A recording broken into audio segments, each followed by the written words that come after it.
Secrets? I just love secrets.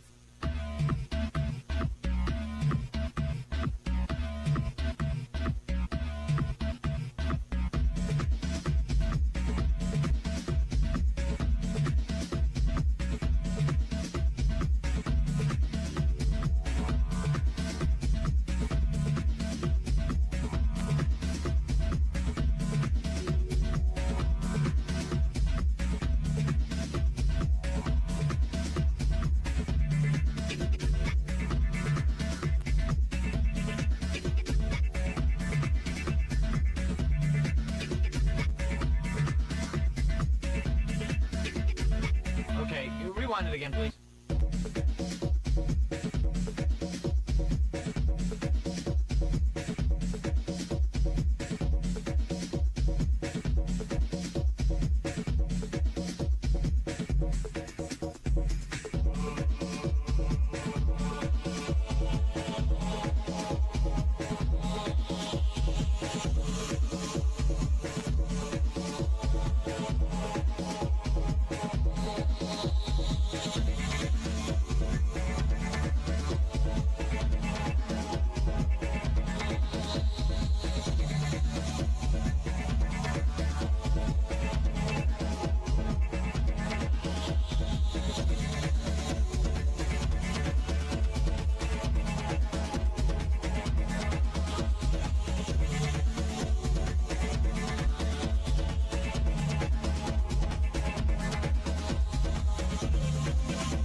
Secrets? I just love secrets.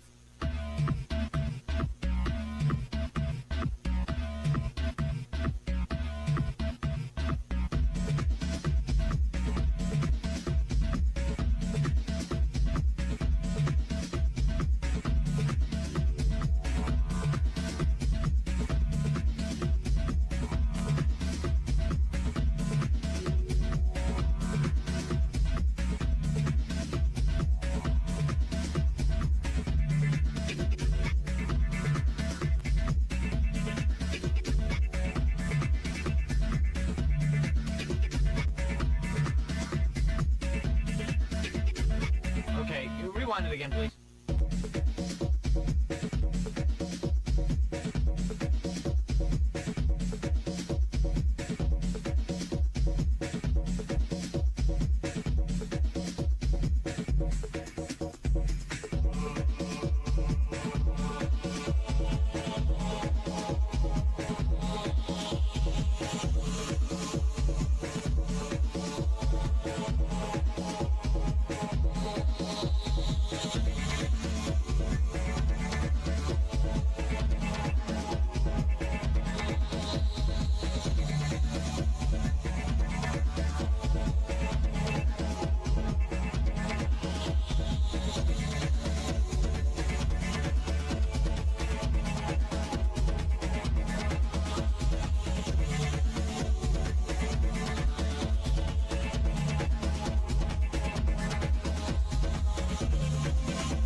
Hello, how's it going, everybody?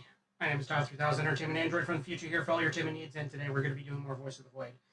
Now we've got a Green Party, but it's just the hippies save the environment party. You never get meaningful votes. Yeah. Scores like voted Green Party or some shit. Yeah, yeah, I see what you mean. Yeah, it's like, the schoolgirl, I mean, they're all good, but I don't know, I think we need more bunny girls, in my opinion. Maids are good too, but we definitely need more bunny girls. That is for damn sure. Let's see.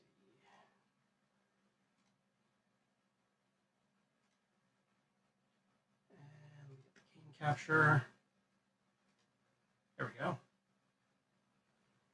And that should be starting up in a bit.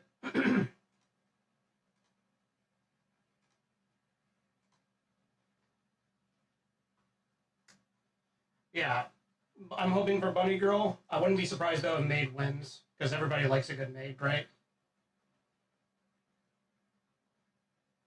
If it was more like Maid Private-y. Yeah. Yeah.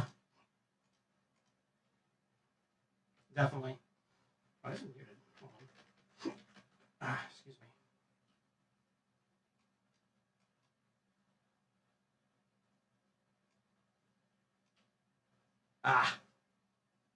Game's kind of lagging. Hold on.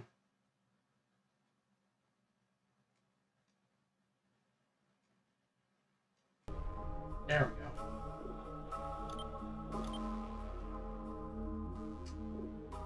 Right.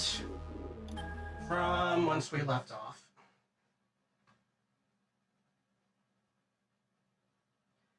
She dressed like Coco, man. Only the Tronny bros eat well. I know, right?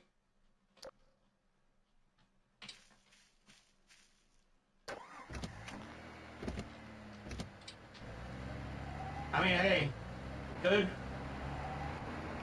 Oh yeah, that's right.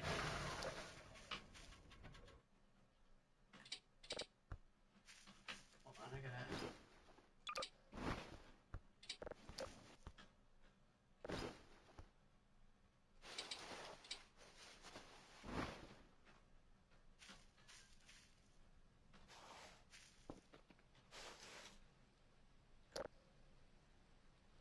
What was that?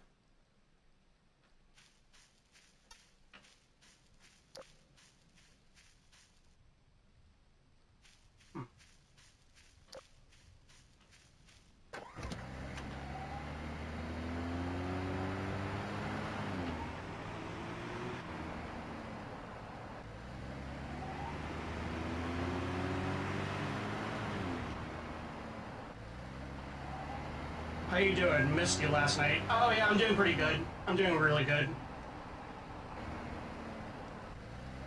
Today was a pretty slow day. I wanted to go to the gym, but I woke up way too late in the day, so I'm like, fuck it. Like this weekend, before I go to work, and then on Saturday, I'm just gonna hit the gym and just go mad crazy there.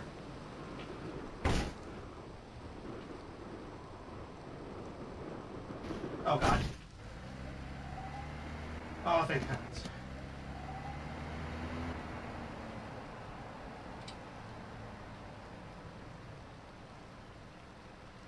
Just pretend Romani is chasing you. Yeah, that'll definitely work. There it is.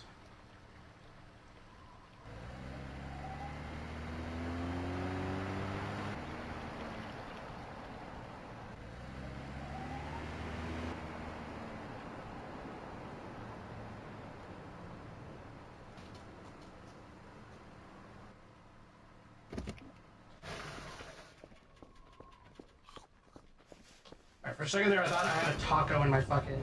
in my bag. Right. Now I remember. The power went out and I had to go reactivate it.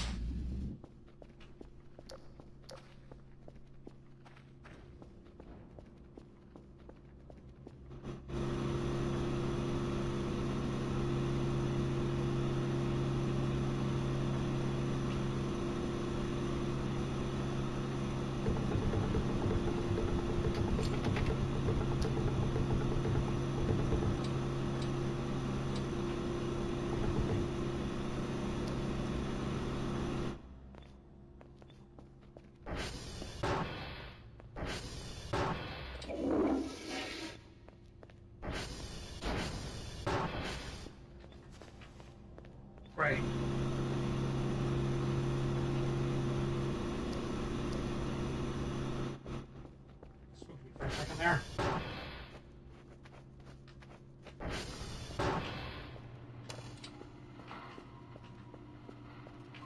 Now, I'm trying to remember, did I already, I don't think I already delivered the stuff yet. No, it doesn't look like I did.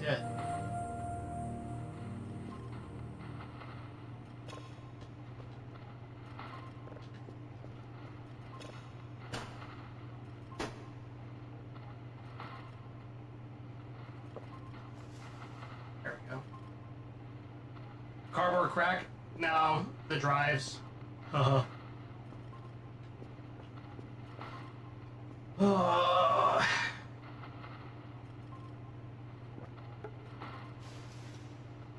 That should help me last for a little while. I got something, some new programming here.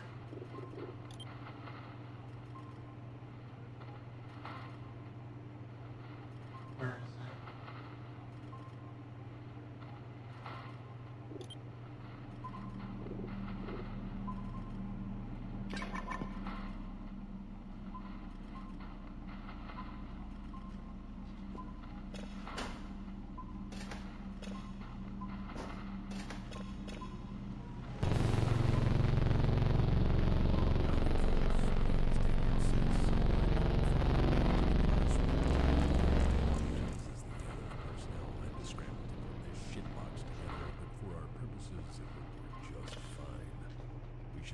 Assuming the station doesn't explode, which it almost certainly doesn't with terrifying regularity.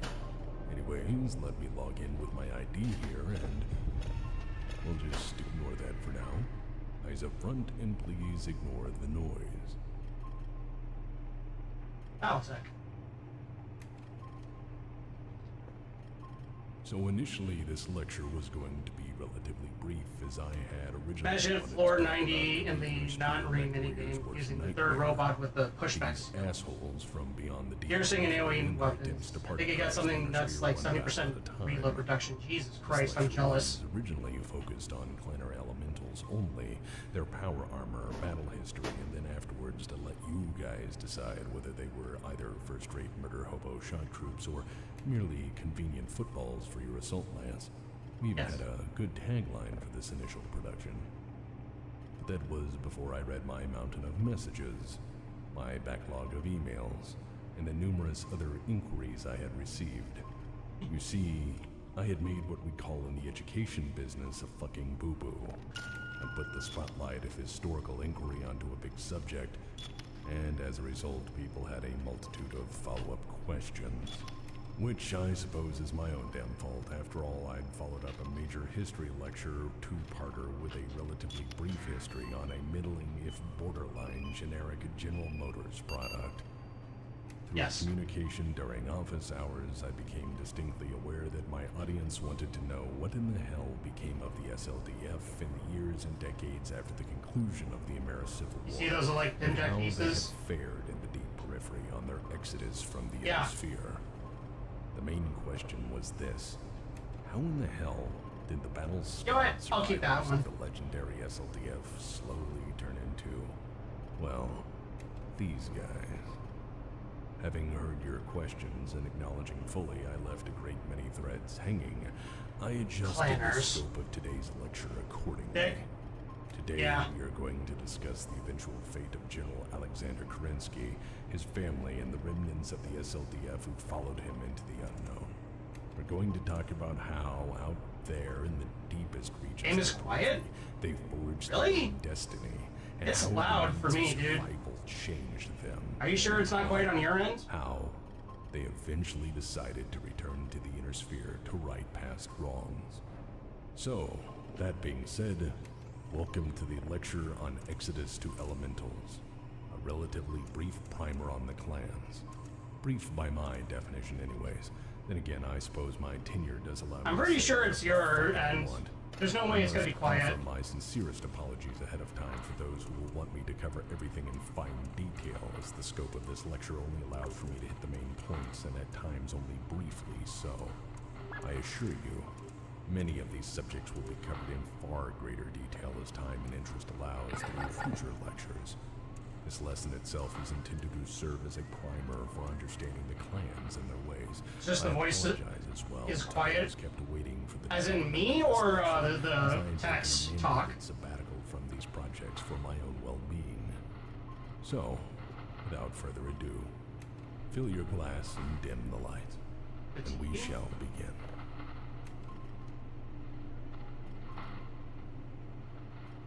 To frame the history of what would eventually become the clans, we will need to go back and cover several key events which directly influenced General Alexander Kerensky's eventual exodus.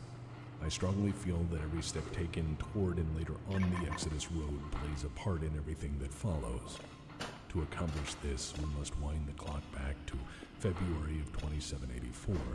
As we had established near the end of the American Civil War lecture series, it was a dark time, full of uncertainty and fear. These were the final days of Star League. Oh, how is it now? Is it better? In February of 2784, the American Civil War was finally over, and Ameris had been dead for nearly 5 years, but the scars of his madness had still not healed. The successor states of the Inner Sphere were again at odds, turning their industries toward war, with the devastated hegemony and many other former Star League territories soon going to lay claim to them first. The SLDF at this point was a bare remnant of its once former glory, and any notion of the pre-war Leviathan force was now consigned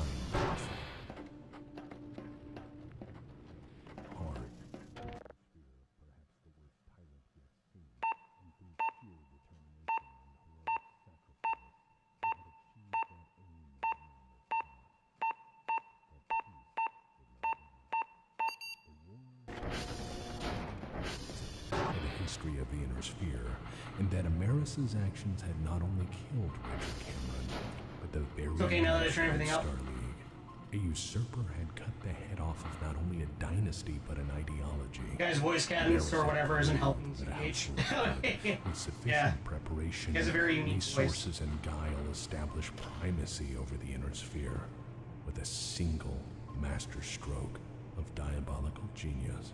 Star League was at this point reduced to the bare remnants of the damaged hegemony, the SLDF, and whatever the House Lords had not claimed for themselves immediately following Ameris' demise.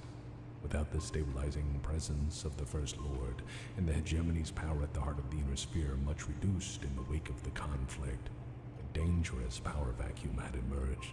With no First Lord or royal dynasty to lead the government, the situation seemed increasingly hopeless. The functional head of the Star League government had been vacated, after all, in this case literally, and no agreed-upon means of how to restore the government post-war had yet been implemented. There was, after all, no known contingency plan for a scenario this unthinkable. The Cameron dynasty was, for all intents and purposes, removed from the Inner Sphere, and all they had stood for was, at most, for now, a distant memory and a dead dream. That's not to say the powers to be hadn't tried to fix things, for immediately after the Ameris Civil War, the Star League High Council had met to settle outstanding affairs of state in a... So yeah, it's just going over the history of Battletech and like how the clans formed and that.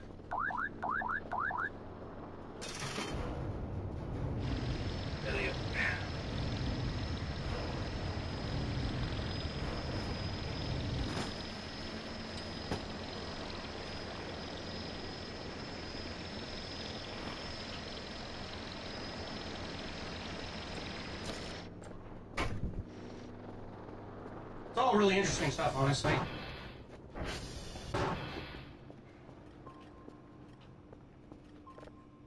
Point a new First Lord, but through mutual distrust and endless debate on who would inherit the mantle of leadership, they had been unable to reach a lasting decision.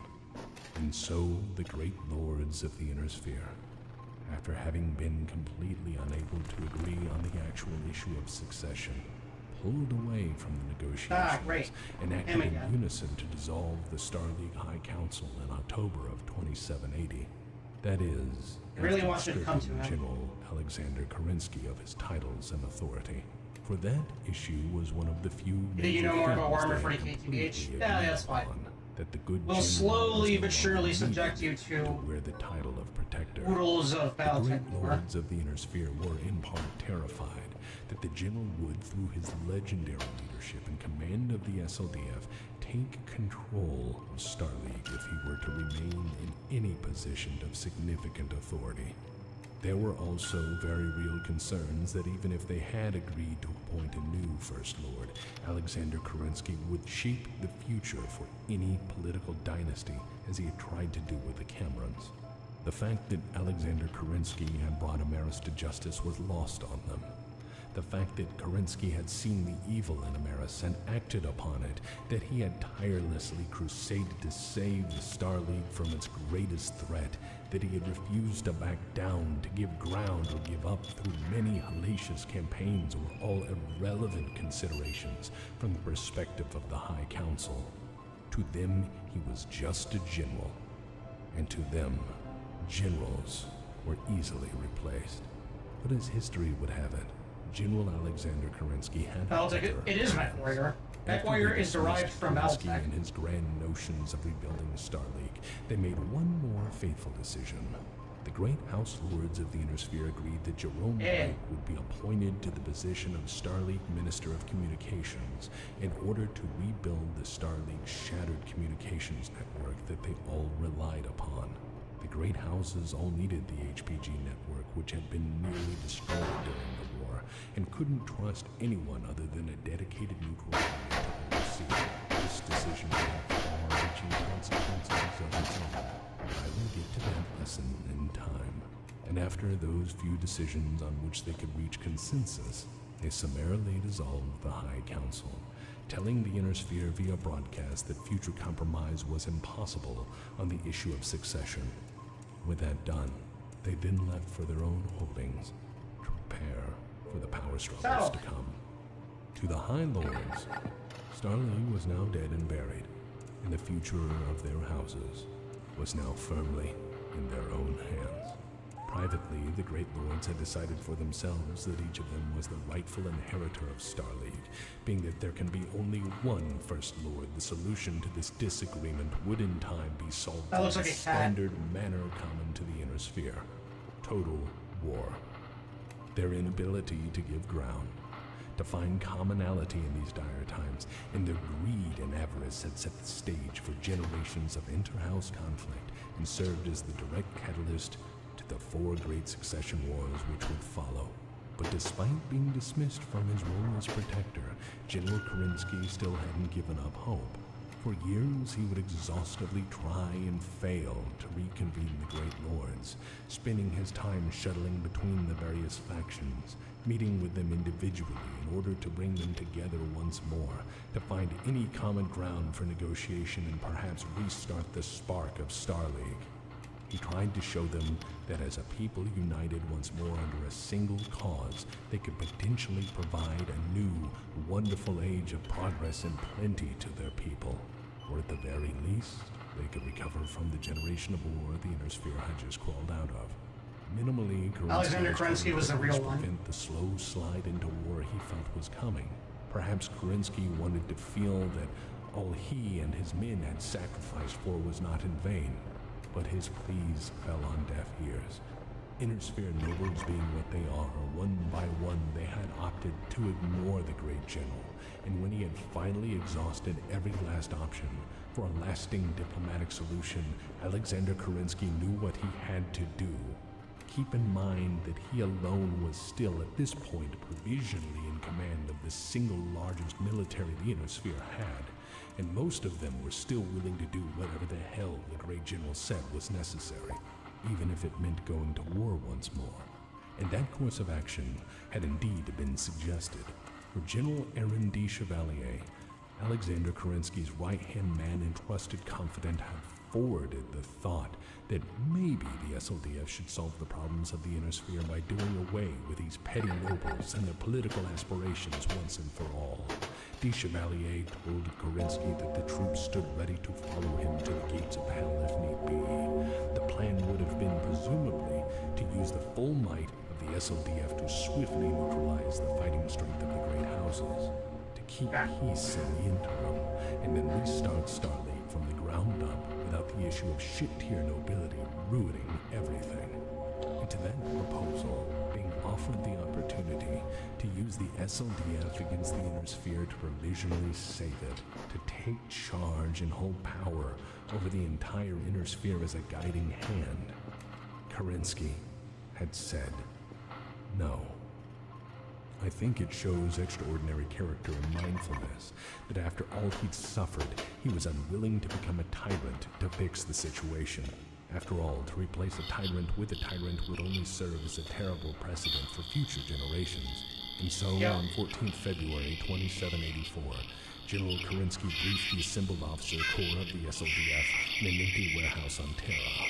It was, by design, a secret meeting, and wisely so, for what the general proposed would be seen as nothing short of treasonous against the Star League government. That is, if you could still consider Star League an actual government at that point. All of his other options exhausted or unthinkable, he fully intended to take the SLDF beyond the reach of any of the great houses and their territorial aspirations. He wanted to spare the men and women of the SLDF from having to play a part in the next great war, to spare the citizens of the Inner Sphere from the ruinous firepower of the Star League Defense Force, and perhaps in the process, force the great lords of the Inner Sphere to rethink what they were planning on doing. General Alexander Kerensky felt it was his solemn duty and the duty of his officers to take the SLDF completely out of the equation. And while many felt the Exodus plan as presented was the most ethical, moral, and dutiful choice remaining to them at this point in time, some officers felt the duty was to stay and defend at least a portion of what they fought so long for. There was no dispute that the time to decide was now upon them, for the coming storm was obvious to those officers present at this final meeting of the assembled SLDF. The great houses had already made private and public overtures to recruit from their forces to bolster growing house armies. To his credit, General Alexander Kerensky allowed the soldiers of the SLDF to make up their own choices regarding their future, for he could not in good faith force them to obey. After all they had suffered, and the high cost of their victory over Amaris, he felt it best for each officer and each soldier to choose for themselves what course they would follow. And the choices at this point were rather grim. Either stay in the increasingly unstable Inner Sphere to make a future among the ruins, waiting for the war or wars to come, or commit to the Exodus and hope for the best. Man, if I only unlocked the next tier of research in the XCOM files, it took so goddamn long to unlock Advanced Laboratory. Probably close to 3 years. Jesus Christ, yeah. 3 years in-game, that's a long time. And so to recap, at this point, after the Amaris Civil War in the galaxy, all the noble houses and their leaders were like, they were bickering among themselves on like who should be the next Star Lord for the Star League is. And Alexander Kerensky was trying to negotiate with all of them, being like, hey, look, this is stupid. We should not go to war with each other. We should just try to maintain some semblance of order. All the nobles were like, fuck you. You listen to us or else we'll have you replaced. And not wanting to trust, like, literally the largest military in the entire galaxy, to any one of the nobles, or have it be replaced by somebody else who might be incompetent. Alexander Kerensky proposed to the rest of the Star League Defense Force military, hey, fuck this, we're gonna bounce, we're gonna go beyond the Star League, beyond the Inner Sphere, and we're gonna stake a claim out there in the galaxy at large, elsewhere. We'll make our own Star League with blackjack and hookers. And when the votes were finally tallied, fully 80% of the assembled forces opted to follow Kerensky's plan and leave. For those opting to join the Exodus operation, the choice to follow the general was perceived as wiser, in throwing their future plans in with any of the great houses. After all, they joined the SLDF to serve Star League as a whole, not the territorial ambitions of any particular house. Even if Star League was now a mere idea supported by the crumbling infrastructure of the Mauled hegemony, much of the SLDF felt that continuing to serve its ideology was a far better option and potentially a more noble choice than serving as cannon fodder in the wars to come. It is also worth noting the cost of the Amaris Civil War. The men and women of the SLDF carry. You do more Battletech anime. Sounds like a lot like Gundam with politics. Yes. War has a cruel way of stripping. The best way I can describe Battletech is imagine all the stompiness of Gundam with bottoms, and combine that with the political, like, Game of Thrones stuff of, well, Game of Thrones and Legend of Galactic Heroes. It is basically Legend of Galactic Heroes combined with Gundam and Game of Thrones. In the civilization from a soldier, In space. Piece by piece, many of them were reduced to feeling they had nothing left but the uniform they wore. Returning to civilization for many was an unwelcome culture shock. The greatest casualty of the American Civil War inflicted on the SLDF was perhaps being ultimately reminded of the civilized versions of their past selves. Staying in uniform provided them with a necessary sense of identity and belonging that they desperately needed after all they'd suffered, as many of them now knew no home but the SLDF, no family but their fellow comrades in arms, their brother or sister in uniform. It is no wonder that many saw the Exodus as the best option they had. Most of them had nothing left to lose at this point, but not all would choose to see it this way. Some would refuse to leave and opt to stay in the inner sphere on their own terms. Of the SLDF 12th Corps, the 151st Royal Battle Mech Division, the infamous Ulysses S. Grant Division itself, had opted to stay under the outspoken commander Lauren Hayes, who was, from the very start, a hard critic to the idea of picking up and leaving. And Major General Lauren Hayes had her reasons. She possessed extraordinary conviction in her beliefs. She was a Star League Major General and had assumed division command after seeing her commanding officer cut down in the brutal Canopus campaign. During the conflict, she led from the front and a battle master, taking to the field through Operations Chieftain and the final liberation of Terra. Seriously wounded in combat and losing a hand from a direct hit to the cockpit, she never gave up field command and was only fitted with a prosthetic once Amaris was dead and his empire a smoking crater. She was an idealist who saw abandoning their duties and to flee the increasingly unstable political situation as the death knell of the inner sphere and a betrayal of everything Star League stood for. Despite their differences of opinion, however, Kerensky saw in her a glimmer of promise, and in her idealism a semblance of hope for any who opted to stay behind. Hoping in part to preserve a part of Star League in the inner sphere, a deal was brokered. A compromise. Is that worth watching? I've heard a lot of good things about Legend of Galactic Heroes, but I've not watched it myself. And Jerome Blake. Those under her command who wanted to stay would join the last vestiges of the Star League government. Jerome Blake was the newly appointed, and as history would have it, final communications director of SL Comnet, and he had immediate need of significant forces to defend his holdings. And so Alexander Kerensky bartered the loyalty of the 151st Royal Battle Mech Division to Jerome Blake to become the military arm of SL Comnet, soon to be Comstar, who would in turn keep a small piece of Star League alive in the heart of the inner sphere, if secretly. I believe the hope at this time was that if Blake's network could maintain communications and information flowing, the barest civility of Star League could potentially endure. Perhaps the promise of a brighter future could in time follow. However, with the value of the HBG network being what it is, Blake knew he would need a mailed fist to hammer at anyone seeking to impede the free flow of communications, data, and information. Further, this agreement between the SLDF and Comstar served another purpose. Blake could keep everything on the sly until the Exodus fleet had left, and then cover it up from there. I realize I did cover this briefly during the end of the American Civil War lecture series. The reason I bring this up again is that this small and mostly forgotten act, the seeding of what would become Comstar with vastly powerful forces, is something that lets us see into Kerensky's mindset. By setting up small parts of the Star League and the SLDFs to survive at the heart of the inner sphere, in secret, to protect the last vestiges of government, speaks to me that he hoped that maybe, someday, perhaps in a better future, he or his forces may in some way return to restore the former glory of Starleague.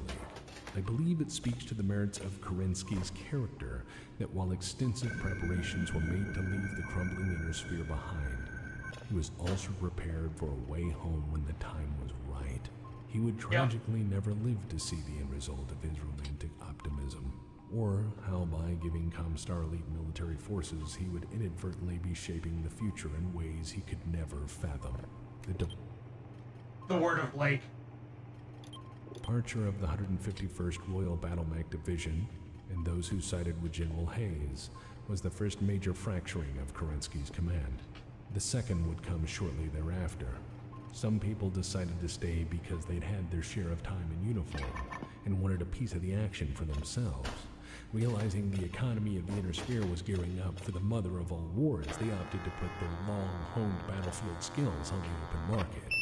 Several pieces of the SLDF knew full well that the Inner Sphere's chief product was My brain.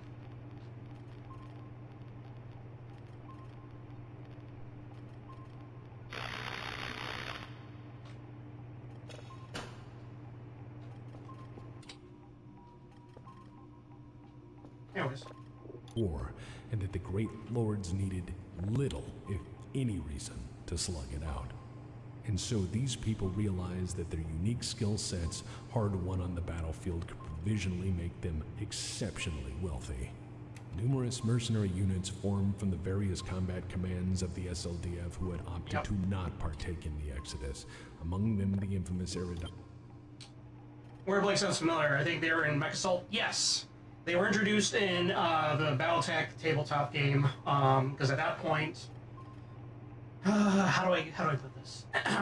So the clans invade. They come from deep from within the periphery, down into the inner sphere. They do their thing, and they kind of linger about.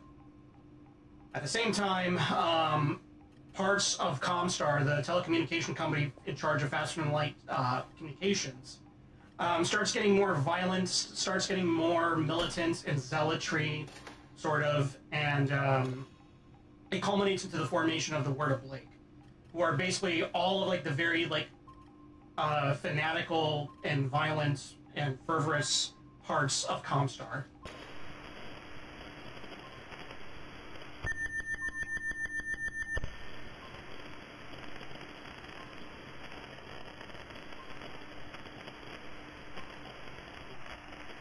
My brain.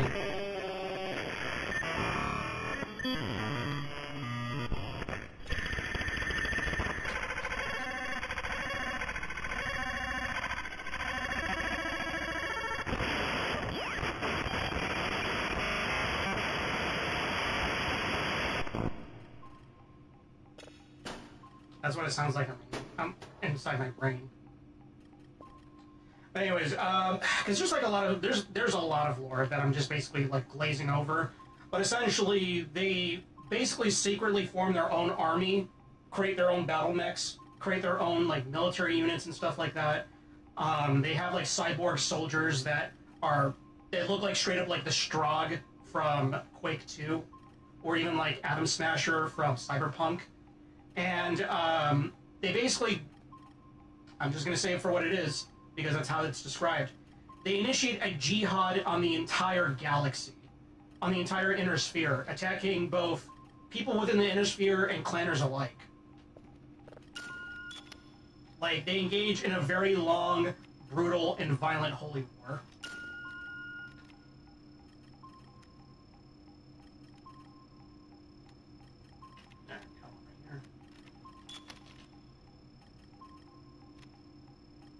Battletech Warrior model kits, they really should, yeah.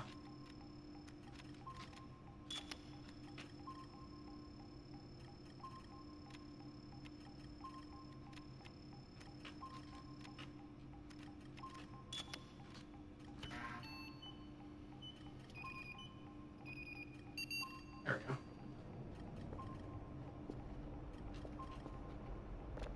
So yeah, that's why they're the main bad guys in Mech Assault 1 and 2, even though that game is pretty, like, loose with the lore and how accurate it is to the actual tabletop and in-universe stuff. But what's funny is that they actually made canon the battle armor from Mech Assault 2. That's actually now canon to the main universe of BattleTech. It's literally just called the Dragoon armor because it was invented by the Wolf's Dragoons.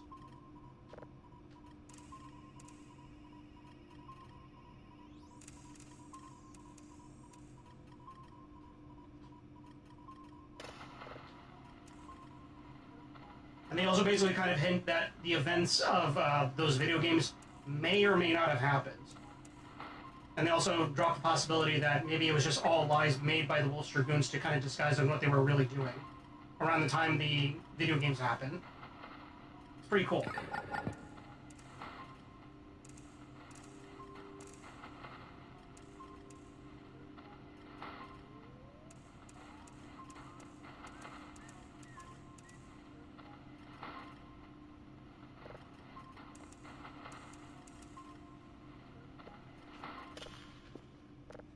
Johnny Lighthorse, the 4th Tau Ceti Rangers, and the Screaming Eagles. Many of these units and others would serve with the utmost distinction until meeting the SLDF again. But I do promise to cover more of their ultimate fate in time. Of the monolithic Hobbesian Leviathan that was its pre-war strength, only 113 divisions of the SLDF remained post-Ameris Civil War. And of those, over 100 divisions had opted to follow General Alexander Kerensky away from from available records. Surviving from this time, I can say with some certainty the breakdown is as follows. 32 battle mech divisions, 76 infantry divisions, and 63 independent regiments, combat commands, irregulars, and volunteers. This is a force of almost 6 million men and women, plus their equipment. 1/3 of those personnel were regular frontline soldiers, with the rest now being their support staff, scientists, loyalist Starleague bureaucrats, plus other remnants of the now dissolved Starleague government. Once finally ready and assembled in their staging areas, the fleet itself was 1,392 jump ships, escorted by an armada of 402 warships. Between them, they had a total drop capacity of 5,000 first-rate dropships. Even diminished as they were from pre-war strength, this fleet was the single largest concentration of force currently present in the inner sphere. Large as this force was, moving through the increasingly contested inner sphere took enormous care, and would have been fundamentally impossible without the full compliance of what would become Comstar. Still, the great houses of the inner sphere understandably grew nervous when Kerensky's massive fleet arrived in system, and despite the persistent communications difficulties on the still damaged HPG network, the sporadic rumors of Kerensky's massive fleet moving through the inner sphere persisted. When signaled directly or asked what his intentions were, General Kerensky would respond the fleet was on extended maneuvers, an excuse most decided to believe, because they couldn't do a goddamn thing about it. On the 8th of July, the Exodus order was given, and the fleets jumped. They made their way through the territory of the Draconis Combine, headed straight for the periphery. Along the way, any SLDF holding, base, warehouse, or shipyard they encountered would strip completely of useful resources before moving on. From New Samarkand, the fleet assembled again, and Kerensky made a last choice before leaving the inner sphere forever. He followed the suggestion of one of his rank-and-file soldiers and donated the remains of Stefan Ameris to the New Samarkand Medical School. His corpse would serve as a training tool for aspiring doctors who wanted to see what the insides of a tyrant looked like. On November the 5th, the fleet began leaving the system. The last ship to jump out was Kerensky's own flagship, the McKenna's Pride, itself now an ancient relic of Starleague. As far as Inner Sphere historical records allow, the fleet was last spotted over Gutara 5. Shortly thereafter, they faded into memory. That is to say, from Inner Sphere historical records, they ceased to exist for the most part, but some would always wonder where they had gone. The great houses, upon realizing that the excuse of extended maneuvers were in fact nothing of the sort, were furious Kerensky had left. But they now had their own problems. They were already in the planning stages for what would become the First Succession War. As such, They had more immediate concerns than the weapons, advanced technology, and warriors now outside their reach. And with that simple consideration, the Inner Sphere turned its gaze inward, with each successor state now eyeing the other as potential territorial acquisitions. As an ancient Terran philosopher has said, war is nothing more than a continuation of politics by other means. What would follow would certainly be that, and more. Soon enough, there would be a war, the likes of which no one had ever seen, and 3 more after that, to prove in my humble opinion one thing. In all likelihood, Alexander Kerensky was probably the last greatest hope the Inner Sphere ever had of a lasting if not permanent peace, and now that he had gone, it would soon begin to finally fall apart. But the story of the SLDF doesn't end there. The end of the SLDF starts where the map to civilization ends, the deep periphery. We're going to have to talk about the Exodus Road. Yep. Throughout history, there has always been the edge of the map, the frontier, that place where all knowledge of what may lay beyond being the providence of rumor, superstition, and fear. During the early age of sail on ancient Terra, mankind, not knowing what perils lay beyond the edge of the known world, would draw great beasts there and say, "Here be dragons." To cross into the unknown, and what lay beyond has always been the providence of the crazy or desperate or those without other options. And fate had made General Alexander Kerensky precisely that sort of man. And so, the enormous Exodus fleet made careful progress into unknown territory. The deep periphery was at best partially charted space. Long ago, the Inner Sphere had stopped putting big money into programs of deep space exploration, instead opting to improve the holdings they had or fight over them. It is believed that General Alexander Kerensky only had a vague notion as to their eventual destination. Before departing in preparation, he downloaded the total sum of data from the defunct Star League Astrological Mapping Corps, copying every last chart and map file, and then destroyed the originals. He wanted to ensure none could follow them. But deep beyond the periphery was truly the unknown. And as such, any progress through this poorly charted and mostly Dex talks about that. Hey Rex, yes, we're listening in on optimal path the clans. and then report back that it was His truly future stream, safe. Alexander Kerensky was thorough in coordinating the massive fleet, driving scouts forward to find a path while directing warships and scouting jump ships to make up a substantial rear guard to ensure they weren't being tailed or followed. Random course corrections were routinely ordered to prevent any forces following their wake from guessing their final destination. Even garbage from the fleet was ejected jumps away from their actual course to prevent being tracked by what they left behind. If any vessel of this era ever did choose to try and follow the Exodus fleet, none ever reported back. But the Inner Sphere also had its hands full at this point, for General Kerensky's great concerns were sadly becoming prophetic. As a necessary side note, I must mention that the First Succession War, starting in 2786, utilized the full arsenals of the Great Houses, and turned into a 34-year-long nightmare, which claimed human lives by the billions.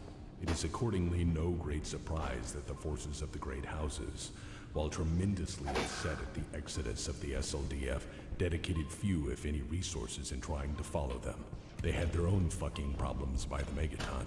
But I guess that's what happens when you throw the rules of warfare out the window and decide to settle things with every weapon you've got. The total disregard for human life and reckless lack of constraint in the conduct of the First Succession War would result in the technological base of the Inner Sphere degrading significantly.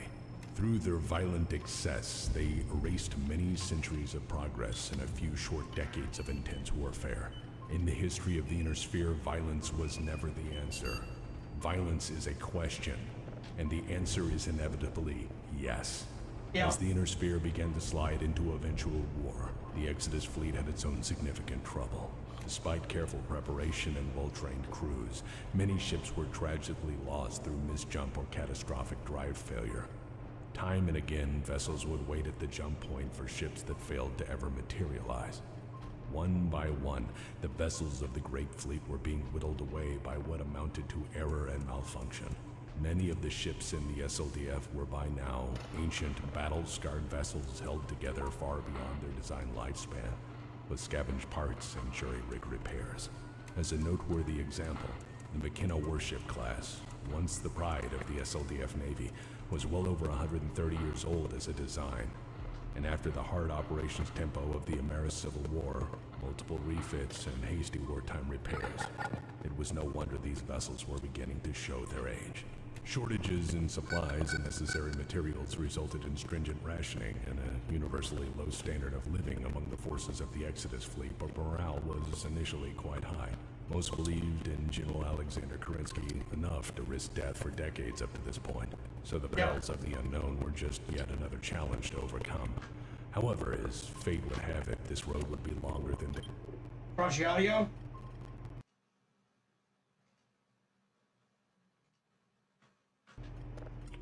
they had ever expected, and after a few months of jumping into the unknown, and now, with the inner sphere far, far behind them, some began to express significant doubt. Tensions grew slowly at first between the crews, between the civilians and the military. Some began to consider that the inner sphere was far from perfect, but it was at least civilization, and out here was anything but. With every jump they pressed on, the SLDF began to crack from these stresses, as more and more of the fleet wondered if leaving everything behind was really the best choice they could have made. Some, in the quiet darkness of space, and now with endless time to ponder the situation, wondered if they'd left for the wrong reasons. And so the seeds of doubt were planted deep in the fleet. Kerensky did what he could to hold them together, to remind them of their purpose. But for many, this journey was becoming a lengthy nightmare. A nightmare spent in cramped ship corridors with no news from home, or where they were headed, as one by one ships around them disappeared due to accident. The discomfort of severely cramped living and working conditions, the relatively few amenities, strict rationing, and the feeling of coming to terms with the choice they had made was continually weighing on the minds of the Exodus fleet. Random course corrections ordered by Kerensky to deter pursuit, ships being detached to go dump garbage far away from the route they intended to take, and similar extensive measures in covering their tracks continued to ensure a very slow pace of progress. While these measures were incredibly successful in covering their tracks, as even Comstar's intelligence service would find years later, these very precautions to safeguard their journey would result in such a slow pace of progress as to further add to the general worry that the Exodus was a faltering exercise in futility, not a planned military operation. Many began to fear that they were merely floating around in the periphery until they all died, got lost, or starved. Yep.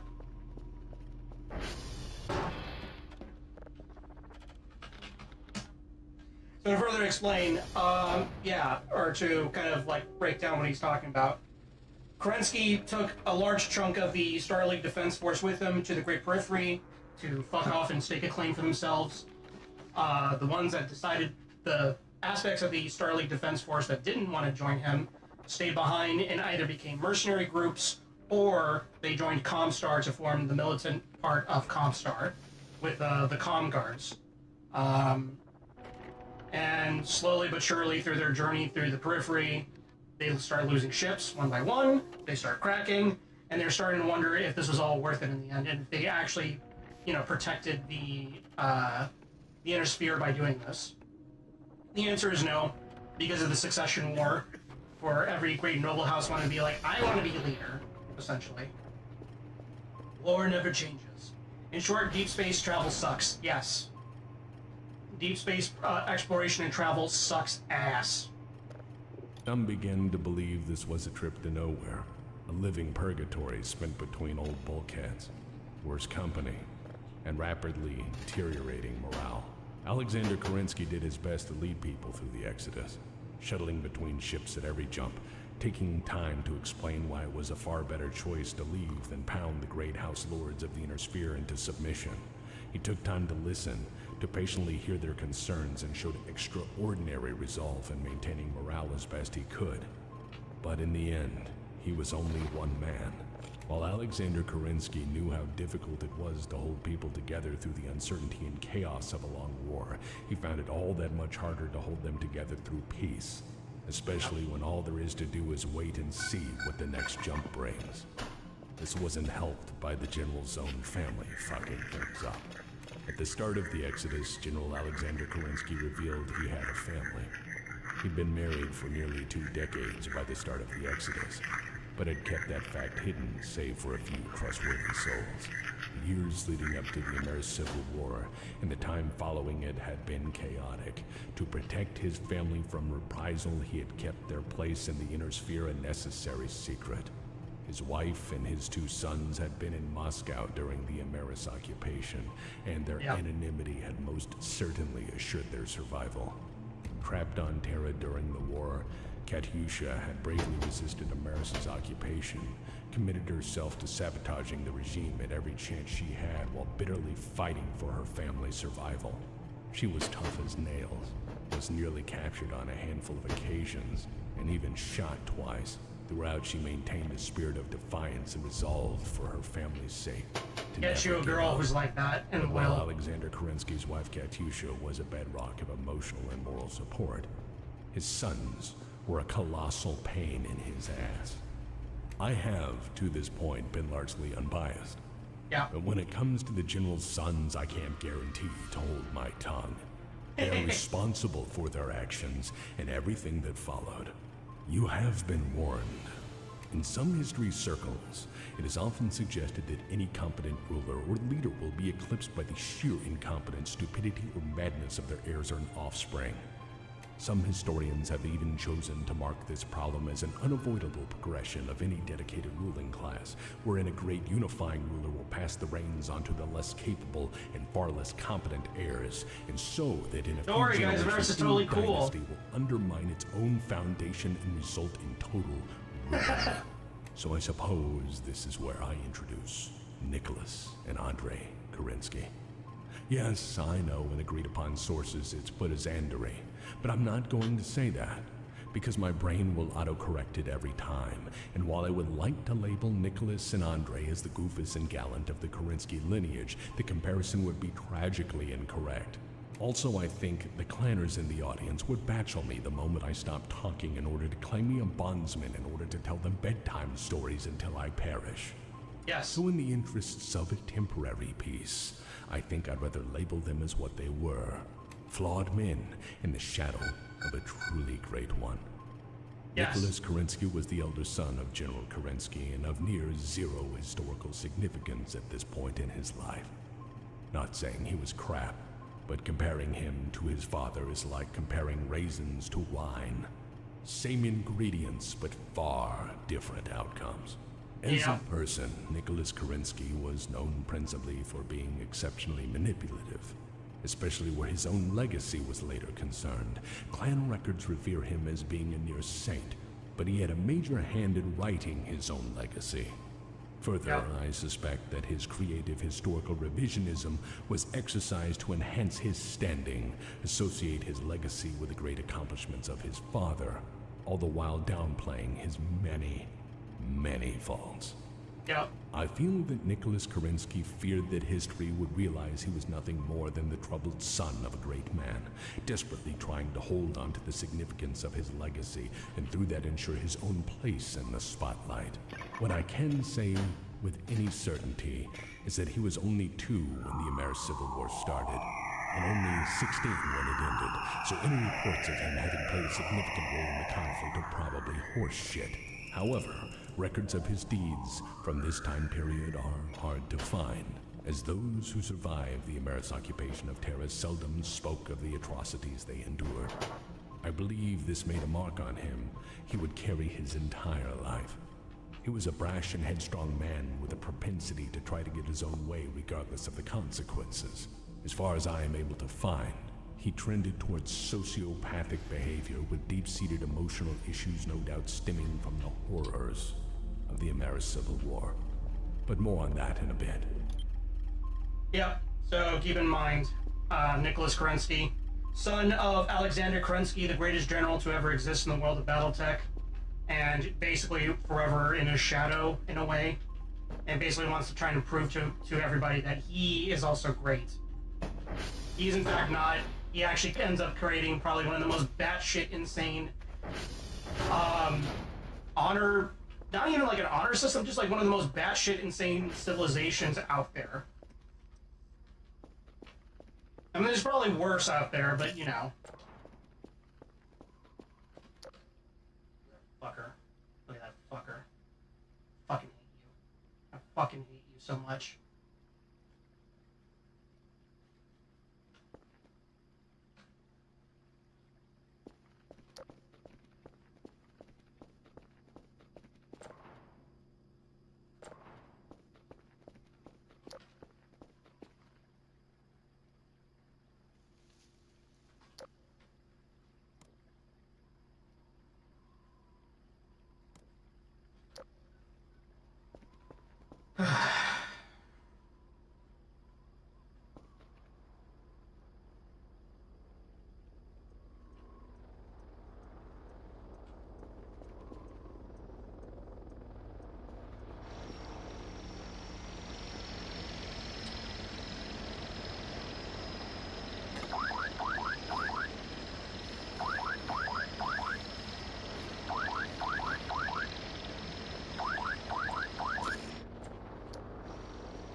Don't worry, Tal, the genetic space warrior fascists are going to save us from the inner sphere fascists. Exactly.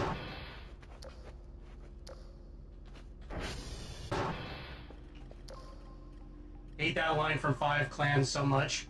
Did someone actually say that? Like, who said that?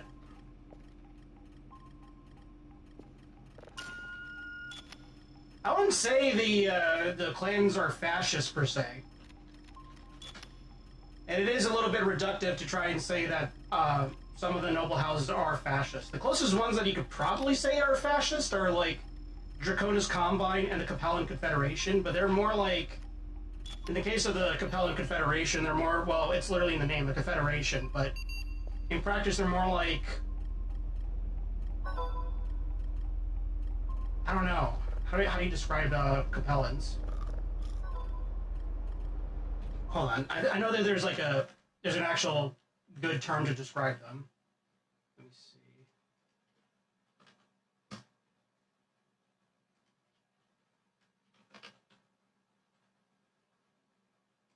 Let me go to ID6chan. Oh yeah, Maoist feudalism. Maoist feudalism. It's as bad shit as it sounds.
Alright, time to go to bed.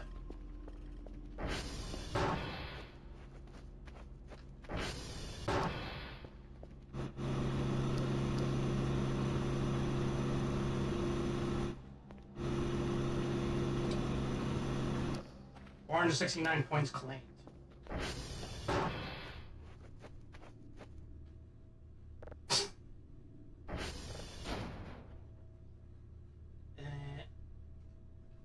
There we go.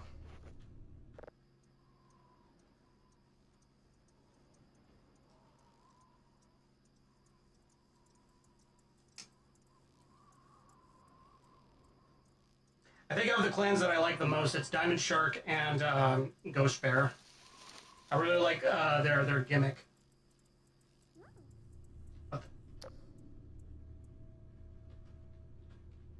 not this one.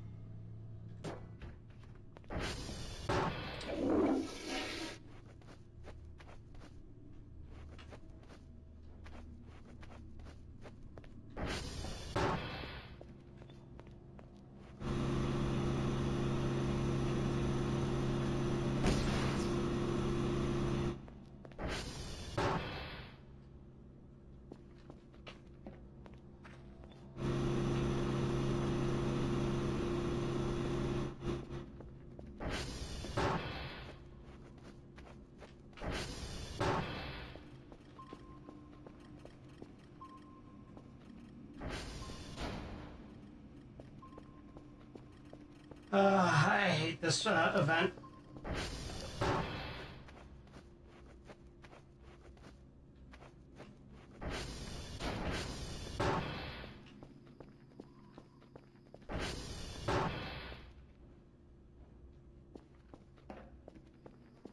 Okay, I'm ready. Come back, Curtis.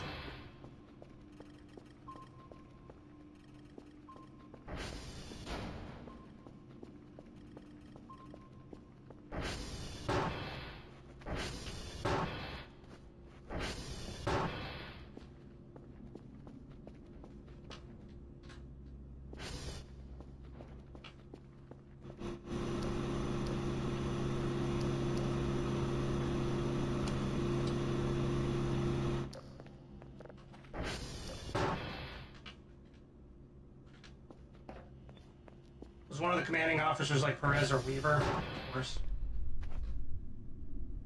Oh, that's so freaky.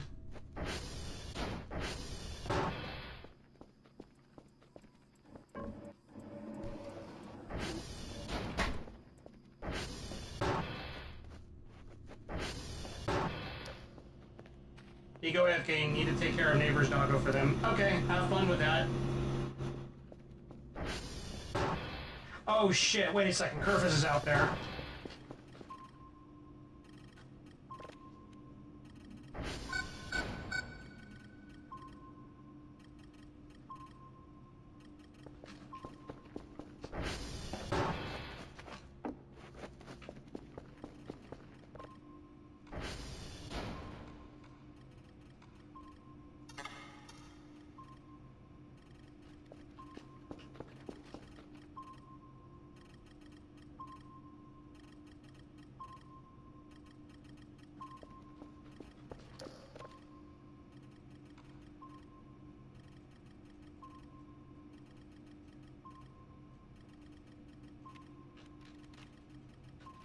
Oh god, where the fuck is she?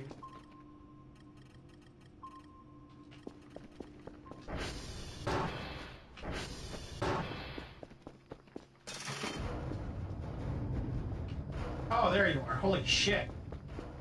Get back in here. Come on.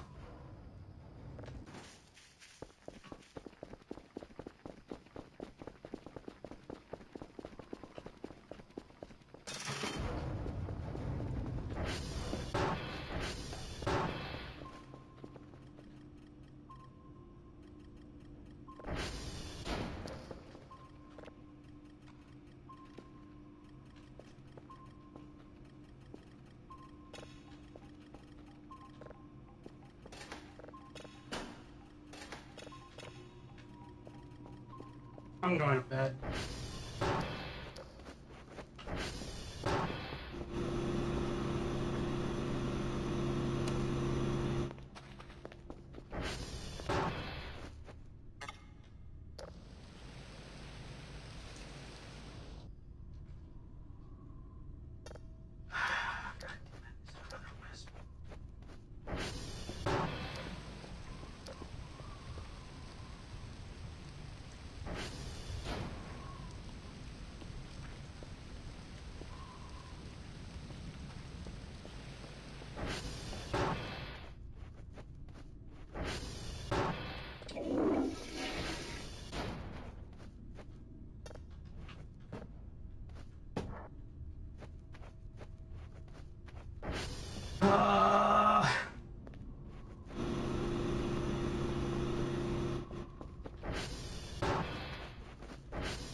Alright, yeah, it was just a wisp that was wandering nearby.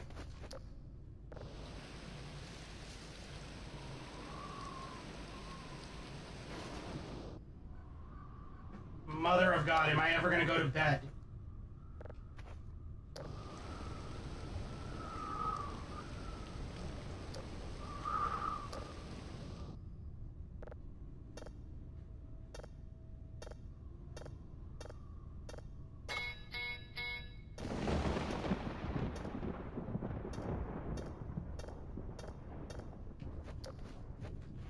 Oh, I hate these wisps so goddamn much.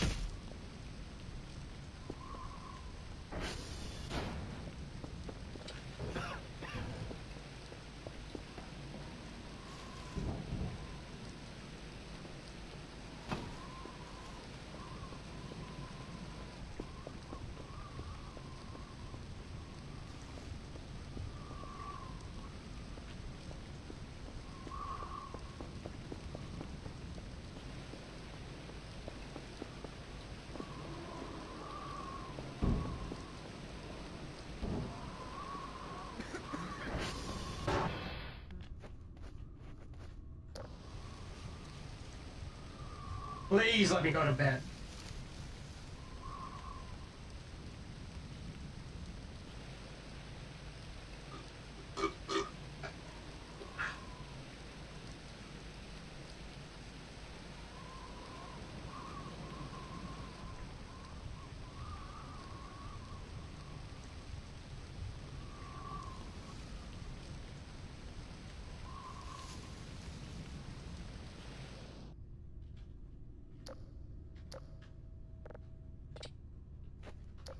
I don't want to sleep.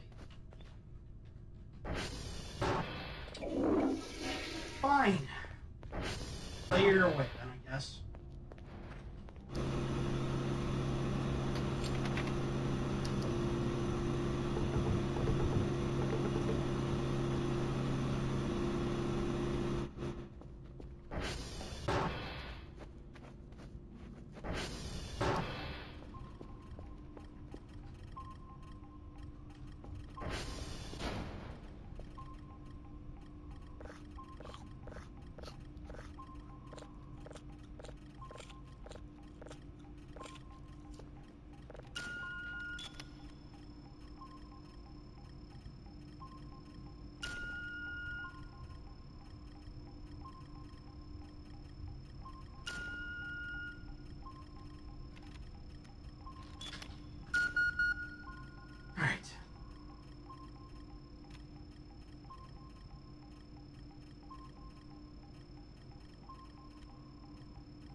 There we go.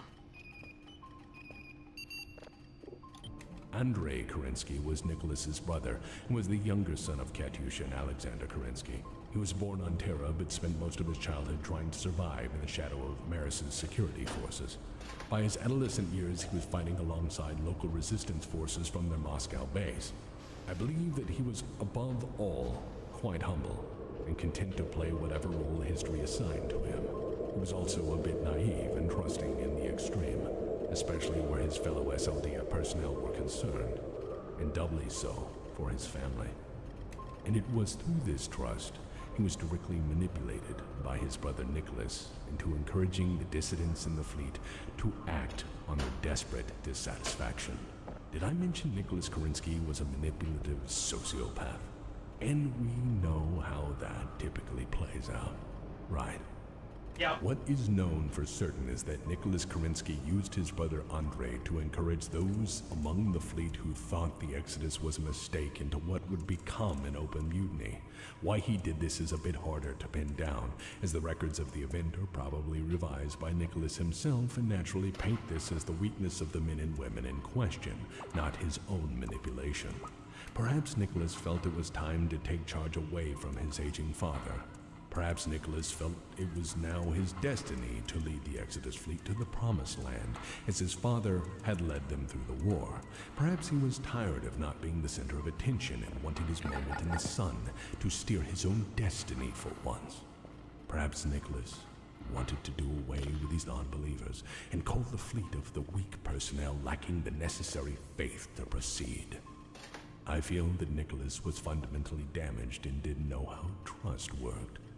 What is known is he pushed his younger brother into speaking with the disaffected officers and crews wanting to end the Exodus. And as such, I feel it is entirely fair to put the responsibility of what followed on him. After 14 long months of slowly jumping deeper and deeper into unknown space and with devious manipulation on behalf of Nicholas Kerensky, morale collapsed to a breaking point. It was in August of 2785 that things came to a head. Many were now openly concerned that the great general had zero plans other than keeping the fleet moving forward at any cost, one jump at a time. By this time, through urging by Andrei Kerensky on the orders and influence of his brother Nicholas, enough officers had decided mutiny was the best remaining course of action, and perhaps emboldened by the support of Alexander Kerensky's progeny, they acted. And the repercussions of the decision would prove remarkable. The Prince Eugen, a Texas-class battleship, openly broke from the fleet, announcing a plan to return to the inner sphere and whatever fate awaited them. They would not take a single jump further, nor would they obey any orders to return to the fleet. They were leaving on their own terms back to the inner sphere by the most direct course available. If this had been one of the multitude of scout vessels or light warships, none would have likely taken notice. This whole incident may have been chalked up to a misjump if they had chosen to simply disappear. But the Prince Eugen was a Texas-class battleship, one of 52 built pre-Ameris coup, and was now one of only 7 in existence. Yep.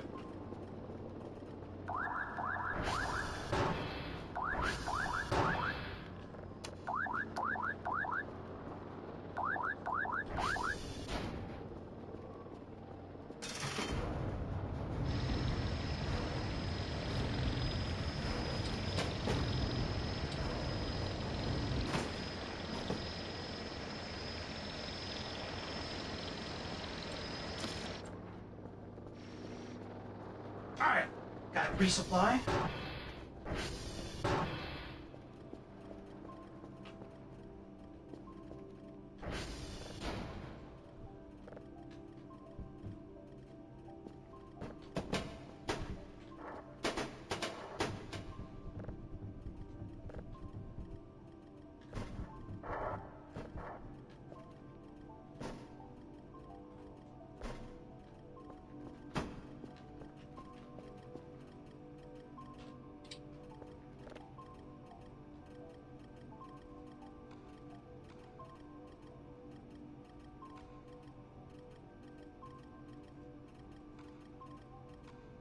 You know what? I'm gonna get a big flashlight. I have points for it.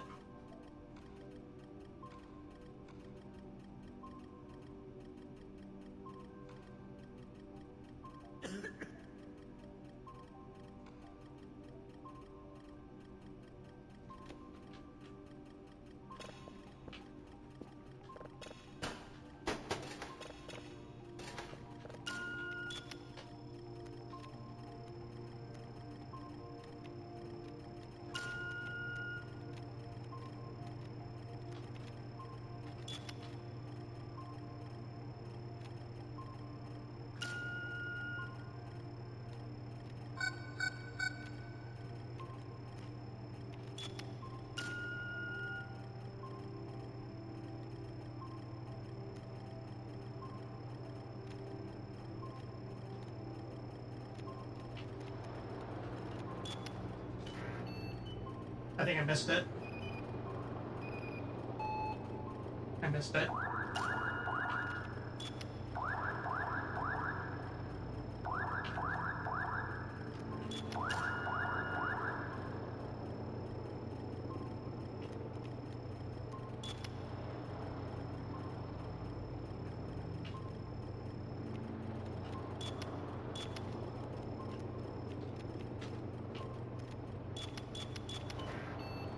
No.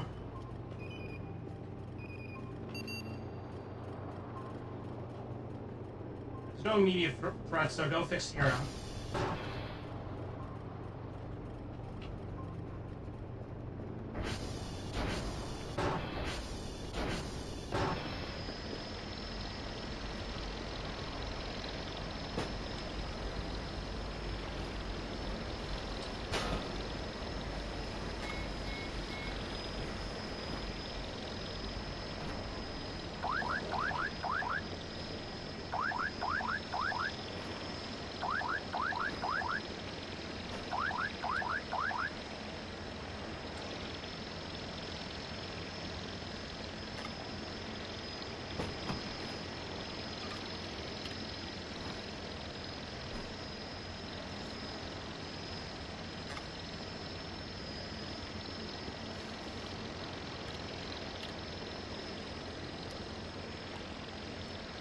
Oh yeah, that's way bigger.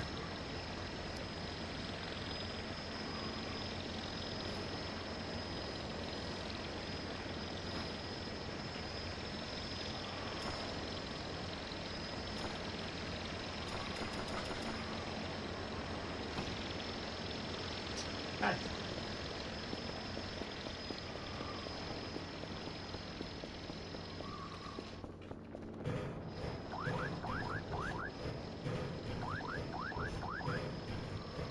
Yeah, I know.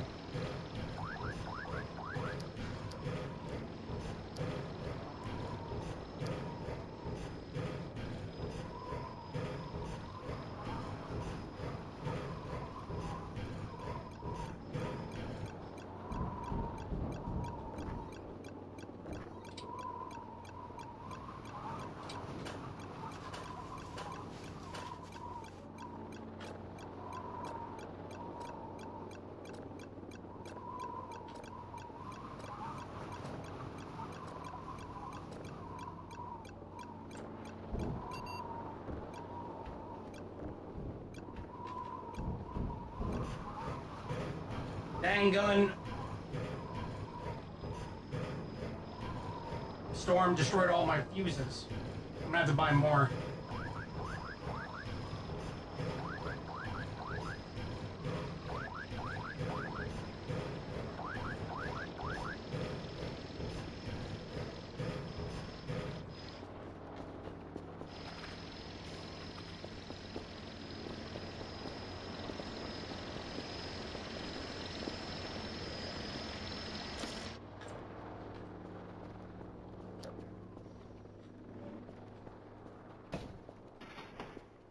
There we go.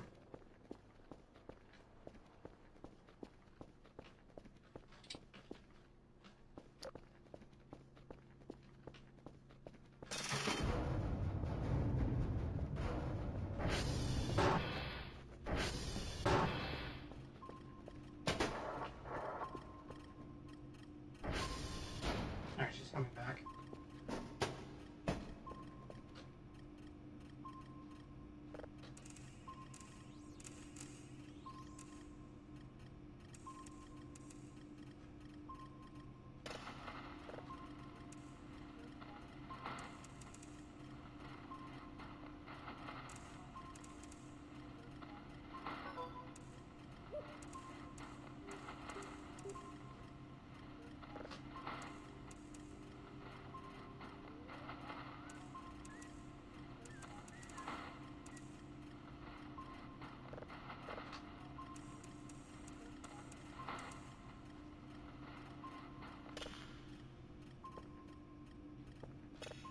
Alright, what do we got with this one?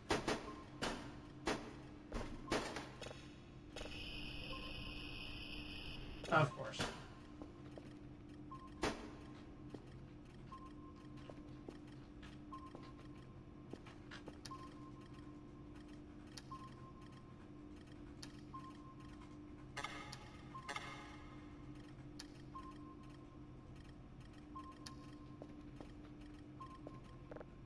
Was a significant vessel to break from the fleet, and perhaps due to her imposing status in the order of battle, she was joined by a small flotilla who had no intention of continuing the exodus any step further. In total, 8 other vessels followed suit in open mutiny.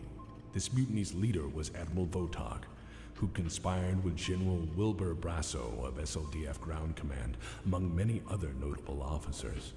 These weren't simply green men shaky at the notion of deep space, but long-standing veterans who'd finally lost faith in what they thought was now a doomed endeavor. Their crews threw in with them because they too had suffered long campaigns and didn't want to die lost in space to what was now to them a thoroughly lost cause.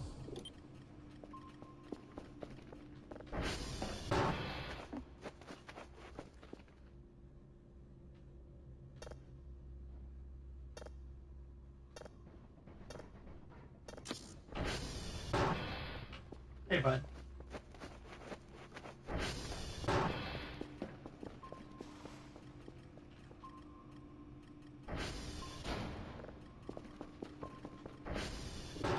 General Alexander Kerensky wasn't going to allow the fleet to fracture, and so he acted immediately to end this threat.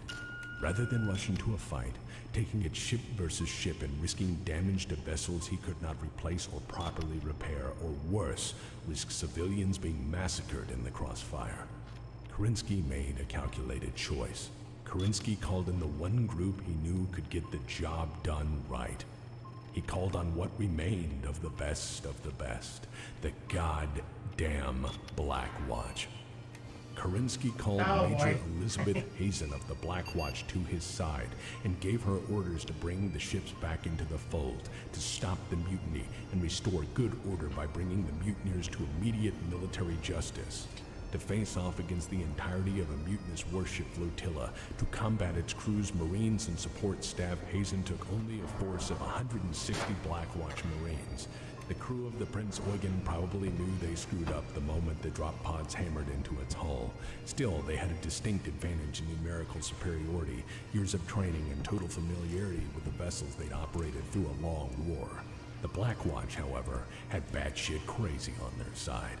By this point, the battle-hardened veterans of the Black Watch were people who'd seen enough nukes to find them frankly fucking boring. So a zero-G space battle boarding action was a walk in the fucking park. With zero fucks given, with no mercy on offer, the Black Watch boarded the Prince Eugen, kicked the doors in, and proceeded to ventilate all opposition. They hammered through the corridors like the fist of an angry god. In record time, the Black Watch secured the vessel with ruthless efficiency, scouring the corridors of any resistance. After a furious firefight, the admiral in charge lay dead, and the ringleaders of the mutiny were captured relatively unharmed. The 8 other ships surrendered without a fucking shot, surrendering outright, absolutely terrified of the Black Watch and General Kerensky's wrath. Yep. Major Elizabeth Hazen dragged the surviving mutineers to a military court-martial held at the jump point out of system. The sentence was brutal. After all was said and done, all excuses heard and all defenses noted, every single officer at or above the rank of captain were summarily executed.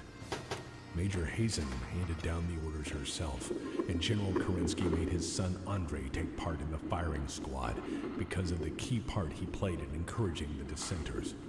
I feel that this was a tad unfair. As previously stated, Nicholas Kerensky had convinced Andrei to speak with the mutineers before they had acted, in a ploy to effect changes on the Exodus in order to perhaps steer it or take charge and play hero or prove to his father that he, crew, was a great man. Nicholas Kerensky had then opted to stay in the shadows, content to watch things play out regardless of the consequences, and Andrei could have told everyone of Nicholas's part, of Nicholas Kerensky's meddling and plotting and manipulation, but he kept silent and refused to say an ill word about his brother's doing and took his punishment like a man. Nicholas Kerensky, meanwhile, admitted to nothing because above all he was concerned with his own survival at this point. He refused to tell his father what he had done and how he had manipulated his brother and taken advantage of the situation. I find those are the qualifications of a goddamn coward. But I digress. The fleet took the news of the attempted mutiny and the following reprisals rather hard. This, when compounded with the already negative morale within the Exodus fleet, resulted in an acute crisis of faith. This is because most people in the fleet could, on some level, understand why the mutiny happened. This was all beyond any reasonable time frame they could have ever conceived, as day by day they were jumping further and further off the damn map, deep into the unknown, and when somebody wanted to turn back for what seemed a reasonable cause, the effect was brutal reprisal. That's not to say General Alexander Kerensky had shaky reasoning in this case. After all, any vessel that went back would inevitably give away the SLDF's position, or worse, add their firepower to what was undoubtedly an exceptionally unstable inner sphere. Additionally, the breakdown of morale in any fleet jeopardizes its well-being and cohesion. Still, not many shared Alexander Kerensky's convictions. Long journeys into the unknown do strange things to the human soul. General Alexander Kerensky realized the gravity of the situation, and that his sheer will wouldn't hold people together forever. He realized that hope was the surest medicine for these seemingly hopeless times, and so in the aftermath of the mutiny, he issued General Order 137 on the 5th of November, 2785. The combined address and military order laid the grounds for why they could not go back, and that they must instead task themselves with building a better future. At the core of what would later be called the Hidden Hope Doctrine lays the following passage. Return to the inner sphere is impossible for us. Our heritage and our convictions are different from those we left behind. The greed of the 5 great houses and the council lords is a disease that can only be burned away by the passing of decades, even centuries. And though the fighting may seem to slow or even cease, it will erupt again as long as there are powerful men to covet one another's wealth. We shall live apart, conserving all the good of the Star League and ridding ourselves of the bad, so that when we return, and return we shall, our shining moral character will be as much our shield as our battle mechs and fighters. Yeah. The words were chosen carefully to remind people that this was their choice to prevent the greater potential damage to the inner sphere by staying. He reminded them that by their sacrifice, committing to this exodus, to renewing the pledges to a noble cause, they were preserving in some small way the Star League, what it stood for. And by such noble conduct, they would distinguish themselves forever from the savages they left behind. With this order transmitted to the fleet, there was finally the establishment of something concrete. A foundation believed laid out in simple language that all could understand. No longer merely running from the inner sphere, they were going to build something new, something better. The reception to the order was everything General Kerensky could have hoped for the SLDF quickly took it to heart. It stood as a reminder of who they were and why they made this choice. For the weary fleet, it also provided necessary direction, and through that, it renewed their purpose. Privately, General Kerensky was wise enough in the domain of the human spirit to know full well that words were not enough in the long term, that sooner or later... Yep. Welcome back. You just came back to the part, text talks, where, audio crunch from the video. Hold on. That should do it. You just got back to the part where Kerensky's like, look, we can't go back. This is for the greater good. We gotta remain here. We'll build a better Starlink. The exodus had to come to an end. He also missed the part where he, Tex was insulting Nicholas Kerensky. Beginning to rise. People had faith enough, but it was being sorely tested. By this time, they had been gone from the inner sphere for nearly 2 long years. 2 years of endless jumping, of painstakingly covering their tracks, crammed into ships not designed for patrols this long, let alone extended deployment off the edge of the damn map. On the 24th of August, 2786, the fleet happened upon a godsend. Finally, after all their journey, far from the inner sphere, they found 5 worlds that were reasonably habitable. Finally, they had worlds of their own, and on these worlds, they would begin anew. Little did they know the trouble that would follow, for they had brought their ruination with them. General Alexander Kerensky announced to the fleet that they had finally reached their destination, that the long journey was over, and that the time to build was at hand. Soon after, the colonization of what would become the Pentagon Cluster began in earnest. While untamed and by Inner-Sphere standards marginal worlds at best, the Pentagon Cluster was ideal for colonization and exploitation for many reasons. The worlds were near perfect distance from each other for combined defense, trade, and resource sharing. As an added strategic bonus, they were shrouded from the Inner Sphere by the Caliban Nebula, located just a few jumps away. Not that the Inner Sphere was intent on sending ships out this far to search for them. At 1,300 light years from Terra, they were now far beyond where any man had gone before. And with colonization achieved, with renewed purpose, and with the hope of a new beginning, the peace they had sought for so very long finally looked possible. For nearly a decade, everything went well enough. From 2786 to 2794, there was a time of explosive development, of rapid expansion, and for many, finally, opportunities for healing. General Alexander Kerensky oversaw the creation of Star League in Exile, a provisional government designed to keep the dream alive, even if 1,300 light years forward of the Inner Sphere.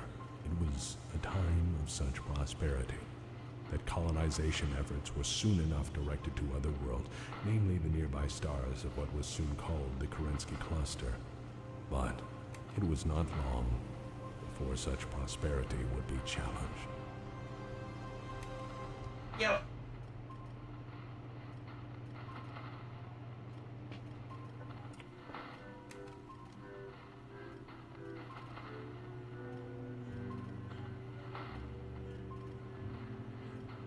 Intermission time, folks. Yep. In fact, you know what? Since it's an intermission, I am gonna go grab a drink. I'll be right back. And use the restroom. So, take this time to go BRB, fellers. I'll be right back.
I'm back.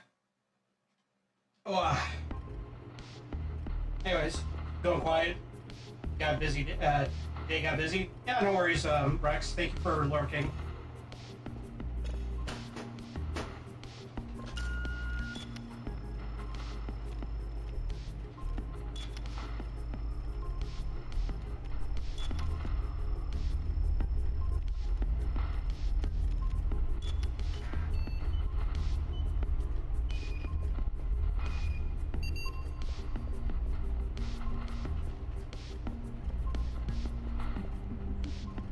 Whoa, whoa, whoa, whoa, whoa, whoa, whoa, whoa, whoa, whoa, whoa, what the fuck?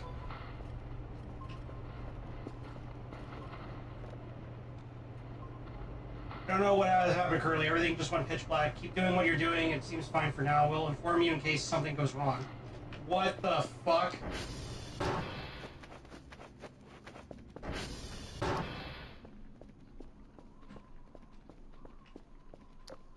Why? Why does everything look like this? Oh, I don't like that. I don't like that at all. What the fuck? I mean, it looks kind of cool, but at the same time, that's pretty freaky. What the fuck?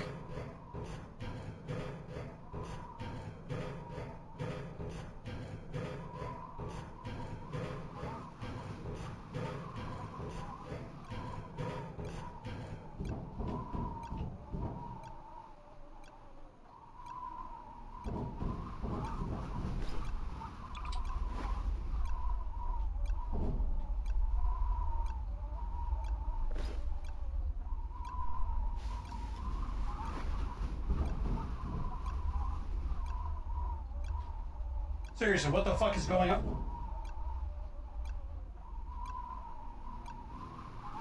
I don't know how to respond to that. Shut up, Siri!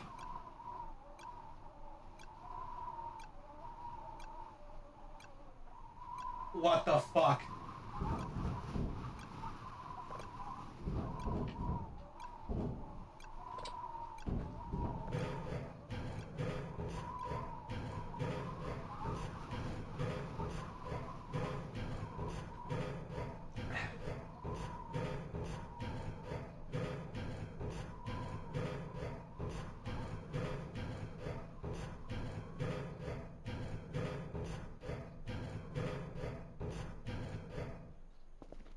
Who the fuck turned off the sun?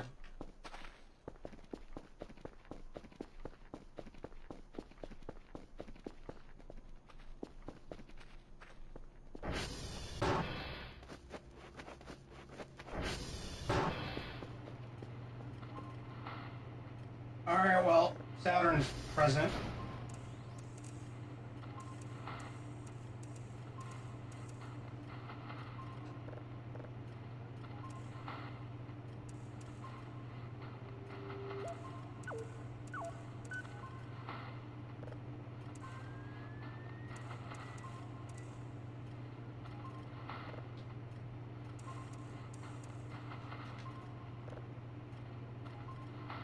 Seems like everything went back to normal. Very weird. Get back to work, Dr. Kell. Sorry. Those goddamn rerolls are doing some bullshit again. Anyways.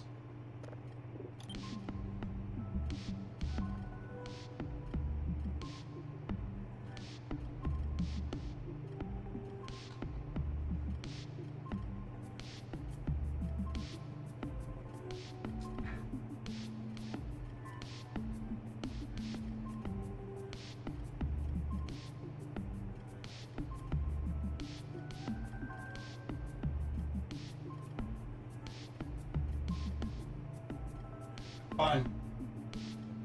Text refuses. That's funny.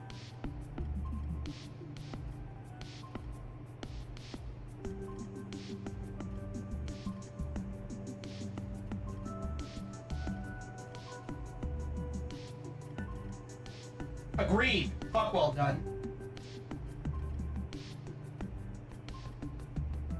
I didn't know what Battletech was. Oh yeah, Robotech is cool, which made Tex and I sad.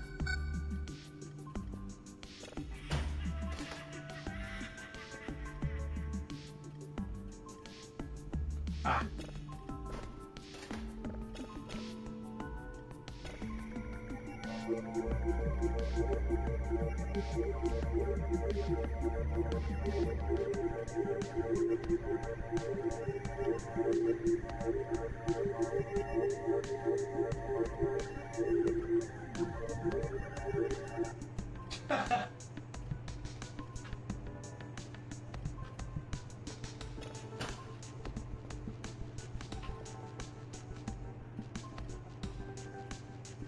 Next we'll do is George Lucas impression. Alright, we are just like this. Yeah. Alright,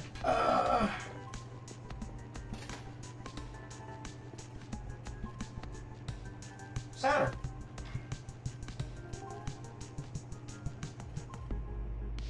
I mean, he kind of does look like that guy.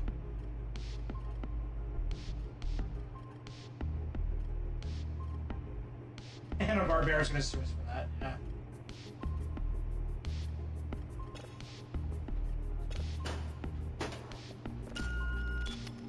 Alright, let's see what we got here.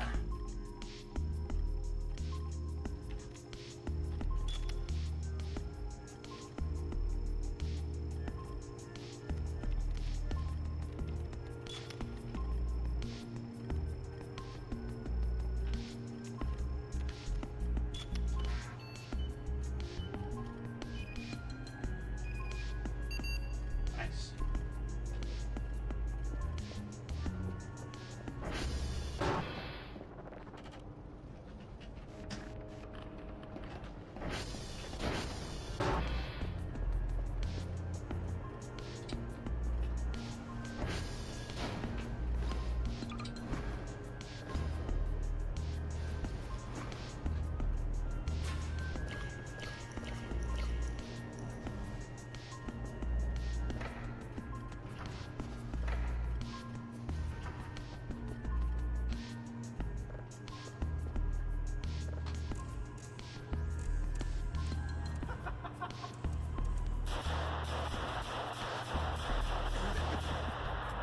I gotta try doing that at some point.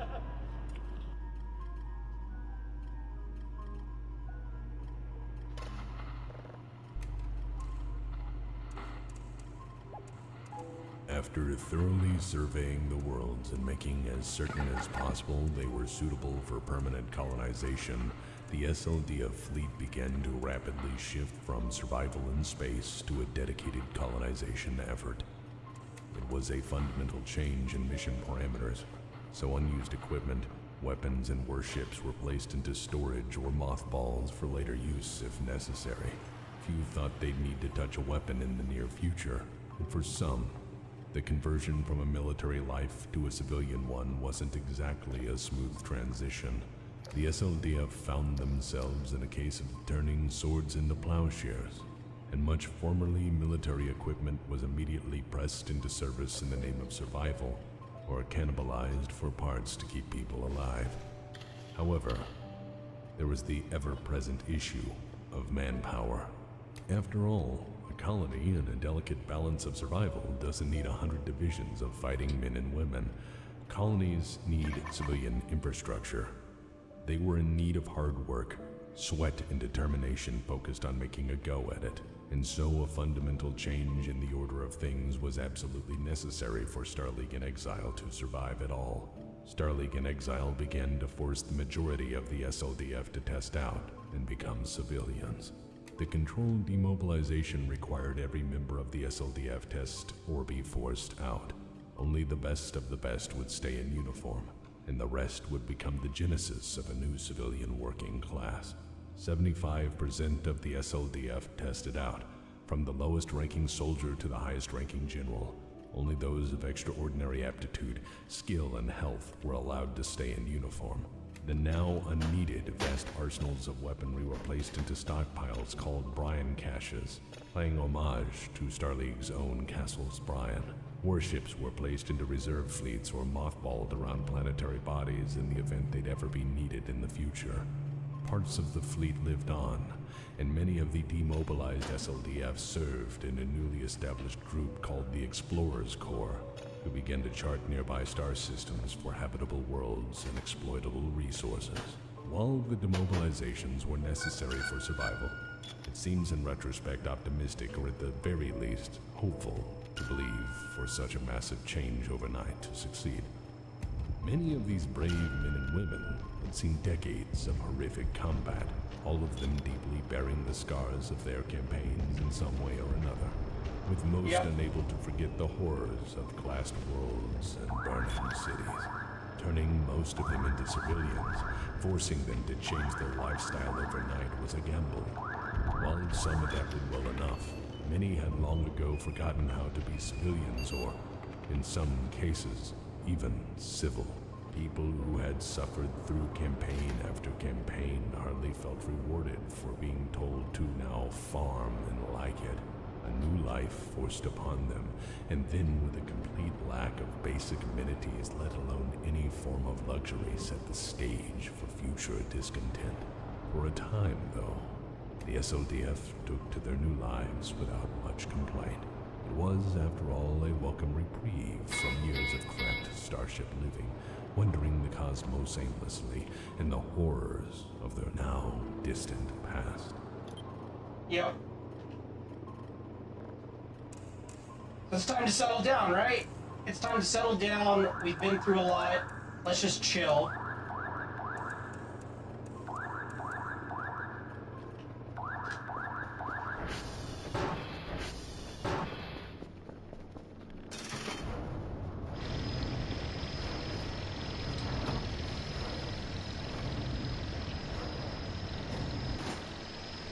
Oh, that's cute. I like this.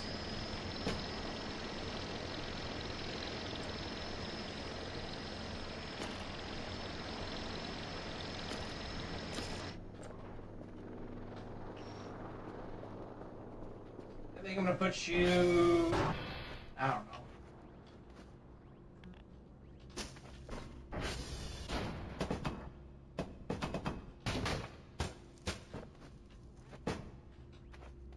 Yeah, right there should go.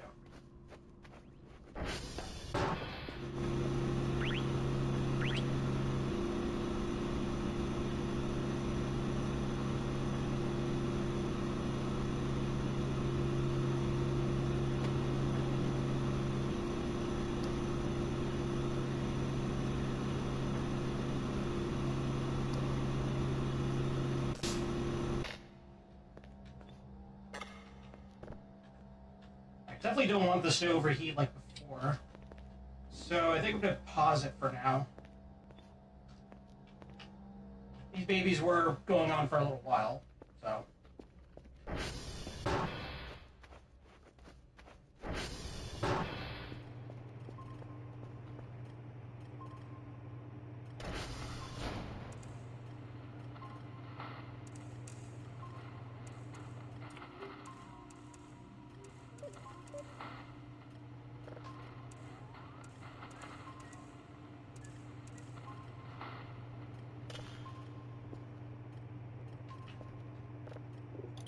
Kerensky closed the book on the past as best he could by broadcasting toward the inner sphere a final message.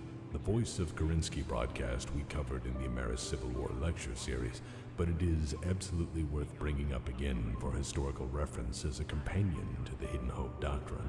Yep. The Voice of Kerensky message was one of hope, conveying that perhaps one day the inner sphere would not be a place of turmoil, and that future generations may learn to live among each other in peace. Broadcast September the 9th, 2786, the Voice of Kerensky message would take at least 1,000 years to reach the inner sphere on broadband carrier waves. It was a message of hope, but prudent enough to be sent the slowest means possible. It would be time enough for people to grow up, time enough for people to find a better way. In theory, anyways. By strange coincidence, that very message would only be heard 260 short years later, but that's a whole nother story. For a short time, though, there was indeed peace and prosperity for Starleague in exile. Cities were built, houses became homes, people farmed, started families, and did their best to forget their troubles, and folks did their best to start over. In 2800, things began to change. Perhaps it was the age of their leader, as Alexander Kerensky was by this time 100 years old and straining even the life expectancy afforded by the very best in advanced Star League medical knowledge. He'd not had, by any standards, an easy life, and with many long decades of stress, pain, and loss wearing down on him, he was struggling to hold a dream together with zero room for error. He was weighed down by his most recent and perhaps deepest sorrow, as just 4 years earlier his wife Katyusha contracted a virus, grown ill, and died. This, when coupled with his advanced age, meant he was unable to tend to Star League in exile with his former vigor. The depressed ancient general couldn't hold the reins of power with the strength he once did, and certainly didn't trust his sons to assume those responsibilities for him. And so, slowly, things began to fall apart. At least that is one interpretation of events. I'm going to give you a different reason for what happened next. 2 words. Capellan fuckery. Let me elaborate. I see. Oh, those fucking Capellans every time. Oh no, I'm gonna put you right over here.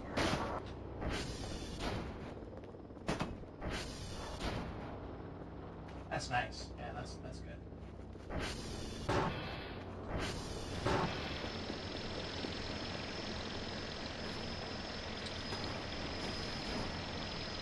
Yeah, look at that. We got our own little 3D printer.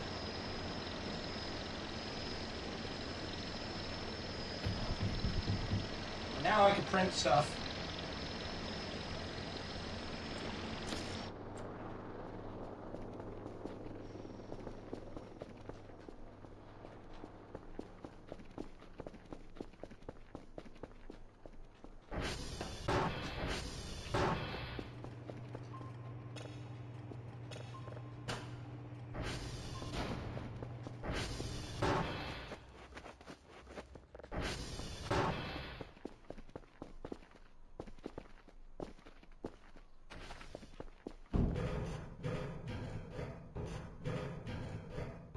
Alright, now let's start putting these fuses here.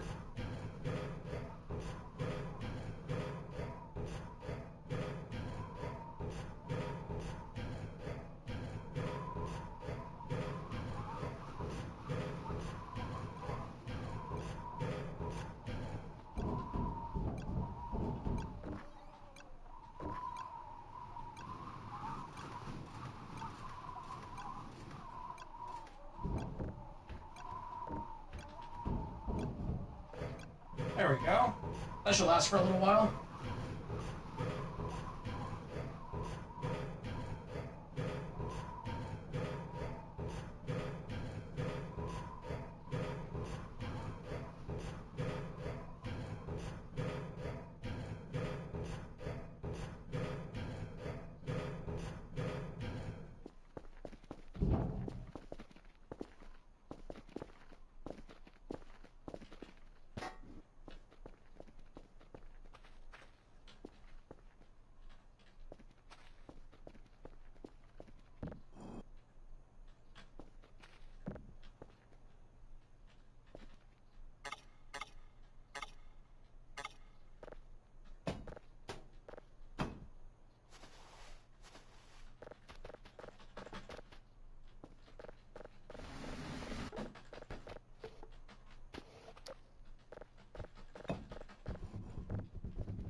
I like this new flashlight quite a lot, actually.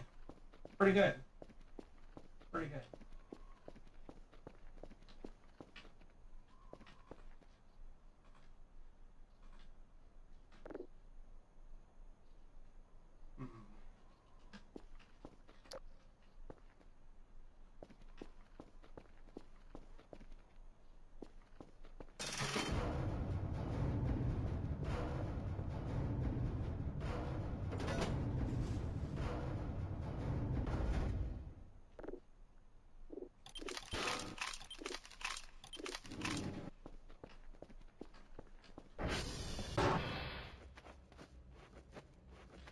have so much metal I don't know what to do with it.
I'm gonna save this call for later, actually.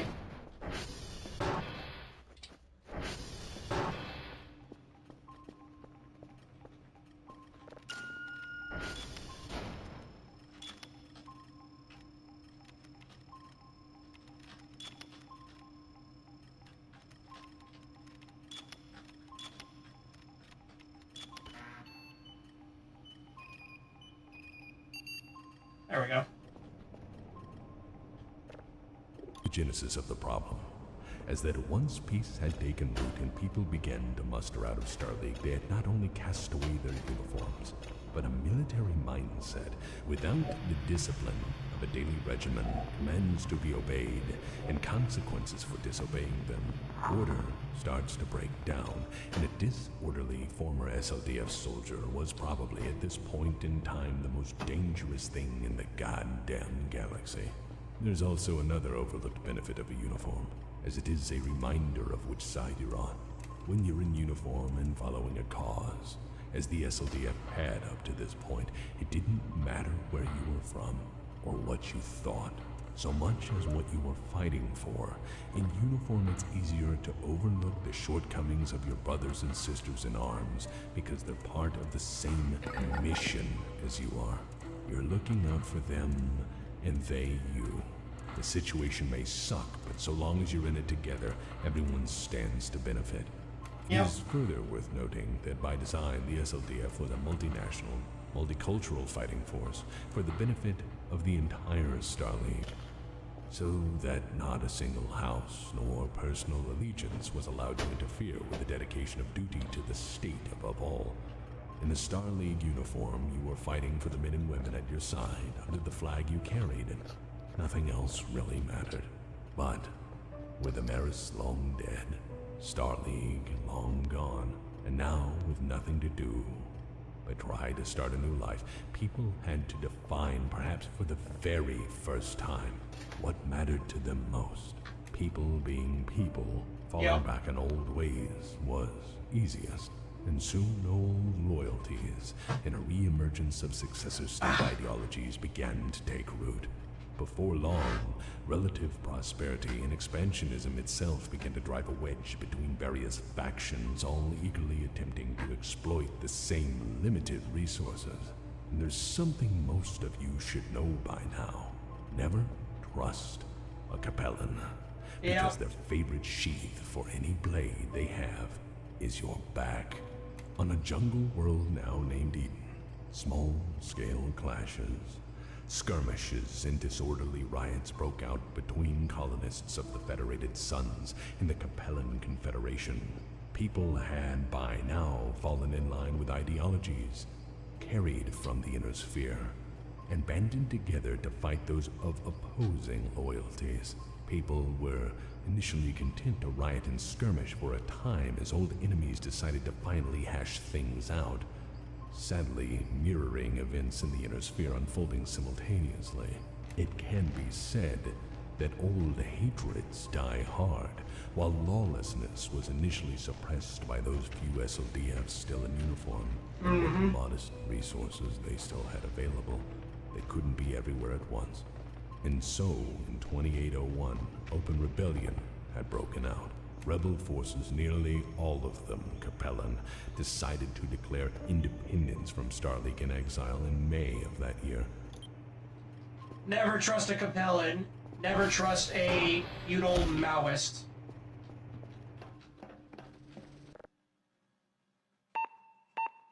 Because they'll always stab you in the back.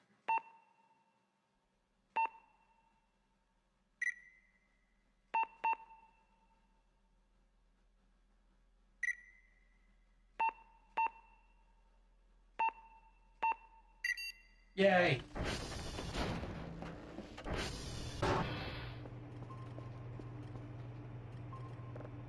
They were not merely content to say, "We quit, we're out, thanks for the ride and the colony and keeping us alive, General Kerensky." No. They were intent on making a new state from the ground up and curb stomping anyone who got in their way. To further this strategic aim, they seized mothballed weapons and equipment from the tremendous arsenals they built years earlier to arm their new state and begin fighting their neighbors, folks loyal to the Federated Suns, with everything at their disposal. Being that most of the population was quite familiar with how to effectively wage warfare, these rebels were not your weekend warriors playing games. With the SLDF being a bare handful of soldiers at this point, peacekeeping efforts soon failed, and the situation rapidly spiraled out of control. Few thought that soldiers who had sacrificed so much would eagerly betray their fellows for territory, resources, and loot, but Capellans will ruin anything, as is their custom. Maybe it was the sirens blaring, or people losing their shit, or just that familiar sense of chaos needing desperate leadership, but the rebellion broke Alexander Kerensky's torpor, pushed back the fog, and brought him back to the front. Yes, 101-year-old General Alexander Kerensky had had enough of this nonsense, and he acted to put an end to this. He dispatched his most loyal SODF troops, led by his right hand from the American Civil War, General Aaron D. Chevalier, and backed him up with Major Elizabeth Hazen of Blackwatch fame. The objective was to stop the rebellion from spreading, to preserve Starleague in exile, and, as necessary, destroy all opposition to good order. They were sent to put an end to this senseless violence and prevent further chaos from spreading in its wake. Eden was a dense, mostly untamed tropical jungle and filled with plenty of spaces to stage an ambush. Capellan forces had dug in deep and prepared the battlefield for the coming onslaught. When the loyalist SLDF forces made landfall, they found that the situation was worse than they were led to believe. Capellans had already done what they do best, which is lay traps and prepare to kill their former allies. As the SLDF forces approached the rebel encampments, Major Hazen's mech fell into a particularly devilish trap, a giant pit of oil that touched off the instant the mech fell in. That's not to say Major Hazen had grown soft, mind you, because Capellans have a PhD in backstab, betrayal, and traps like this. But with no way out and the mech rendered combat ineffective, Major Hazen ejected. Capellans being Capellans, they opened fire on the ejecting mech warrior with everything they had. Major Elizabeth Hazen, SLDF legend, Blackwatch hero, and survivor of the American Civil War, took a heavy caliber slug to the neurohelmet mid-ejection and was out of the fight. For a few minutes. Yes, the Blackwatch is that hard to kill. Being shot in the head is a minor fucking inconvenience. When she awoke, head ringing and angry as all hell, she found General D. Chevalier heavily engaged in close combat with the rebels. I have not touched on the brave madness of General Aaron D. Chevalier, one of the most loyal men Kerensky could have ever have hoped for. This was a man, after all, who years earlier was willing to wage war on all of the great houses to restore Starleague. The short version of his career is thus. He was born in the Federated Sun, a survivor of the War of Davion Succession, an elite Academy grad, an SLDF hero, and a veteran of the 320th Dragoon Regiment, which was later tragically annihilated during the Hegemony campaign. He was a fierce competitor, and in his youth had placed in the Martial Olympiad of 2736. He was a graduate of the Elite Gunslinger program, the same program that bred the Black Watch Elite Training Regiment. He led the heaviest fighting in the 3rd Hidden Corps. He'd hunted pirates. He made it to Lieutenant General before he even met Kerensky, and rose to Division Commander before the American-Civil War even began. He was known as being a fearless, ceaseless motivator who tirelessly stood his post, worked as hard as he could, and never gave up. The man had a reputation for being fearless in the face of impossible odds, as he demonstrated by using the sharp, pointy stick of the SLDF Navy to raid Amaris while Kerensky curb-stomped the periphery in Amaris' own Rimworld's Republic. He also knew what it meant to sacrifice for the greater good. Of his 5 children, 2 were killed by Stefan Amaris as they tried to find and protect members of House Cameron. His 2 oldest children died during Operation Chieftain, both having served as SLDF veterans and both having laid down their lives to try to take the hegemony back from Amaris. De Chevalier did not shirk from duty or responsibility, so when the general said, "Make rebels go away," he waded in without second thought. So Major Hazen wakes up from a mild case of bullet to the neurohelmet to see an old Star League general with near 7 decades of military service stomping into the fray in his Atlas. Maybe it was past his bedtime, or maybe he was tired of this nonsense, or maybe he just wanted peace for once. But De Chevalier was thoroughly unamused by this Capellan bullshit and set himself to take care of this problem at point-blank range. And fatefully for him, that is what the Capellans had been waiting for. As he waded in, as some would say, to shield the ambushed SLDF units and buy time for a regroup, the rebels struck with full force. Using the full weight of their infantry, well-placed artillery, and sheer numbers, they overwhelmed the Atlas. De Chevalier didn't eject because to stop fighting and retreat would only endanger his men. He gave his last orders. He stayed at his controls and he went down swinging. They destroyed one leg, they disabled his mech, and he continued to fight like a madman. He was bellowing orders and firing every functional weapon he had, trying to hold back the jaws of defeat with every ounce of his soul. But no man is immortal. With wave after wave of Inferno missiles tearing into the Atlas, General de Chevalier died in a blaze of glory. And some would say that is the turning point. There was no way back now. A good man killed for no good reason. The uprising, the American Civil War, and now the Exodus had, up to this point, claimed plenty of folks under similar circumstances. During the American Civil War, So yeah, to recap, they settled down on the Pentagon planets because... oh god damn it. They settled down on the Pentagon worlds because they finally found someplace hospitable for them to basically make their own miniature Star League. But stupidity is the greatest thing that humanity has, so the Capellans once again betrayed their allies because of petty reasons. So all the reasons for the American Civil War and for the Succession War was basically happening in the Pentagon worlds. Again. Men who used to be brothers in arms were now driven by ideology once again.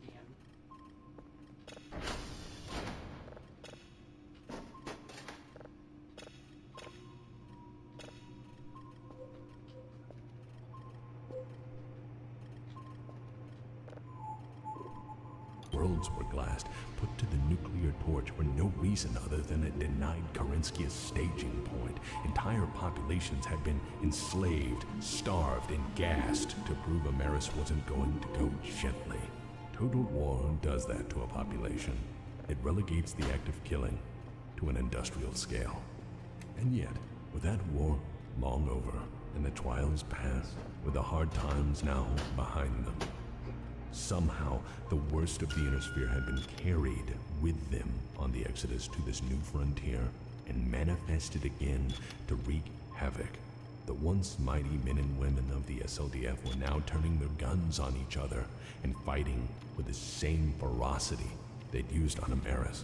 What happened next is only rumored, as rebels didn't get a chance to really write much of a record of that event. And why that is, I'll get to presently. For with Hazen's fury unleashed, what had been a battle would now be remembered as a massacre. Major Elizabeth Hazen was thoroughly tired of this nonsense. She'd seen too many die. She'd seen too many fall in the line of duty.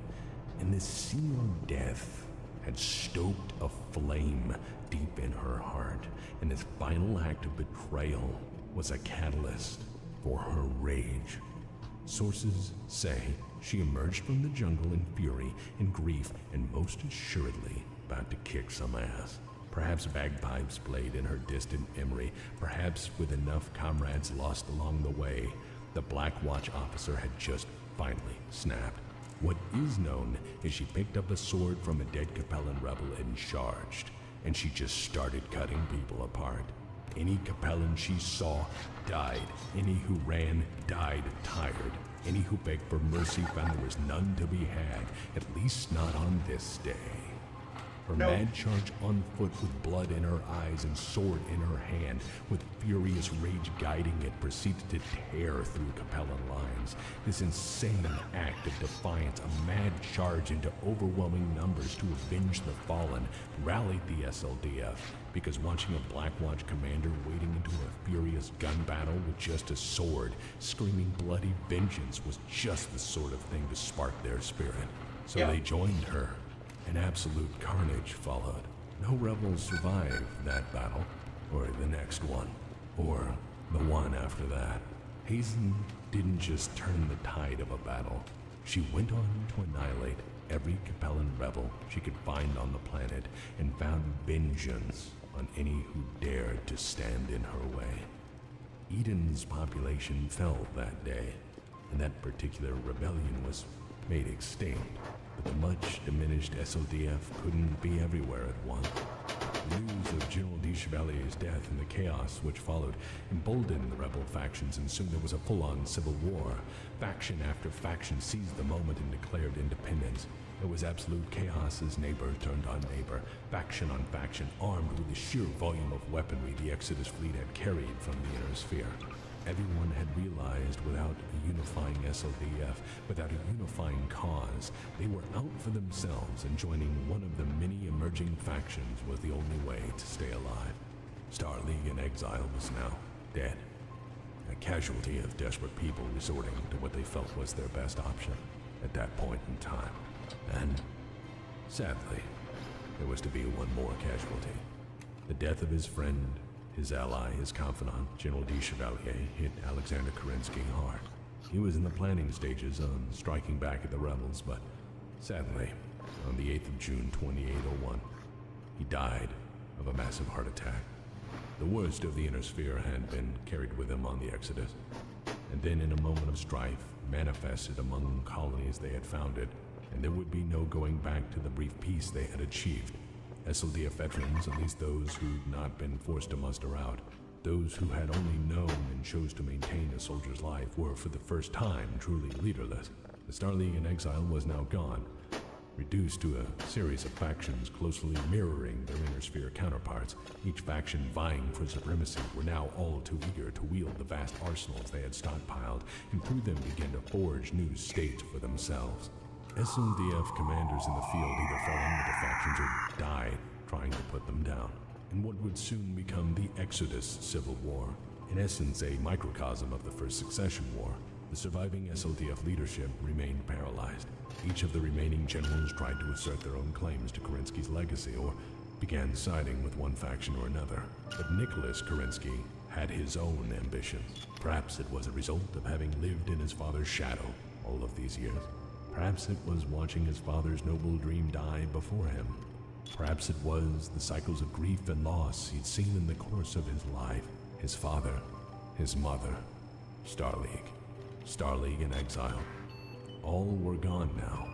There's another consideration for what he did next. I feel his previous illness had something to do with it. Nicholas had caught the same brain fever his mother had. We'll finish that in just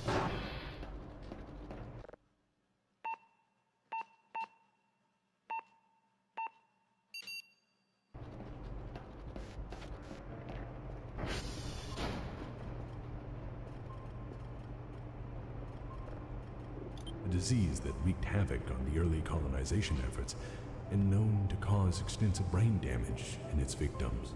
He'd fought it for 2 weeks on the verge of death, and yet he'd survived. And I feel that changed him. In the wake of his father's death, Nicholas Kerensky claimed leadership of the SLDF. He didn't see himself as a son of a great man any longer.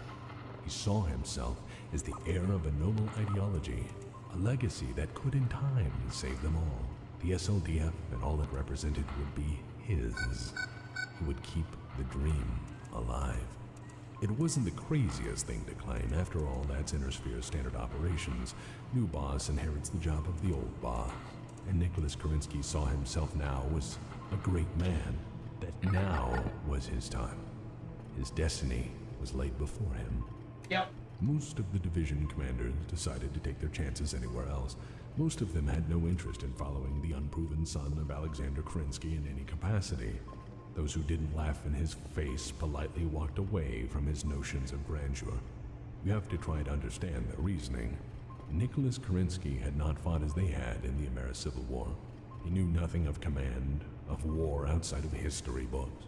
He was merely the son of the great General Alexander Kerensky.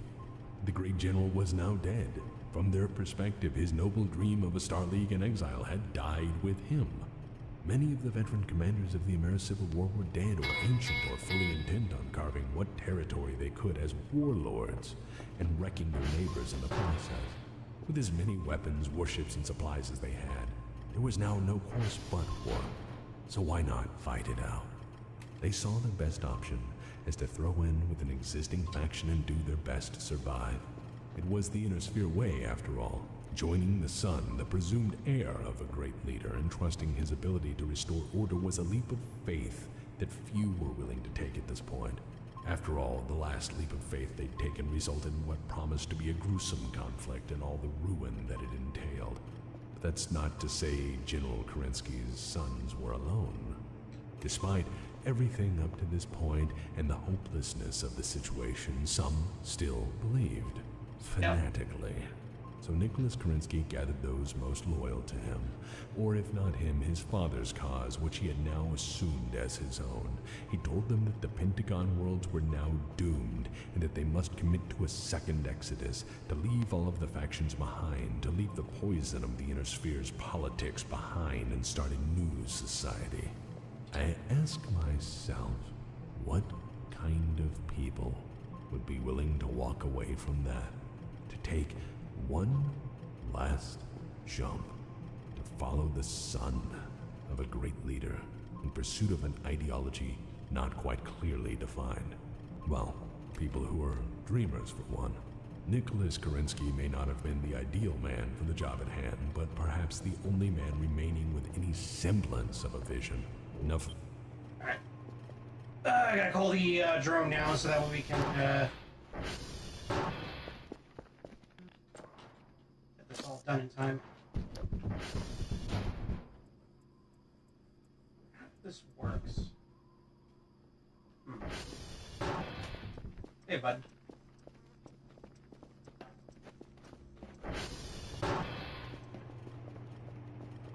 You remain here.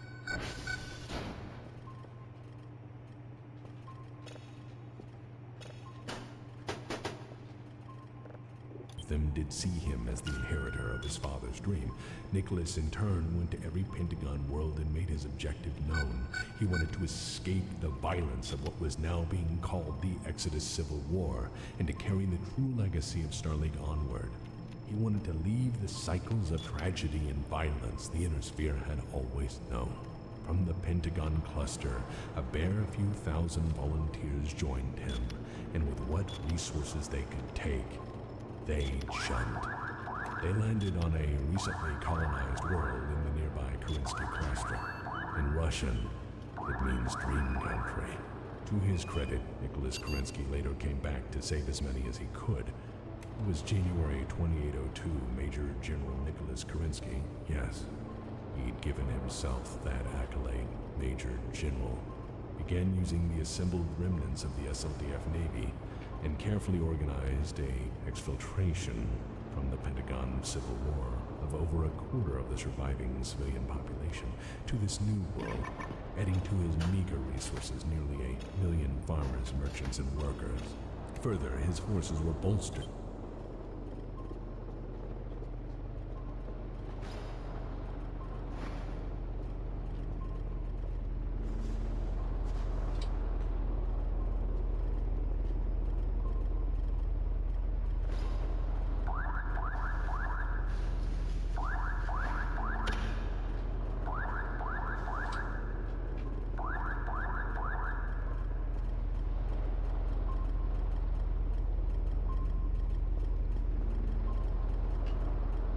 Fuck you.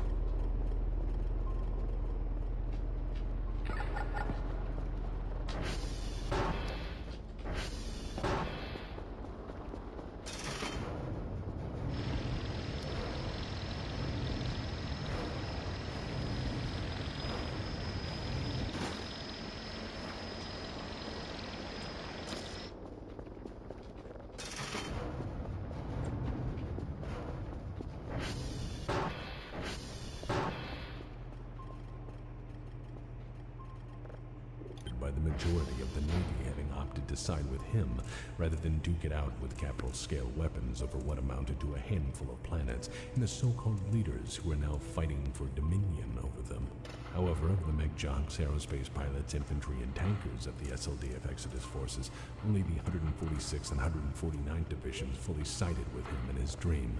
From his new vantage point, Nicholas saw the cycles of history were inescapable. Humanity in its current state would endure only occasional peace before solving things the old way. Good old-fashioned warfare vis-a-vis grade A war crime. He realized that the SLDF had left the inner sphere only to burn new worlds in the name of whatever cause they could drum up.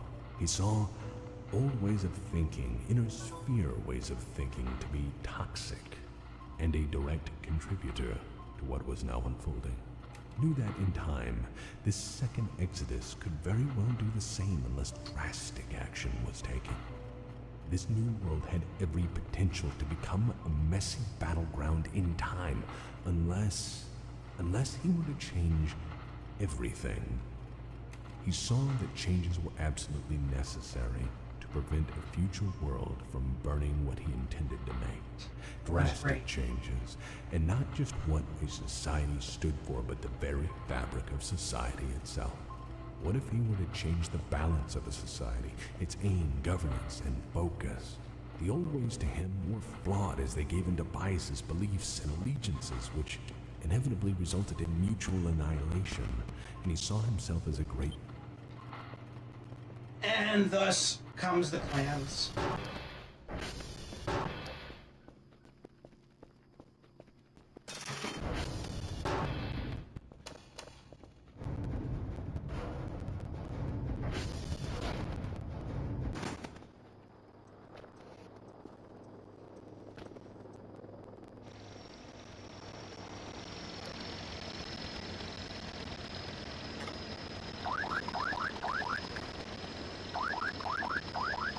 Air control.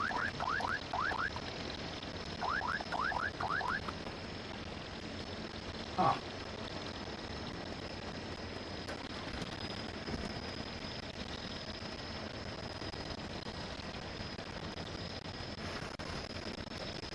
Wonder how it works.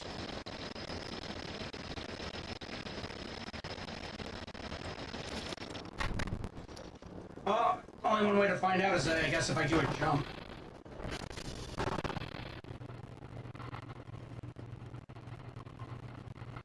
Planet. That looks like Mercury.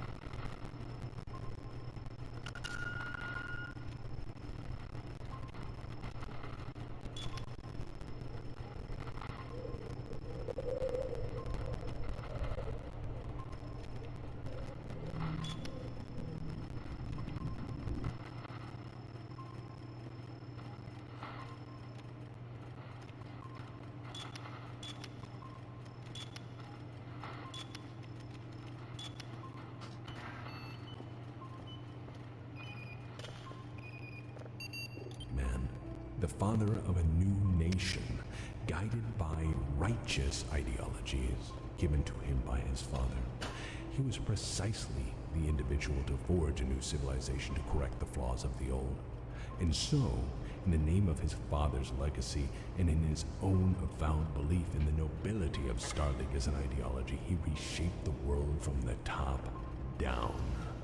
He saw himself as prime architect of this new world, and this would be a new society, free of cultural bias, of prejudice, of backward belief systems, and any allegiance to the old ways, or as he saw them, backward thinking. Nicholas envisaged a new society founded principally on meritocracy, not the inherited power dynasties of the Inner Sphere, but it would be a divisive society by the warrior elite, the best, the bravest, and brightest that they had, being a bit of a madman, perhaps as a result of his earlier mental trauma, serious illness, or just zealous belief in his own wisdom. He borrowed ideas from history that fit his vision for a utopian society. On closer examination, it would be clear that he'd taken policies and governance designs from various powerful factions of ancient Terran history, from the Mongol hordes to honor-bound shogunate-era Japan, and even the strict totalitarianism of the 20th century Chinese state. Using these ideas, he created a template for a brave new world, one which would hopefully allow for the old ways of the Inner Sphere to be finally buried.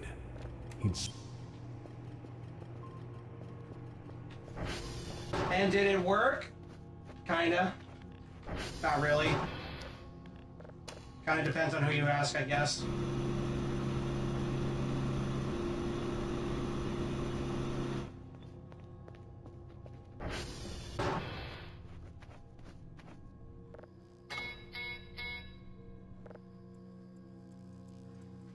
I'm gonna need to get fuses for those as well.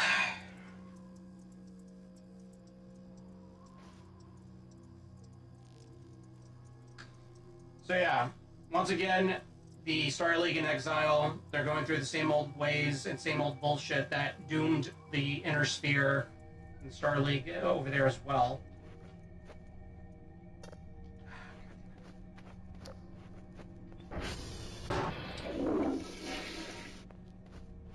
And Kerensky took whoever he could find that were loyal to his beliefs to go with him instead.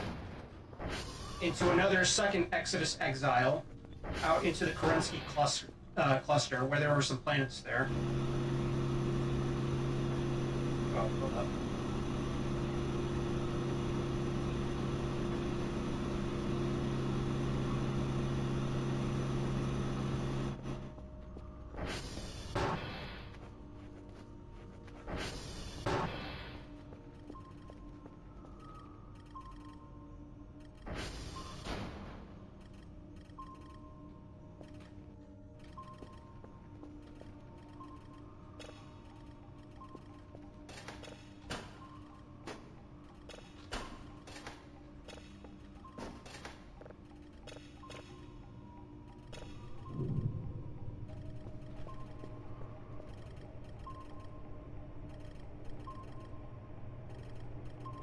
Something out there.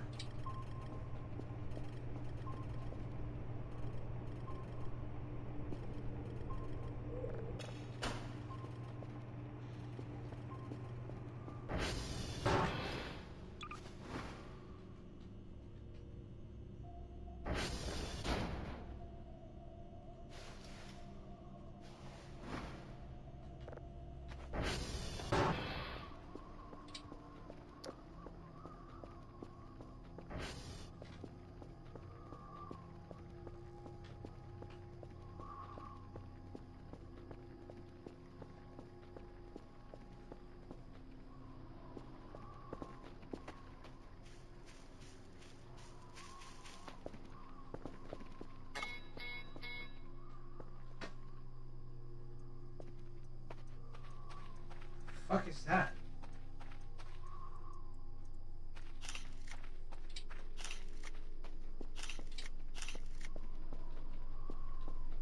What is that?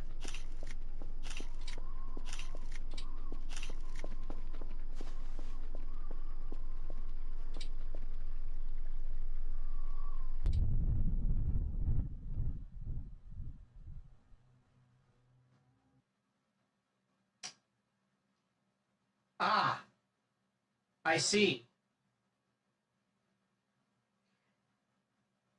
It crashed my game. Holy shit. It fucking crashed my game.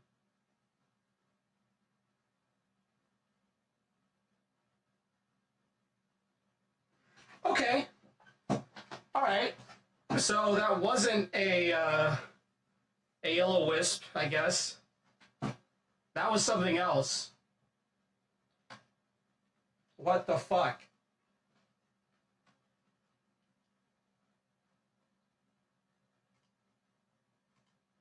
It deadass crashed my game.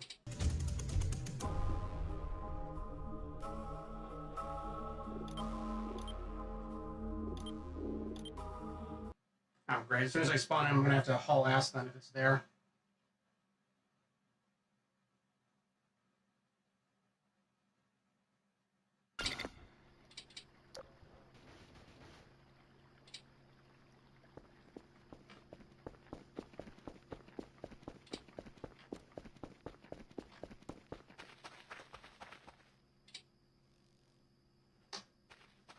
Well, it did not crash my game again. It's not there, so yeah.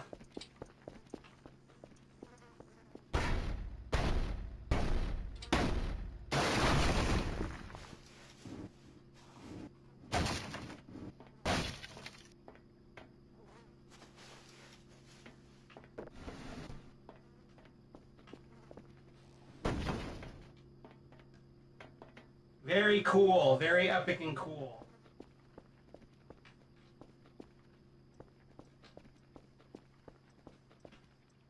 Oh, that's nice.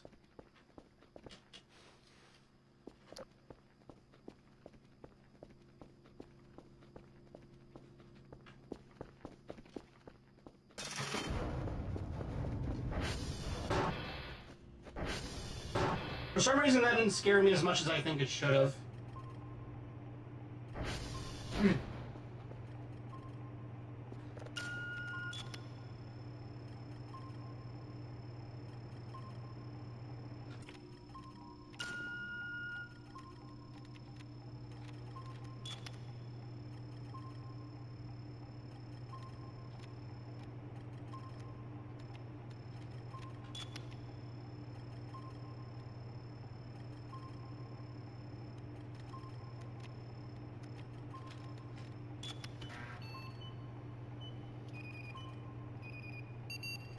There we go. Right.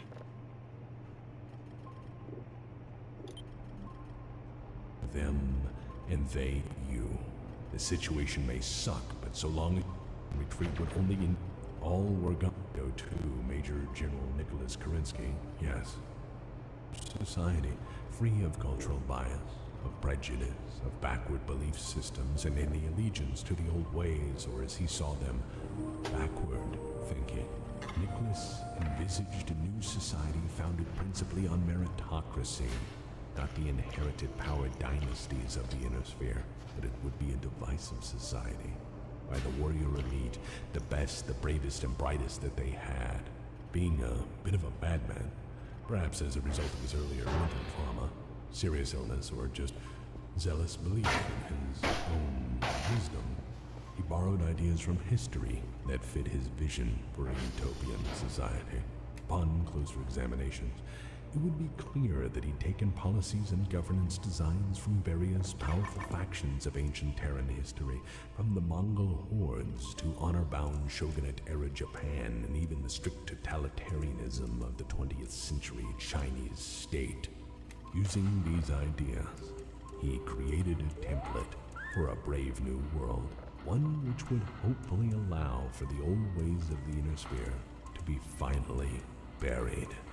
He'd split his chosen people into 20 organized units, which he soon called clans. For each of them, he would choose a totem he felt represented a facet of their identity. They went along with this, as, after all they had lost, they were united in one thing principally at this point: faith. And wearing the mantle of his father's legacy, he would shape that faith into what followed.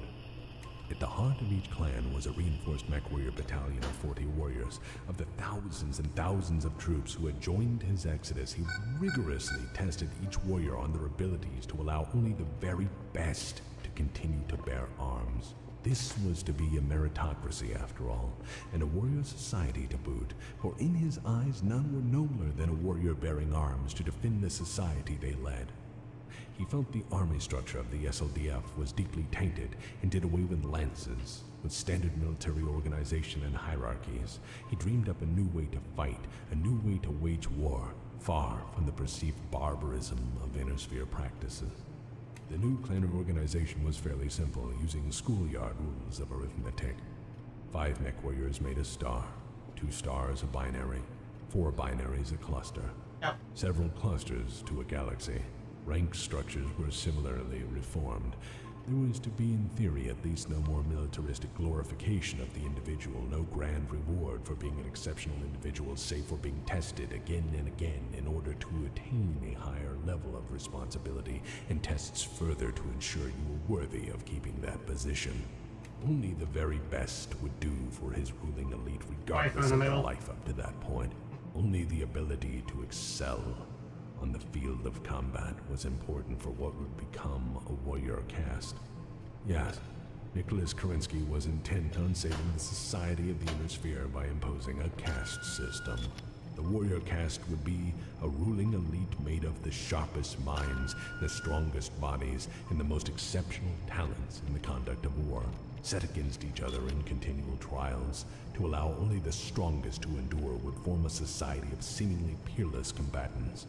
I will say that admirably enough, Nicholas Kerensky submitted to these rigorous trials himself and excelled enough that by June of 2815, he had declared himself Ilkhan, supreme leader of the clans. At least, that's what their history says. The history I must note again, that he had a hand in writing. Now, with 20 clans of 40 warriors each, initially that covers 800 individuals. They were, as the ancient Terran saying goes, the cream of the crop. This warrior class was the end result of generations of horrific warfare, and they were as hardened as humanity could provide. And while a ruling warrior elite was established, the question arose, what about the rest? There were a million civilians wondering what the hell they'd just gotten themselves into, fleeing from devastation and thankful to at least be alive. They were willing to put up with some changes, but Nicholas Kerensky had plans for them as well. Other castes would soon follow, but he had more pressing issues at the moment. Survival chief among them. So by 2821, 19 years and change after the second Exodus, and 4 short years after establishing himself as supreme ruler of this new warrior society, he decided that it was finally time to fix the issue of the worlds he'd fled. The Pentagon worlds would be the first major trial for his new society. To gain resources, to save face his father's legacy, and prove the legitimacy of not only his leadership, but of the society he'd engineered. He wanted to take back the Pentagon worlds, reclaim the entire forces of the Exodus, and impose this new society upon them. This plan became known as Operation Klondike, and it was a terrifying success, namely because the extensive preparation, intelligence gathering, and endless battle drill of Nicholas Kerensky's forces. The fighting forces of these new clans had drilled, fought, and competed against each other endlessly in war games that were at times bloody contests between combatants over who was the ultimate warrior that day. For years, endlessly, they had drilled, testing themselves against each other in every possible manner. With every trial undertaken, they were preparing for a full test of their abilities on the fields of battle to come. As Nicholas Kerensky's forces exhaustively prepared themselves for conquest, the Pentagon worlds had waged war among themselves over what dwindling resources remained in the name of whatever heathen cause they could dream up. The Exodus civil war continued in a brutal fashion, unchecked or unchallenged. In the wake of the second Exodus, the survivors of the Pentagon worlds had battled each other without major pause for 20 years. After ferocious conflict, they had generally mismanaged their own situation to the point they were about to collapse. They fought each other with the same relentless ferocity currently unfolding in the inner sphere, acting in many ways to mirror the First Succession War in all but scale. Every weapon at their disposal was being used to the fullest of its capabilities. The veterans of the SLDF had fallen into old habits, and using the skills they developed during the American Civil War, they nearly burned each other to cinders to fight for marginally habitable space. Kerensky had up-to-date intelligence on the exact condition of each Pentagon world from refugees and from traders now plying the space lanes, and his own vast naval forces reactivated for the invasion itself. 5 separate fleets were sent out, one for each Pentagon world. They would observe and report the situation in detail. Reconnaissance was conducted in phases, and from listening posts clandestinely placed in system, all colony activity was recorded in detail and broadcast back to Ilkhan Nicholas Kerensky. The planners plotted the location of all colonial vessels, all spacecraft both active and derelict. All communications and their content was thoroughly analyzed to get a better read on the situation. Slowly, through passive signals intelligence and direct observation, fleets got an exact picture of what was happening. And most importantly, where to strike. Battle planning was exceptionally thorough. Each of the 5 Pentagon worlds would have 4 clans assigned to invade and hold them. The invasion itself was the first clan blitzkrieg, and in essence a true test of Nicholas Kerensky's new society. This operation would showcase what they had learned, as well as the leadership, vision, and wisdom of Nicholas Kerensky. They had cast off the old ways, choosing to devote themselves to the legacy of Kerensky and the dream of a better world. But would it help them here and now? It was at this point the survivors of the Exodus Civil War piloted barely functional equipment. And while the scale of the Exodus Civil War may have been small, considering it was a small population to start with, this sheer amount of combat experience common throughout the population contained within the Exodus, coupled with the disproportionately immense amount of firepower at their disposal, the casualty numbers were accordingly horrific. The Exodus Civil War had destroyed roughly half the population and reduced the former colonies to total ruin. That's not to say Nicholas Kerensky's conquest of these worlds went without significant effort or casualties. The stakes were high, his numbers were limited, but this was an ultimate test of an ideology, and if they failed, their belief system would be proven insufficient. And no doubt the survivors of that would, in fashion, turn on each other. If they succeeded, however, they would forge a stronger society than they had ever enjoyed since leaving the inner sphere. The outcome of this invasion would also shape planner history in other ways. As stated, it would demonstrate that the new way of organization and thinking trumped the old ways, which had, as demonstrated, significantly weakened their enemies. Secondly, the clans who did well improving themselves through the invasion would be in positions of significant strength to bargain for additional territories, new worlds in the Kerensky cluster, or additional resources from what they captured. But those clans who'd suffered during the invasion or failed to completely accomplish their objectives would be left weakened, and weakness was not something the new world would allow. While the invasion and liberation of the Pentagon worlds was overwhelmingly a tactical success, and a further masterstroke of planning and preparation, it was during this time that the clans would suffer a significant loss. Yep.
Andrei Kerensky died on the 1st of December 2821 in an ambush. Alone, He stood against a reinforced lance, and while he gave a good showing, he was slain by repeated deliberate shots to his cockpit. With his death, one of the few people who could have shaped the clans in any meaningful way, or at least served as counterbalance to the doings of his brother Nicholas, was now dead. Some would suggest that Nicholas arranged the ambush to be rid of his brother, so that he and he alone could steer the clans. The truth of that is some matter of dispute. It is of historical note, however, that one of the greatest lasting influences on clanner society would be a matter of linguistics. To this day, clanners say af instead of affirmative and neg instead of negative. This was a habit of Andre's from his youth, something he'd passed on, and clanners still keep alive. Post-subjugation, civilians that were liberated by these elite warriors were at first thankful for the fighting to be over. They were impressed by the leadership and display of firepower, and they were further grateful that the clanners hunted down the most savage and cruel warlords of the Exodus Civil War and brought them to swift, if brutal, justice. As a curious observation, it is worth noting that the people he liberated hailed Nicholas as his father, as he bore a striking physical resemblance to the great man. Then again, Nicholas had tried to emulate his father in many ways, not leastwise his appearance, as he piloted an Atlas II, where his father had originally led from the front in an Atlas in the early stages of the American Civil War. But it is no great surprise that people mistook him for his father. It had been near 20 years of horrific genocidal conflict that had muddied people's perception of history. All they knew was Kerensky was central to all of this. A Kerensky had led them out here, now a Kerensky was saving them. In light of their liberation and being saved from ruin, they saw Nicholas as the fabled savior Kerensky. And rather than correct these people's misconceptions, he chose to say nothing. Perhaps this fed his ego, or he truly saw himself as an inheritor of his father's greatness, ideology, and power, passing out food and supplies, bringing law and order, and mostly a new way of life, away from what these people had suffered. He slowly managed, in effect, to become the salvation these people so desperately needed. What follows next feeds into that, I believe. Unlike many conquerors throughout history, Nicholas Kerensky had planned for this moment. One of his first acts was to admonish the people, giving them his father's General Order 137 again. Some of them had forgotten about that in the intervening years of warfare. As education took a back seat to the needs of basic survival, he offered them the words of his father as more than a historical article of importance, though, but more as an article of faith. Nicholas Kerensky didn't just read his father's general order, he applied it to their current situation as one might a parable or guiding piece of philosophy. He preached to the people, interpreting his father's general order as a prophet might signs from heaven. He told them to grow and mature and to act in every way to eliminate the greed within them that had driven them to this path of destruction. He gave the people his father's words as gospel and offered through them a path to salvation. He offered them a road of honor, a belief system, a path that could transcend the misery they had inherited if they tried hard enough. He promised them a future they could take ownership of, and that, one day, when all was well, as his father had dreamed, they could return to the inner sphere and restore the peace of Starleague once and for all. And that was something they could believe. After everything they had endured and all of their suffering, it was what they felt was the wisest course of action. This unifying gospel of Kerensky, this renewed belief in their purpose and a new way of life would give meaning to them. And why not? After all, Kerensky was their savior at this point. But first they had to tear away the last vestiges of the old world, the old ways. Any remnants of the corrupting, destructive inner sphere ideologies had to be left Oh, God damn it. to move forward.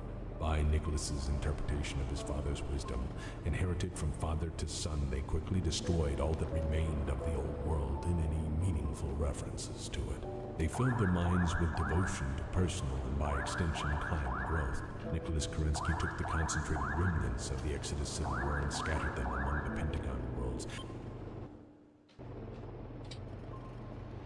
Oh, Jarvis died.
so much.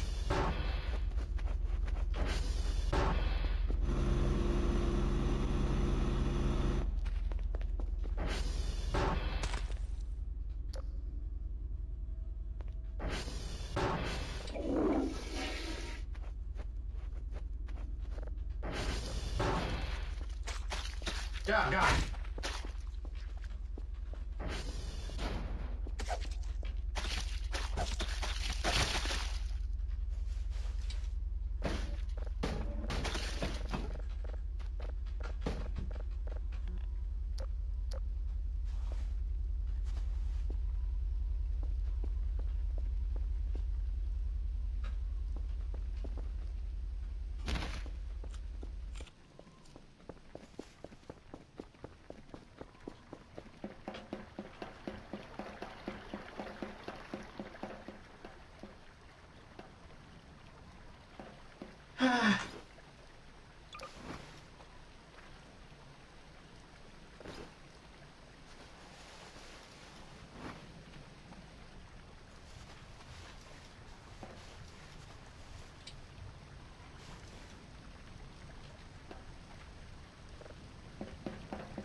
At least she was, like, dead right here and not really far away.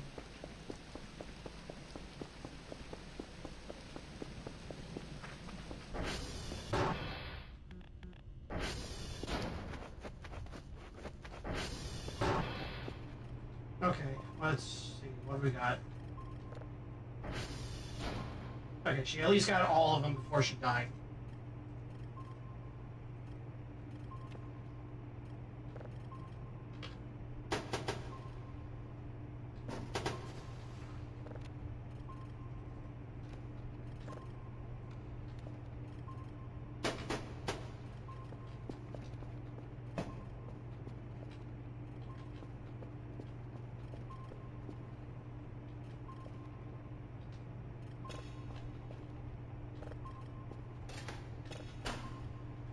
Alright, let's go fix her up.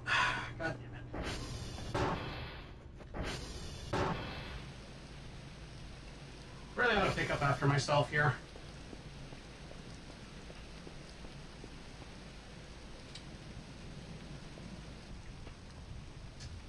Shit.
Wake up!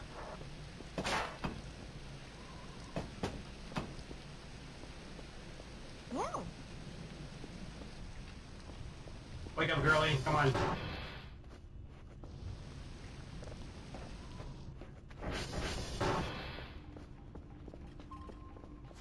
Here, put this on. You can just chill here. anyways, continuing. so as to never again allow people to congregate along political or cultural lines. And the people obeyed. They were traumatized by the Ameri-Civil War, the Exodus Civil War, and were by now tired of suffering.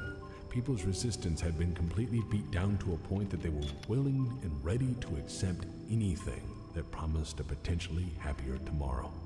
Kerensky began shaping his new society as their leader and prophet of his father's wisdom, and communicated his directive often as much through extensive writings and directives. His process was to take the written and recorded words of wisdom from his father and draw from them unique interpretations which would then be applied to this new civilization.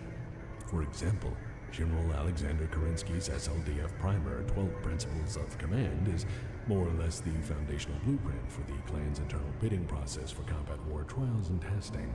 General Order 137, as interpreted by Nicholas Kerensky, is the basis for the clan justice system. His shaping of society didn't stop there. Over time, he became not only a preacher for his father's vision, but a prophet of its wisdom. From the writings, orders, wishes, and publications of General Alexander Kerensky, his son Nicholas wove the tapestry of a new society. The changes to this new world would become increasingly radical as the last vestiges of the inner sphere were swept away into the dustbin of history. Yep.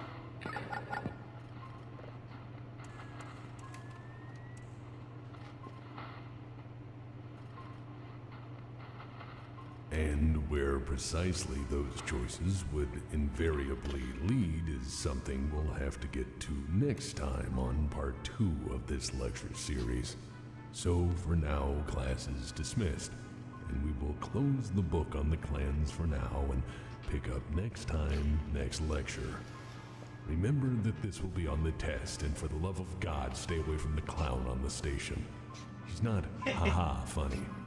He's more a Pagliacci on bath salts.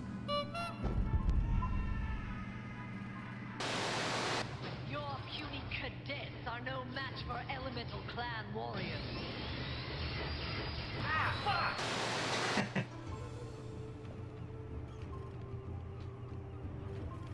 司令官、私たちは侵入者に対してあらゆる予防策を講じてきました。半径25マイル以内で私たちに正当な敬意を払わなかった者たちは、その家族やペットも含め全て始末しました。警備員は境界線上で待機し、戦争計画を妨害しようとする暗殺者、スパイ、または愚か者を破壊する準備ができます。この音楽は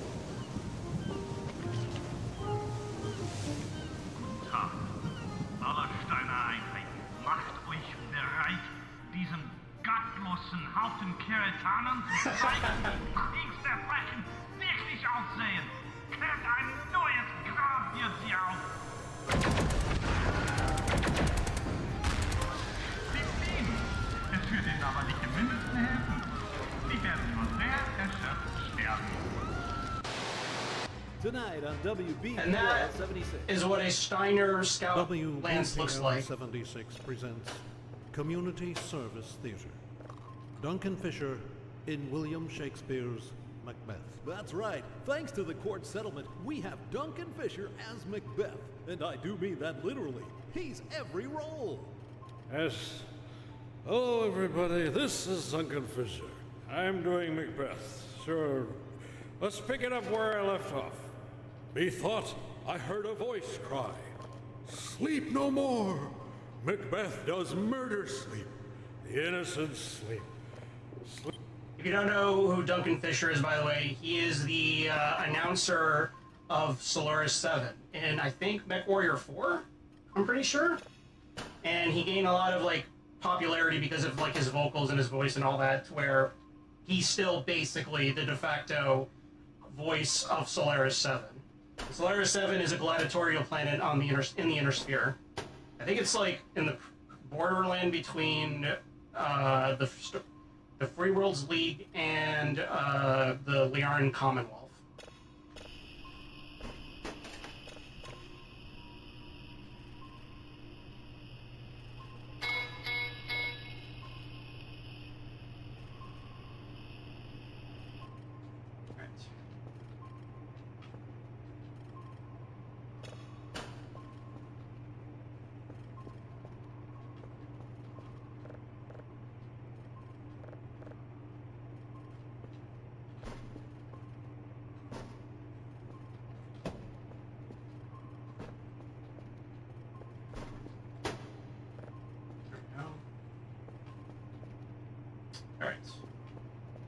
got mostly everything set and ready.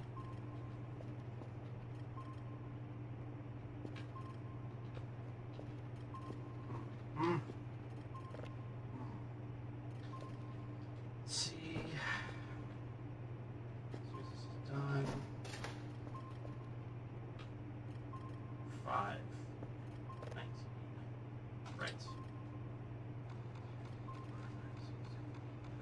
11, 12, 13, 14, 15, 16, 17, 18, 19.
Ah, shit.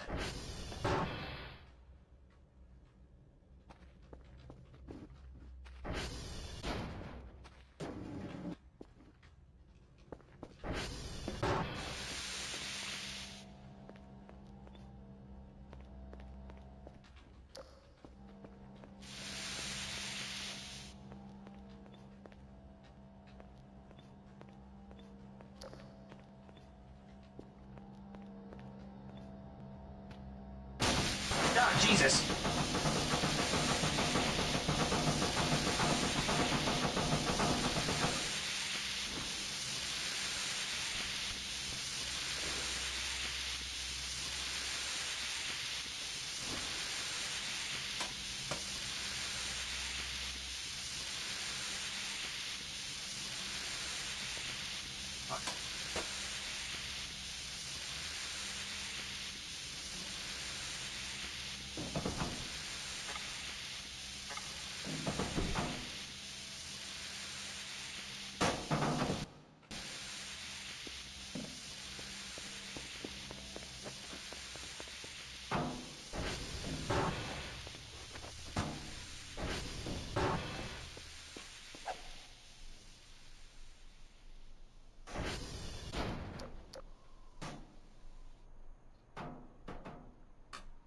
Alright, well, lesson learned, do not put a fire extinguisher right down on its nozzle. Alright, let me see if this is good now.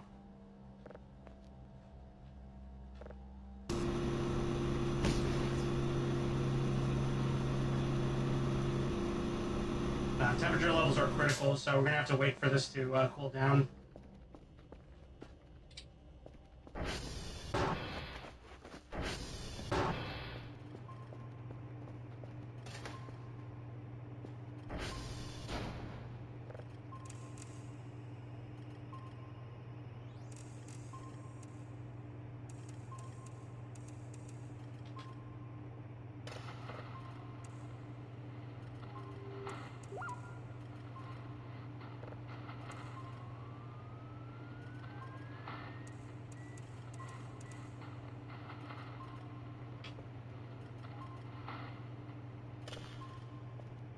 Alright.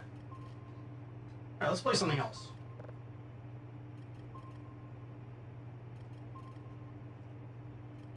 Sammy Sosa High Heat Baseball 2001. Exciting pitcher batter matchups. Unanimous PC Sports Game of the Year winner. Rated E for everyone. Introducing Omega Boost, a stomach-turning, gravity-defying shooting game. Are you all right, officer? Yeah. Good. PlayStation.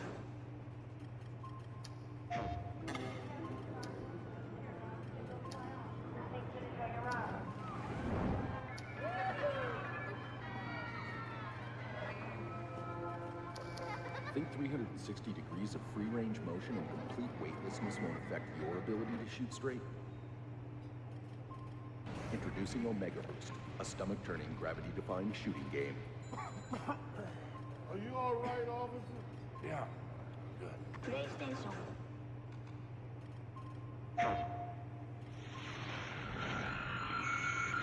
When a corrupt military experiment goes wrong, one man's rage becomes his only weapon.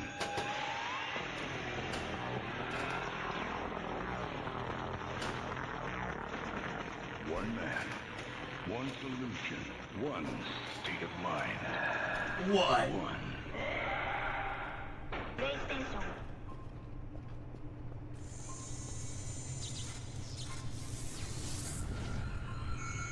When a corrupt military experiment goes wrong. Alright.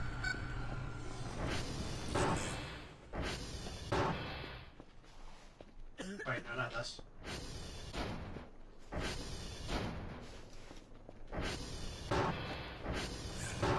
One solution, one state of mind.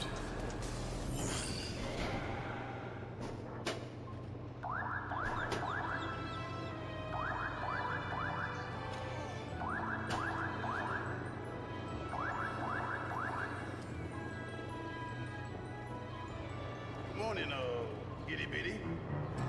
Itty bitty fool!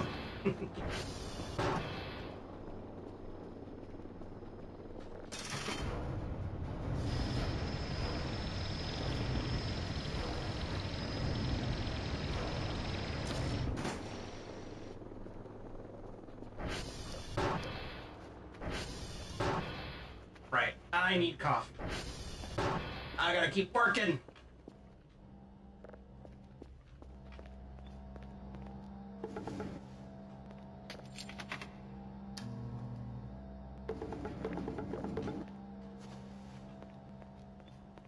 Now, let's see how this is doing right now.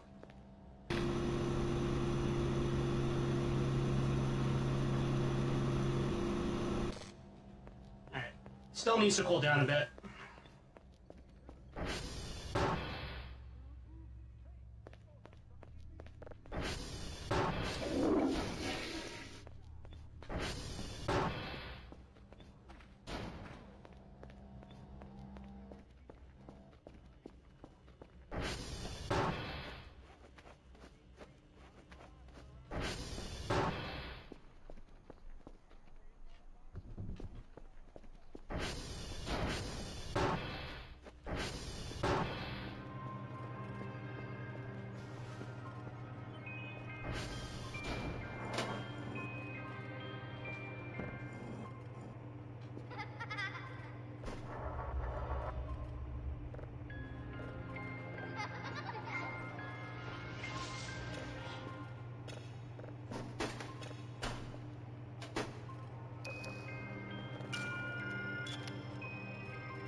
Let me tell you what bugs me about human endeavour. I've never been Endeavour. human in question. Have you? Mankind went to the moon. I don't even know where Grimsby is.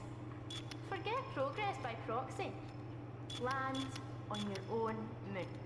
It's no longer about what they can achieve out there in your behalf, but what we can experience up here in our own time. It's called mental wealth. Into wealth. Kill Jester.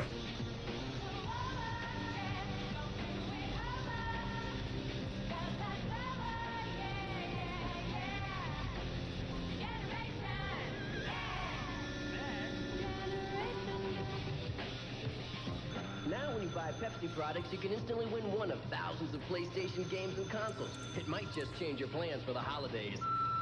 Hey, Santa! You're 6 hours late, and the reindeer and I are sick of playing poker.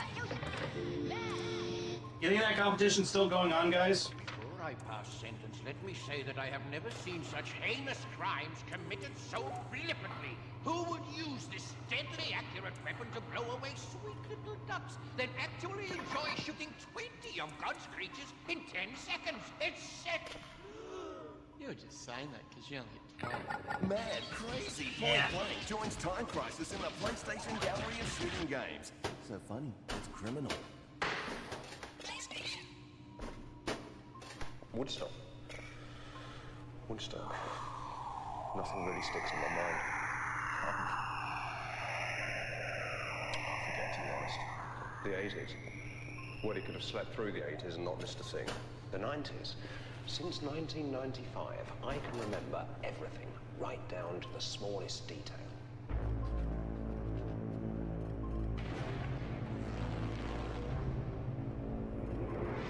$19.99 RSVP or whatever the fuck, RVP. I don't know. $20 for a PlayStation game, Ben. All the times have changed. Hubert, the hip-hop hero with a nose for adventure. Leap over 50 fantastic cube worlds and rescue the fair Cudina from the Shit, I didn't even know there was a Cuber game on PlayStation.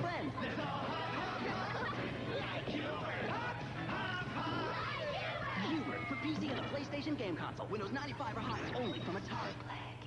Windows 95 or higher, holy shit. Sir, take a look at this. What the? Look at the speed they're going at.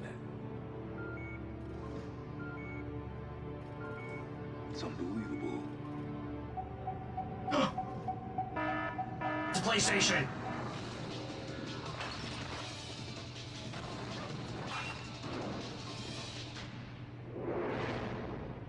It's not Ridge Racer, it's Rapid Racer. Oh, Rayman 2. Don't play Rayman 2, or else you'll turn into a Rayman.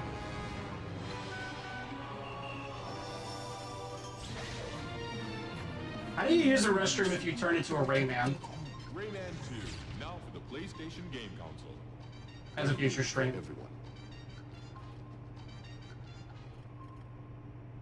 C'est Noël pour les PlayStation et les PC. Alors offrez-leur Rayman, le jeu vidéo vendu à plus de 3 Hell yeah, Rayman. OG Rayman. That game is actually really hard as fuck, by the way. Une dizaine de niveaux, des univers cartoon délirants, une aventure à vous couper le souffle. Rayman, une légende signée. Rayman. Were you surprised to be named Best Video Game of the Year? No. Does it bother you that critics call this game addictive? No. Will you tell us what that O stands for? Nope. Are you ready to explode on PC CD-ROM? Yeah. Yeah.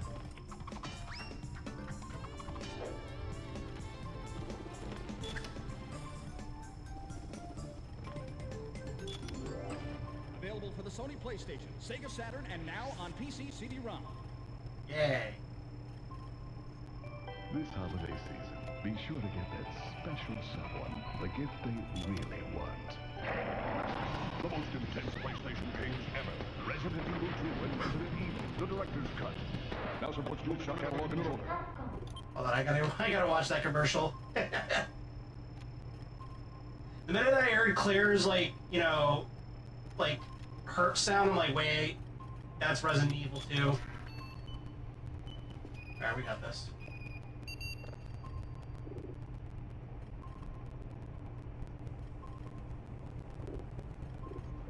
This holiday season, be sure to get that special someone the gift they really want. The most intense PlayStation games ever. Resident Evil 2 and Resident Evil, the director's cut.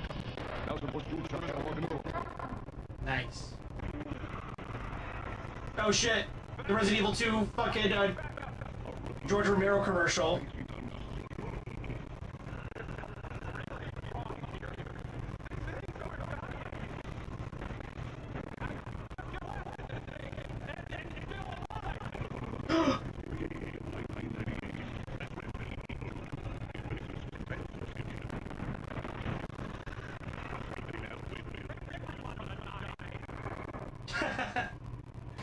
Everyone's gonna die.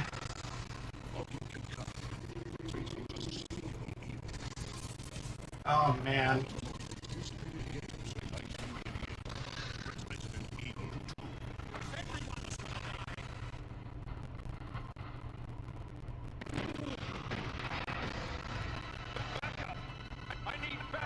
A rookie cop facing unspeakable evil. There's something really wrong here. These things aren't dying. I just blasted this thing, and it's still alive. It's still alive. Oh no! 1998, Resident Evil 2. If the suspense doesn't kill you, Something else. something else will. Everyone's gonna die.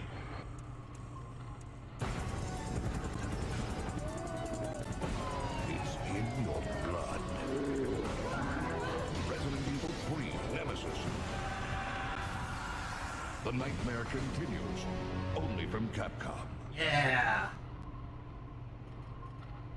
Namco.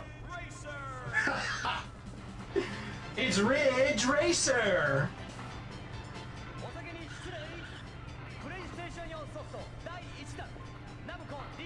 Alright, I got 3 more slots.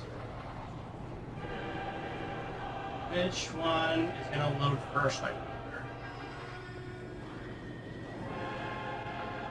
Ridge Racer!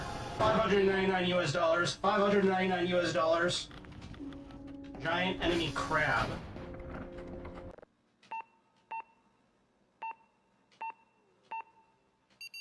There we go.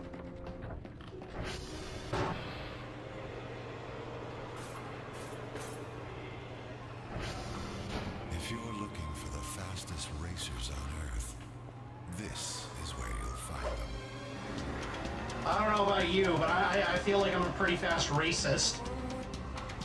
Ridge Racer Revolution, powered by Namco.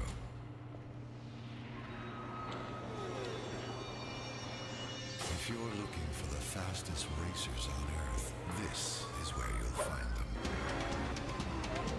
Ridge Racer Revolution, powered by Namco. Hey, folks! Have a nice flight! No hands! Is this Carmageddon? No, this is Road Trip. Dang.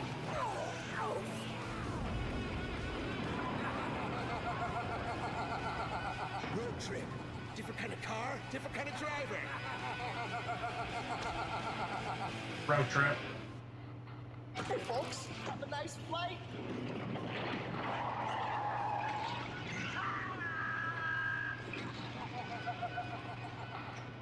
Road trip.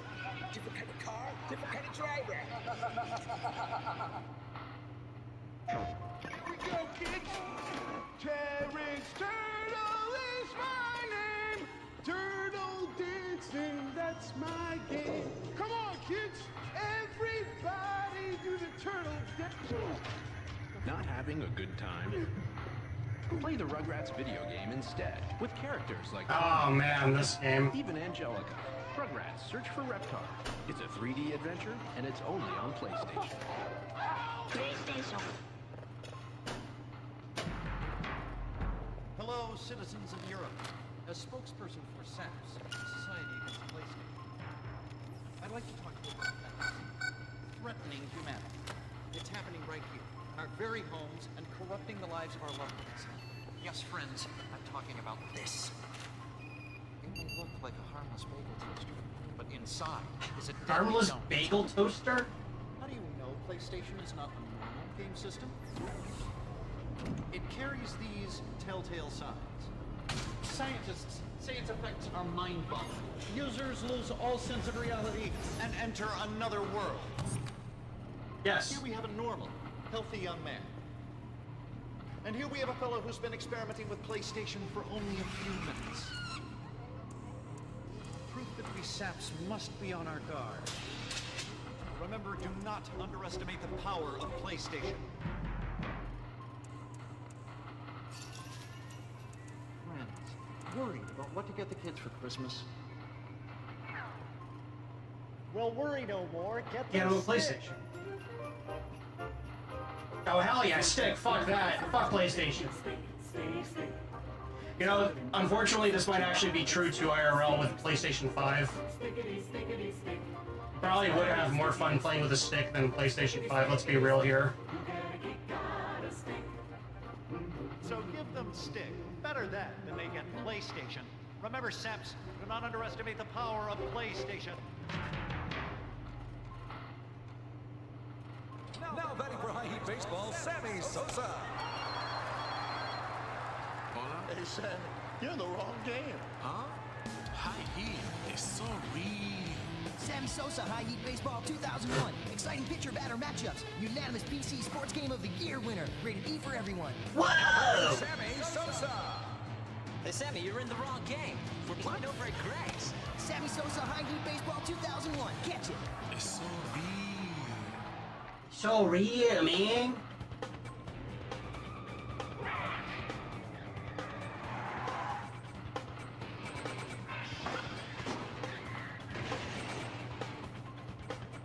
Introducing San Francisco Rush Extreme Racing.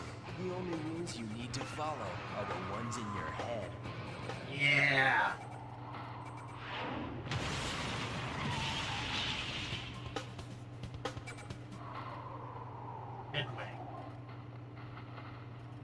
Big mistake not including me in the Scooby-Doo video game. I mean, it's a great game with Scooby and Shaggy and an all-new adventure, but they could have had me.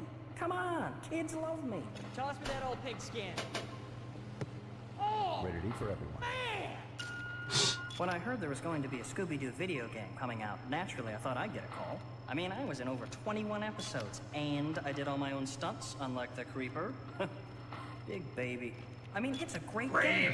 It's called Scooby-Doo and the Cyber Chase with Scooby and Shaggy and an all-new adventure. A lot of fun, but could have had me. Come on, kids love me. Oh, hey, guys! Toss me that old pigskin. Rated E for everyone.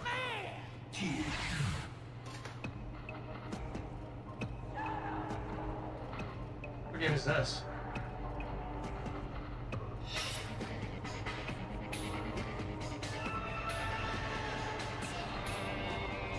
Oh, Shadow Man.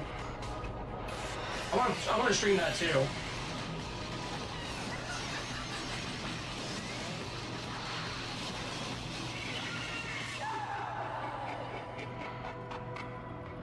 A clay.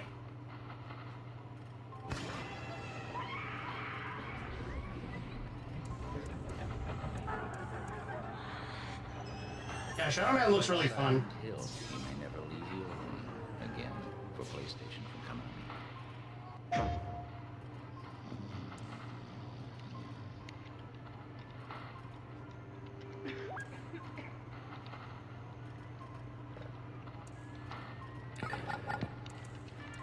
There we go.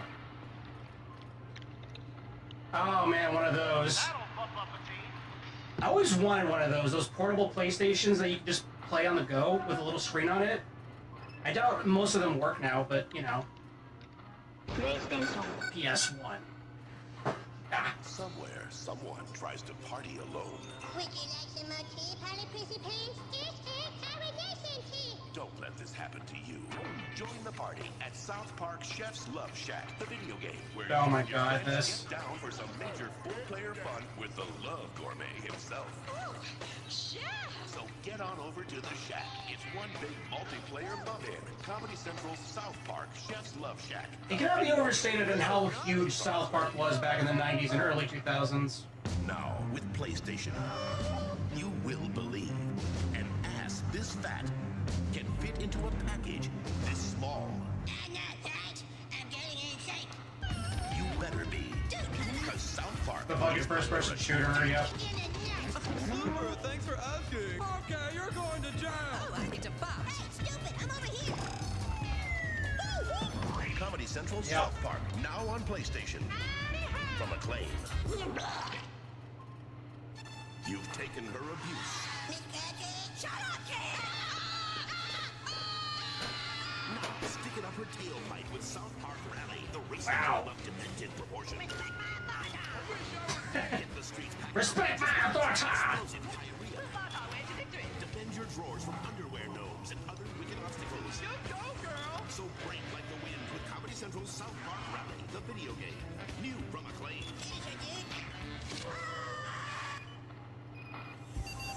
It's a sign. What's it mean? What do you think they're trying to say? Dunno.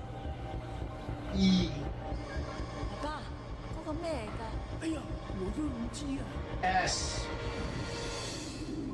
You are so dead. With all new moves and 3D graphics, Space Invaders are back. I think we've been chosen. Are you ready? Be Spider-Man. Swing from buildings. Shoot webs. Hell yeah, PS1 Spider-Man. And for the first time ever, you have all his cool spider powers. Jim, the garbage isn't gonna take itself out. You don't just play it, you live it. Jim? Spider-Man the game. Rated E for everyone. From the greatest Tony Hawk's Pro Skater. PlayStation. They just tacked that on at the last second. Yeah, this was made by the same people who did Tony Hawk. Swing from buildings. Shoot webs. Bring down the bad guys. And for the first time ever, you have all his cool spider powers.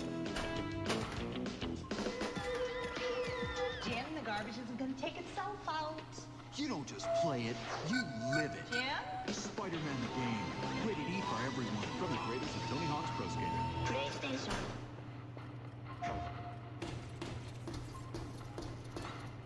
Store's closed. Not for me, pal. You might say I'm Spyro's hot co-star. I love that little dragon. The way he blows fire shaped like me. This is an official protest. I am an anti-Spyro activist. Genghis, come. What'd you say? You're toast. PlayStation. Yeah. Boycott Spyro. Boycott Spyro.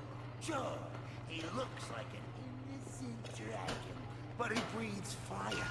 He's napalm on 4 scary legs. And he headbutts. Just look what he did to me.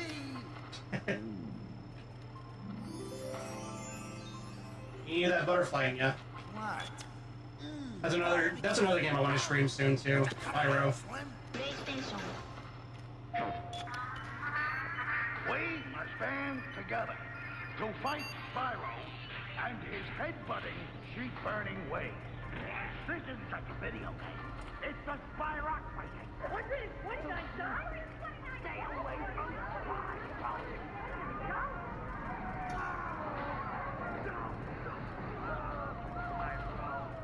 See ya. PlayStation now $129. Boycott Spyro. Boycott Spyro. Sure, he looks like an I need... but he breathes fire. He's napalm on 4 scary legs. And he headbutts. Just look what he did to me. Just look what I did to me, man. What? Barbecue. Ow! What'd you do that for?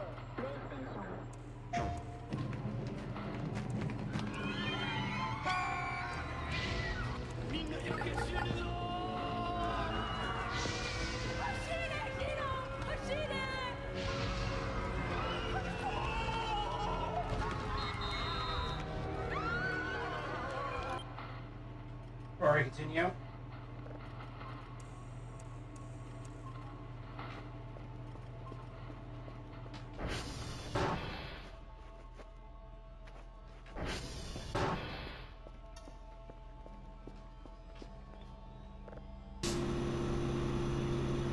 Alright, this is good now.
it's never any. It's almost always never a good unknown. Sometimes it's always just like hisses.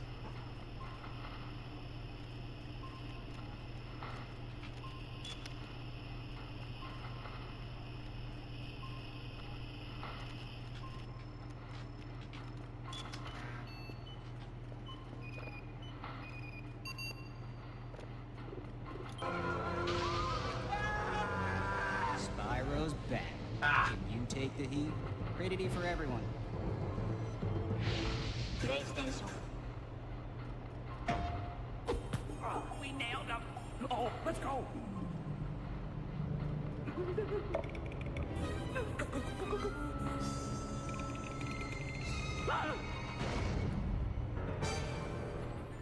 Oh? Happy holidays, fat boy. Spyro's back. What an asshole. And you'll get burned. Ow! That's gotta hurt. PlayStation. Yeah, no shit, buddy.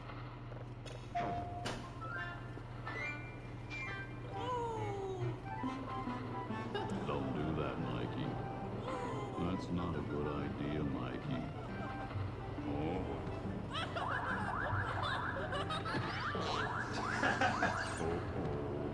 Spyro's back. Uh-oh. Mess with this dragon, and you'll get burned. Now that's my idea of fun. PlayStation. Spyro is back. He's every dragon's hero. He flies, he climbs, he swims, and he breathes fire everywhere. Oh, sure, everyone loves Spyro. Don't let that innocent little purple dragon fool you. He's one dragon you don't want to mess with. I did, and look what happened to me! PlayStation. You probably deserved it.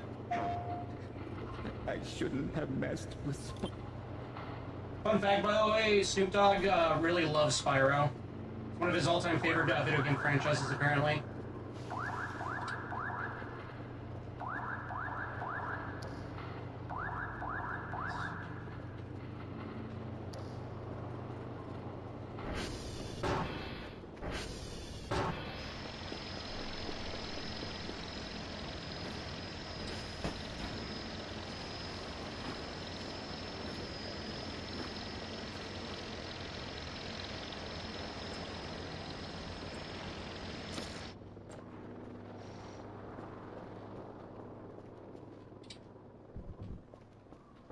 I'll put this in my room.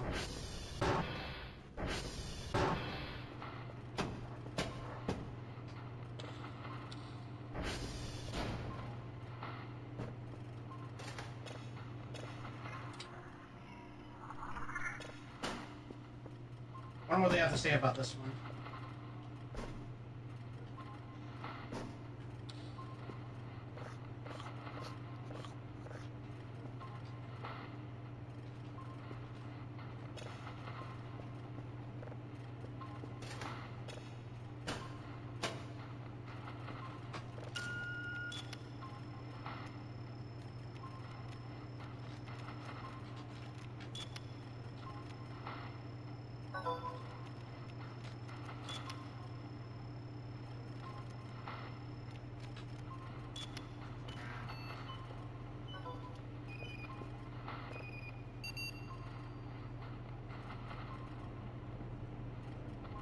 Nice. Okie dokie. I guess the next upgrade that I should probably get is the floaties for the ATV. It's got the big lights, the bumper, the belt, solar panel would be nice. Container would also be pretty nice too. You know what? I should probably buy both of those.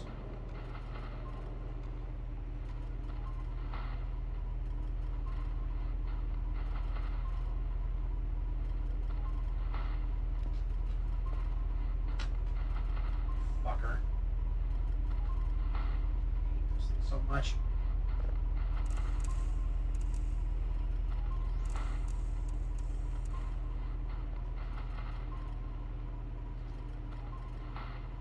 The fuck is that?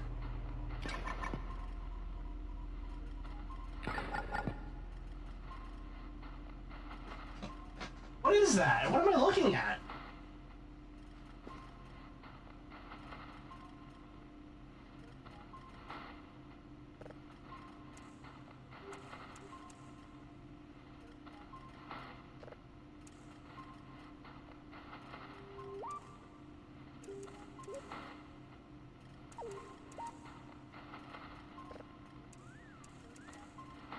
Wait a second. Is that my base? Is it looking at my base? Yeah, that's the radio tower. That's the river. What the fuck?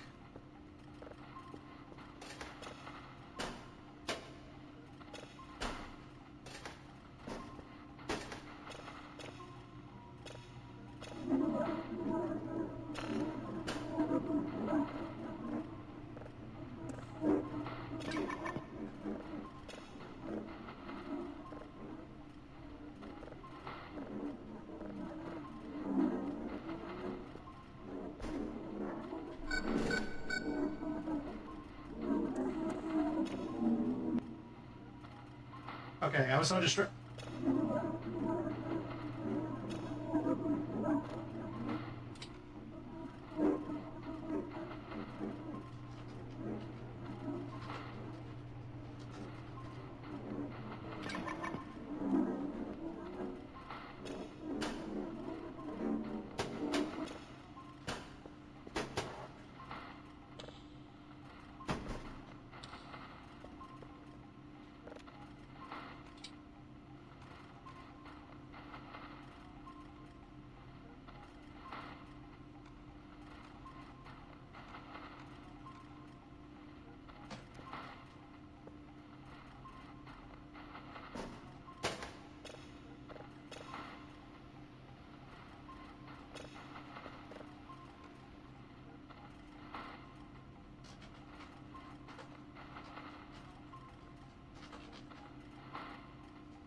Right.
Nice.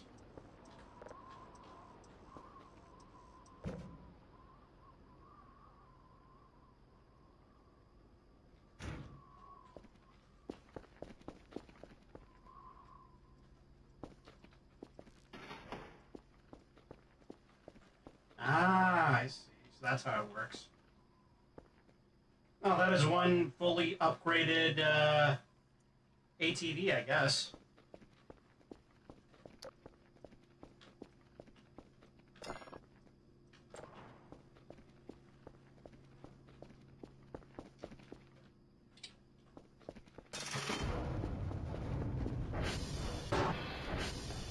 I wonder how the air control works, though.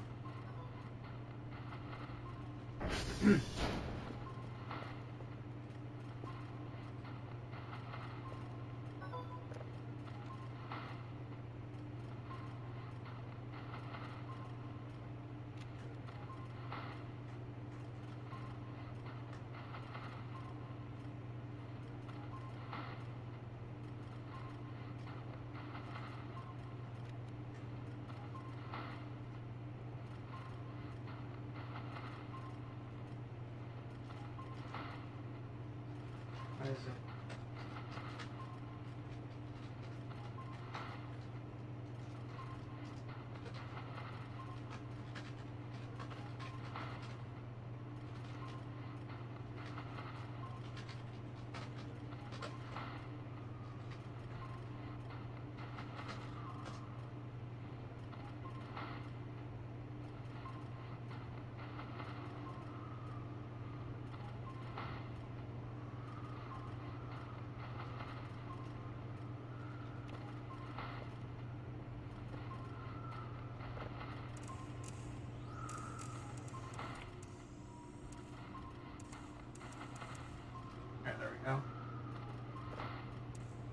Sorry, I was responding to a DM from somebody.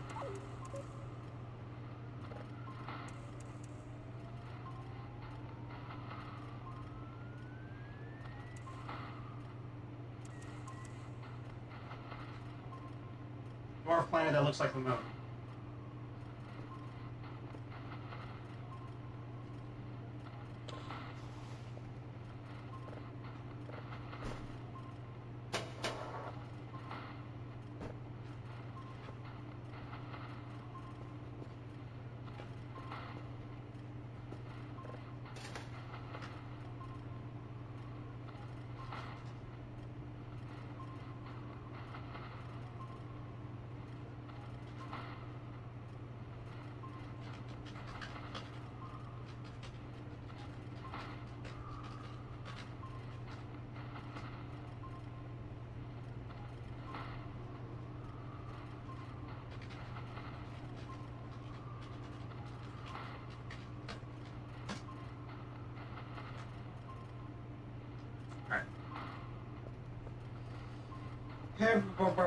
So how does this work? Oh right, I need the files to do that.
There we go.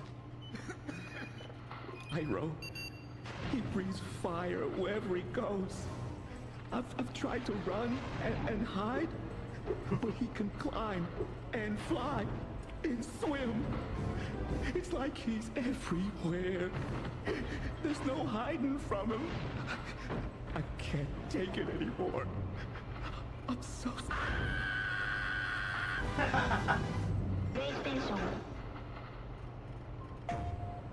Look out, New York! Whoa, my board! Excuse me! Oh. Hey guys! Stuart Little? Whoa! Look out, buddy! Yep. Stuart Little takes on his biggest challenge yet. New York. Stuart Little 2, rated E for everyone. That feels like enough adventure for one day. And what do you want this year, son? I want a bicycle. A bicycle? A bike? Well, would you prefer something Like cool borders? I want a bicycle. No, you want jet moto. I want a bicycle. Siphon filter? Oh. What about twisted metal? You'd like that, wouldn't you? Bicycle. Look, kid, you do it for Santa. Take your take. I hate mall Santas. 989 Studios.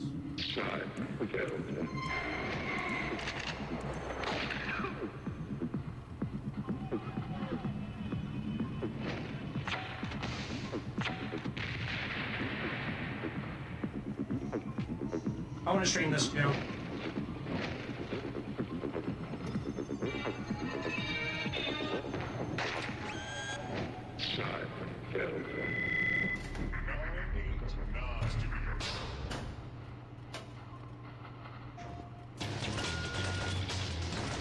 I remember this cutscene or commercial. Don't you?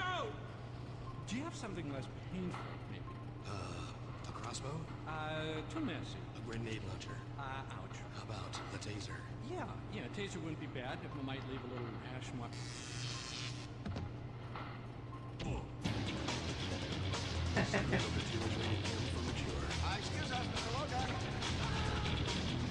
No mercy.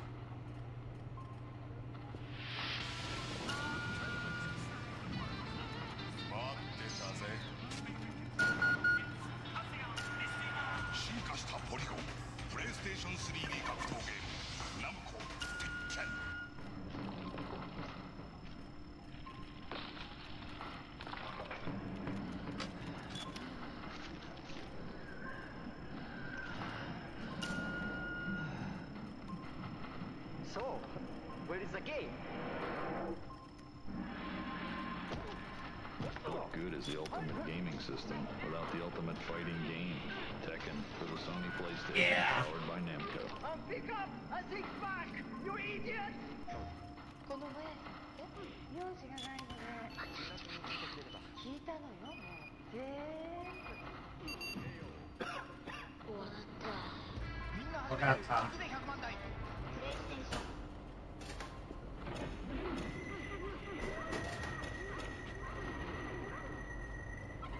This scumbag might seem a long way from your safe, cozy living. There is evidence now. With these, the same mind-boggling effects can infiltrate your very home.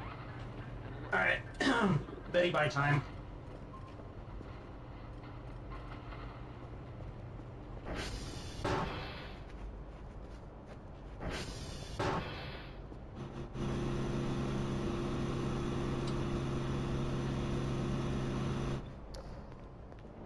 So one more tomorrow yet? I want more Nikkei soon. Soon. We will get more Nikkei soon. From what I saw too, part 2 is already out. Story mode anyways. Soon. Soon you will get more Nikkei.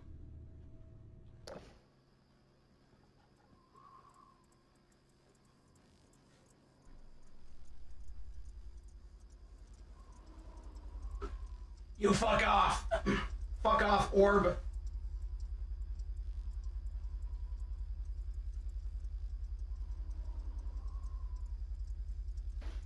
I want to go somewhere in the world where I can get a view like that of the night sky, where you can just see the Milky Way away from all the city and all that. I really would like to go somewhere like camping for a few days that has that kind of view. Imagine you having a nightmare and waking to see and he's giving you the fuck off eyes. I know, right?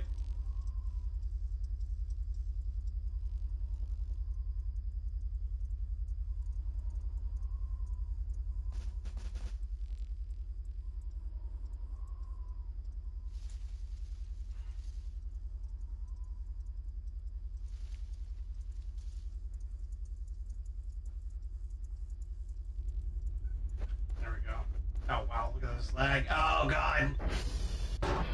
Oh my goodness gracious. What in the fuck?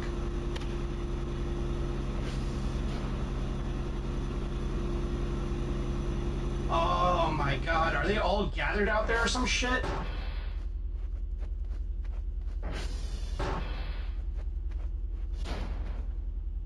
Holy shit.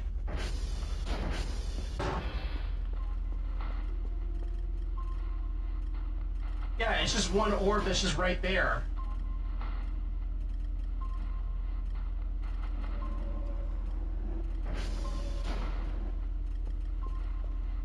God damn.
see what we got with this one.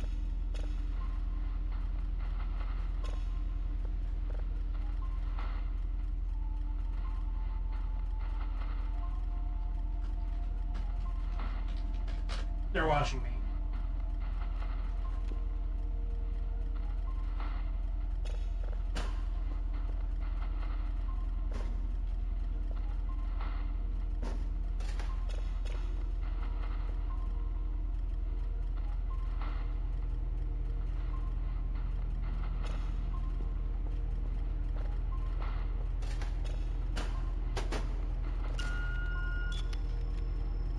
Wow, I really appreciate if this orb would just fuck off.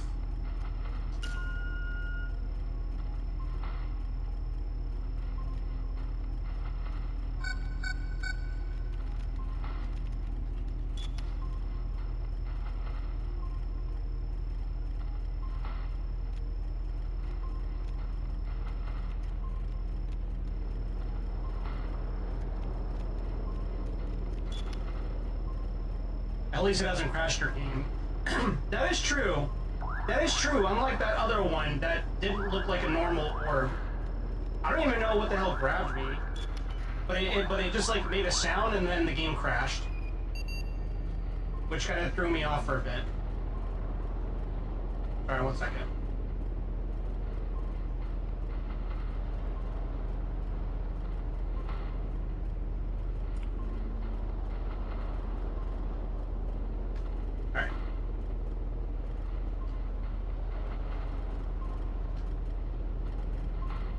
Why the fuck is it out there?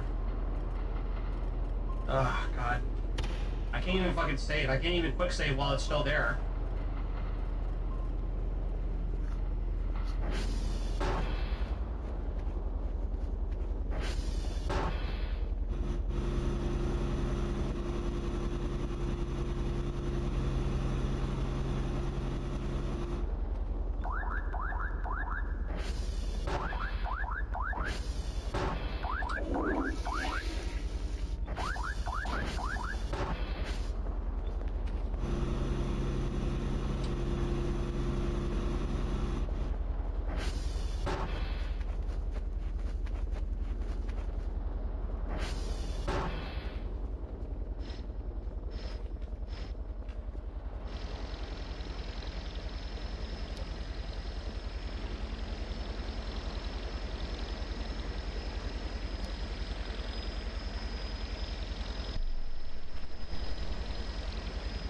What the fuck is it doing? Is it stuck?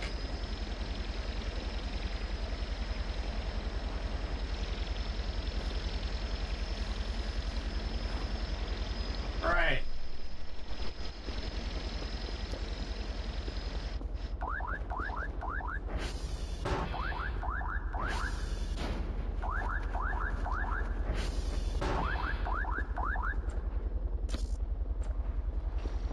I'm gonna assume it. Ow. I'm gonna assume that it's stuck.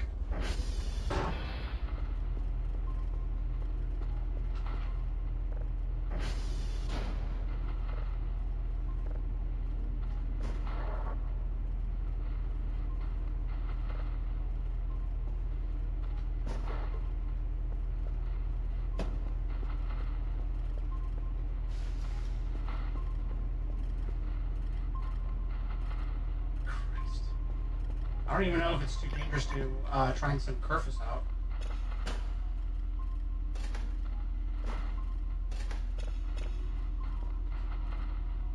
Oh. Yeah, that's special.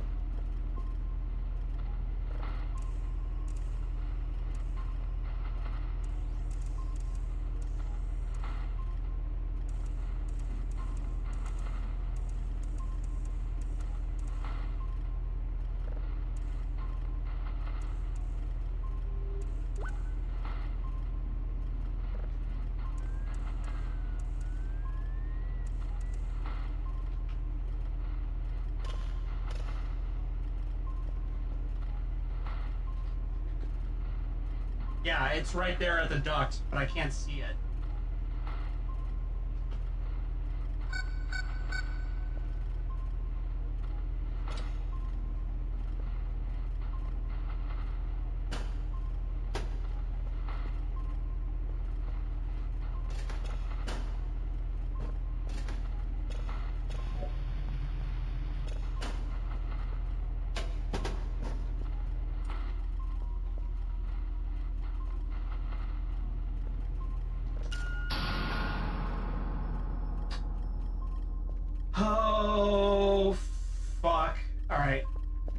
an idea.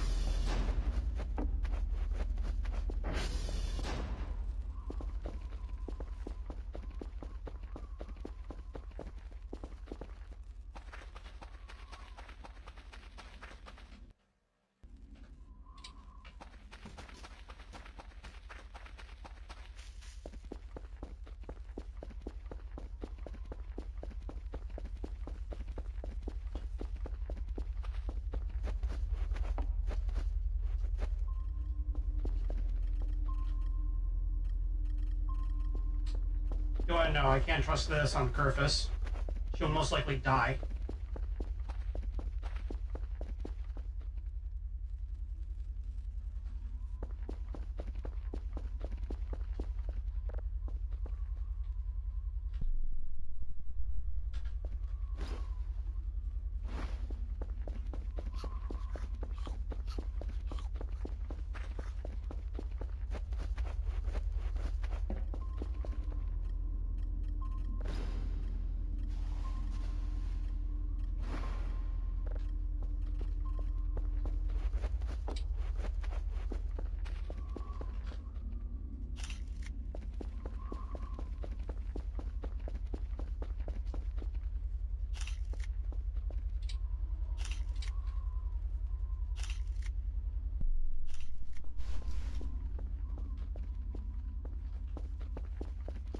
Oh shit.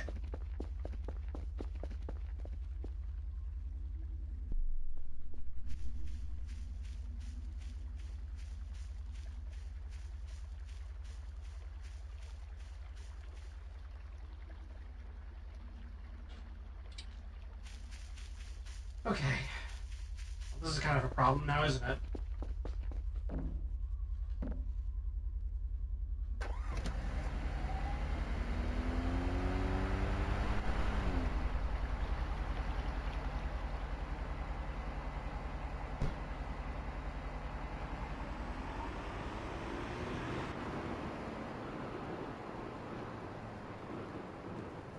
Yeah, this supercharged engine is fucking awesome.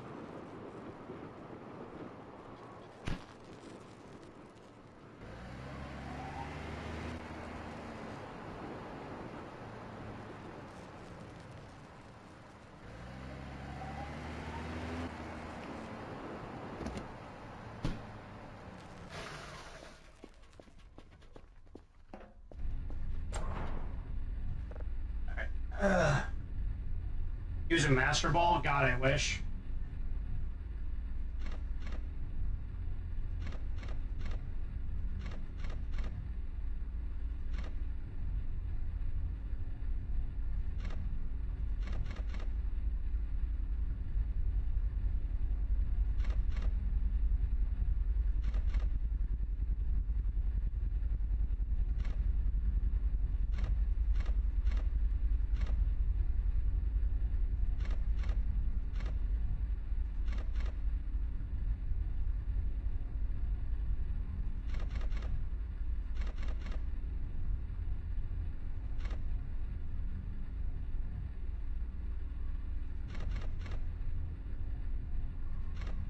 There we go.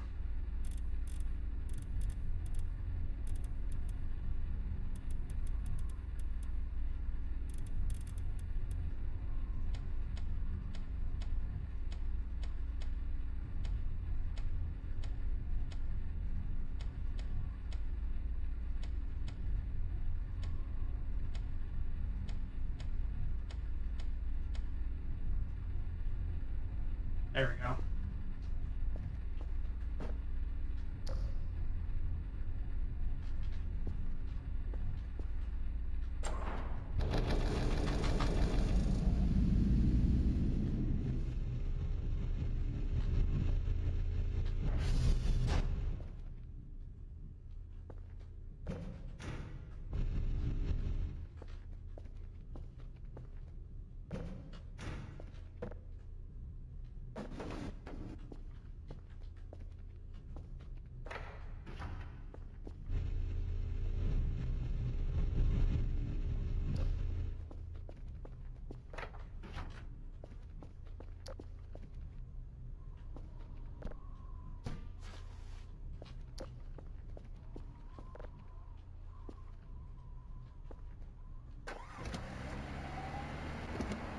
gonna save right here.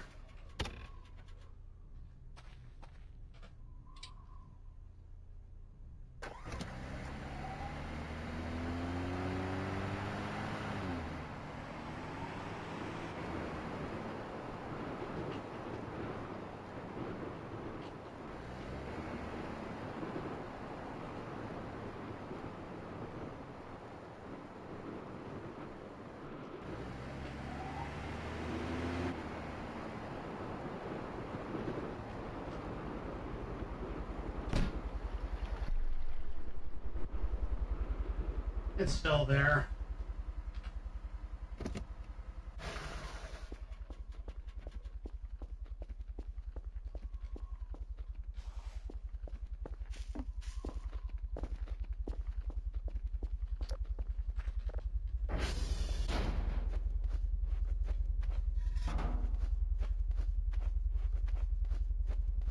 Oh man, I really love how it sounds in my right ear.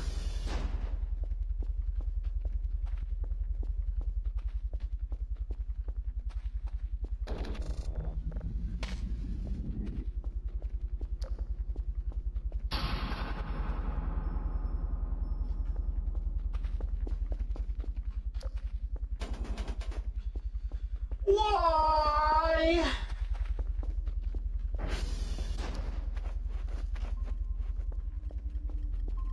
Why does bad things only happen to me? Alright, I don't trust you to go out there on your own, Kerfus. You stay here. Again. God damn it. Where is it this time? Alright, it's happening there.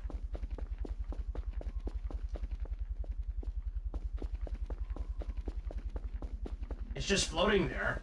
Menacingly! Yeah, exactly. I added some new, got some new add-ons for my ATV. I don't know how these flight controls work or air control works, but I also got floaties here, and I also got a storage unit.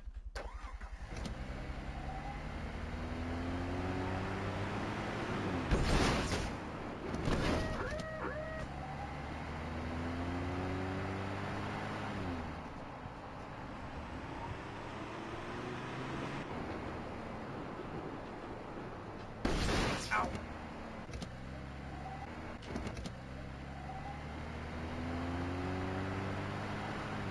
Only other thing to get really is just a radio, which might actually be nice to have like while driving around.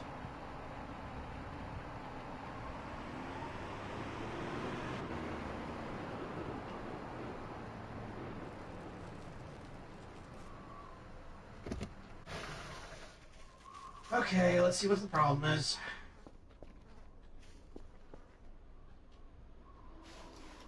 Grab this can of food.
Bingo.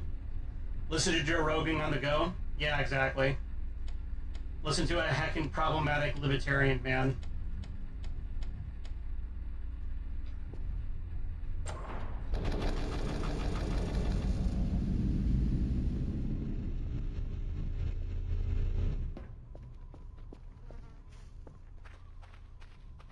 Alright, I swear to fucking God, if the next one, if the one in the valley, like, short circuits, I'm gonna blow a fuse. You know what, hold on. I'm gonna fucking save. Just... Why can't I save? There we go. I'm gonna blow a gasket if I gotta fix that other one. Oh. Ow. Wow, that bumper is really coming in clutch.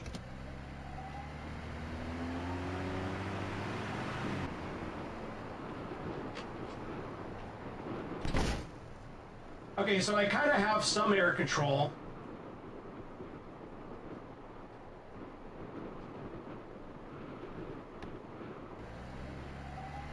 Oh good, it fucked off, finally.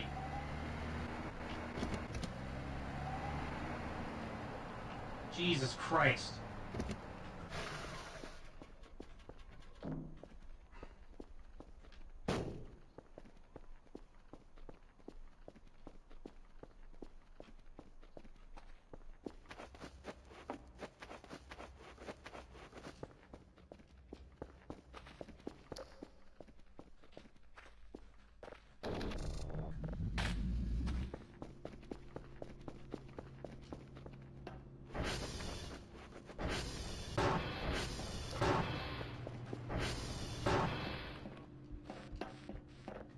Let's do a quick TR check. Third one's gonna go down in a bit. It's gonna go down. It's gonna be the next one to go down. Motherfucker. Okay. Ow. Ow.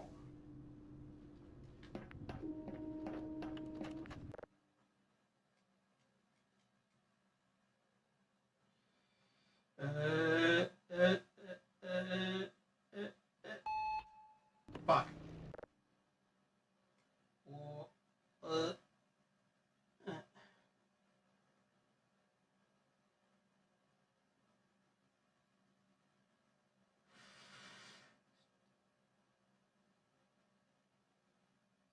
Yay.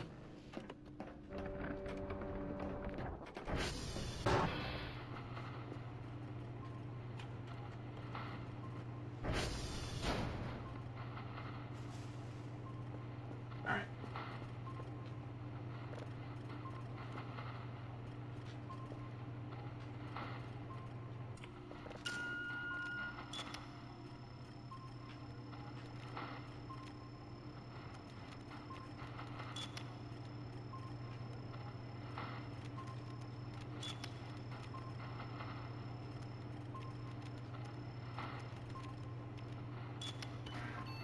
There we go.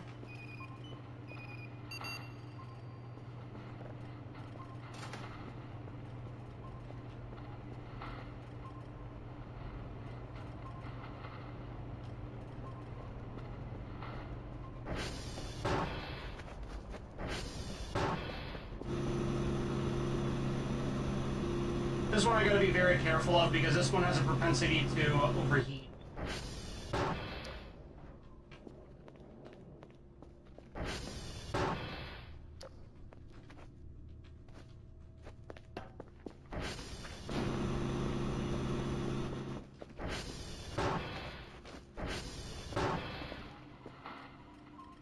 What's this?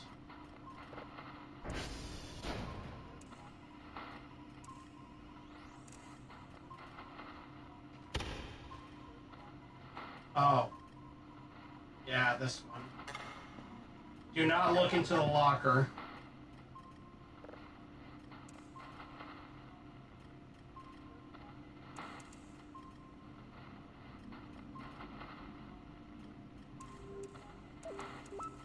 Well, I did save recently, didn't I? What's the worst that can happen?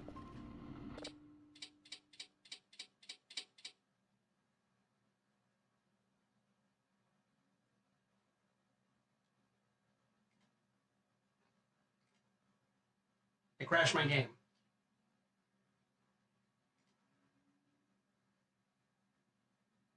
It crashed my game.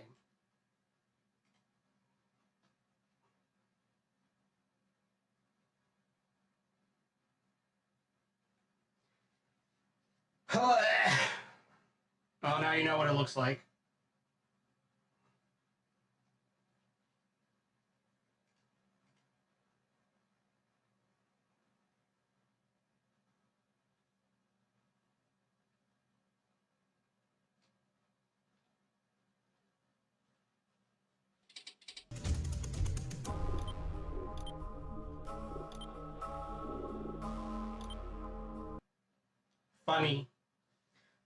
Funny little signal. Funny, quirky little signal. It's a very quirk-chungus of a signal, isn't it?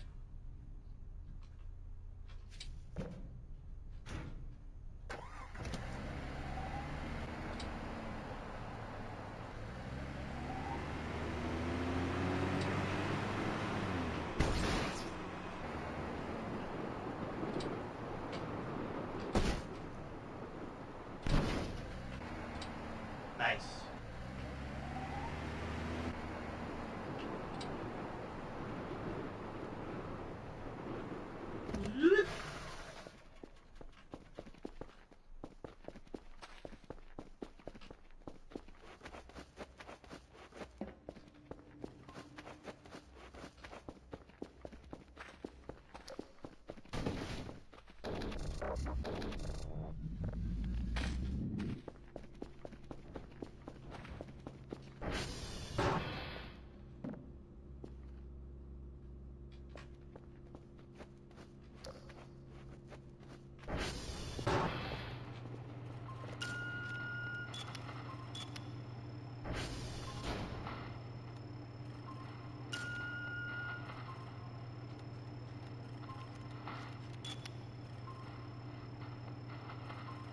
Yeah, don't open the locker when that happens.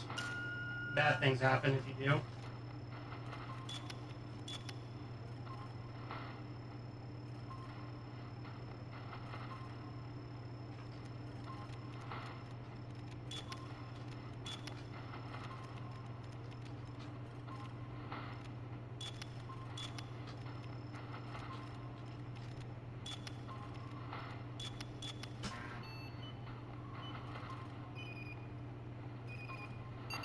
Yay.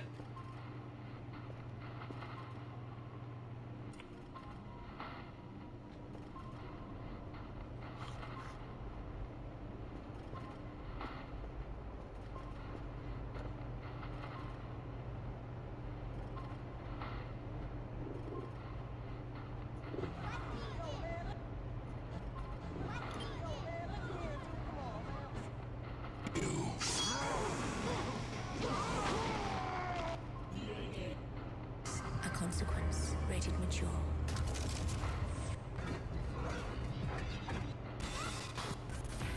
Rated T for history.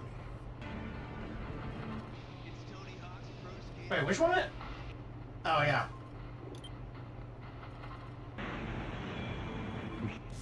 Being me and the Scooby-Doo.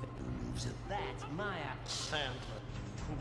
Performing translocation, a quasi-mythical martial arts technique which defies the laws of physics. I don't know who taught them these powers, but it's not me. Yoshimitsu! Badass! I fucking love Yoshimitsu.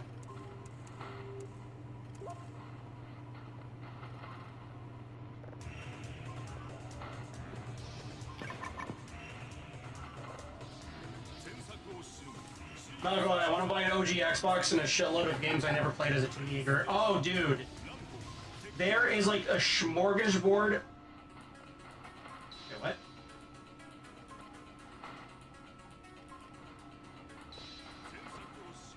The fuck? Okay, that's weird.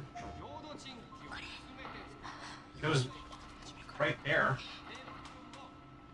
But yeah, anyways, there's like a smorgasbord of like hidden gems on the OG Xbox that are definitely worth checking out, like Otogi 1 and 2, Mech Assault 1 and 2, Phantom Dust.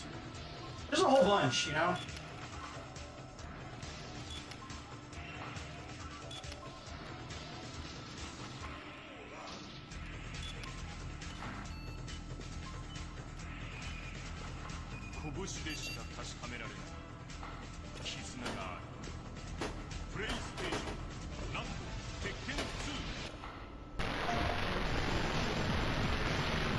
Cognito Hazard.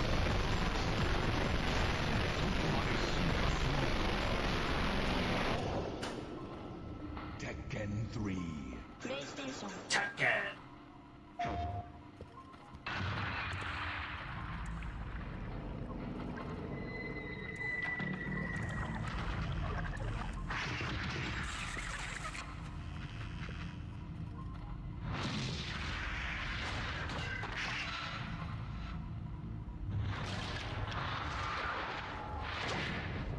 Yeah. You left it on again, didn't you? There are games, and then there's Tekken 3. PlayStation. You are the wind that moves through the air unseen. You are the darkness that goes unnoticed in the night. You are the lightning that strikes unannounced. Tenshu. You are the ninja, Rikimaru. You are the ninja who kills by stealth. You are the ninja who cannot be stopped. You're the ninja need to sneak up on some of that dog poop in the backyard. Tenshu stealth assassins live by honor, kill by stealth.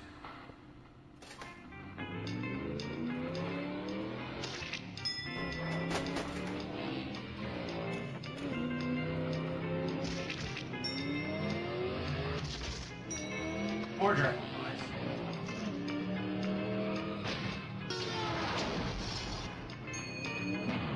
69 Corvette. Test drive 4. Too real, man. Yeah. Some good old Dead or Alive, the inspiration for modern gacha titles with those physics. Yeah. Dead or Alive is definitely one of them. Closest he'll ever get to driving any car again is in the Dukes of Hazzard game, Racing for Home. Catch! When you got a buddy, you got a friend. You got a friend. Someone to stay with you till the end. 9, 10, ready, 9, here I come. Playing with the real llama isn't much fun. Playing with this llama is lots of fun. Disney's The Emperor's New Groove is now on PlayStation. Oh, yeah. For everyone. PlayStation.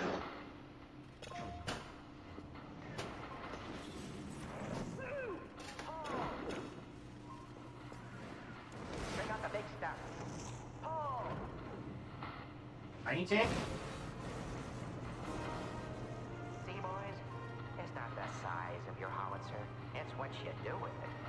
Yep. Some tiny tank. The tiny tank with the big attitude.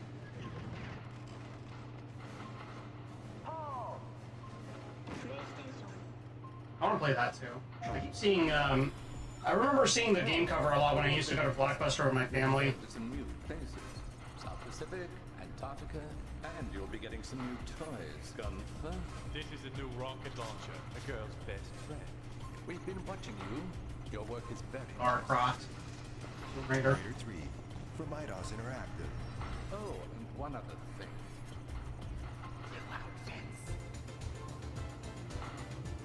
PlayStation. You think I would look good in Lara Croft's outfit? Vagrant? You know, if they want to do an out of like left field sort of crossover with Nikkei, Tomb Raider, I can see that working. Tomb Raider 3, starring Laura Croft. Lily just had our third one in Azure Lane.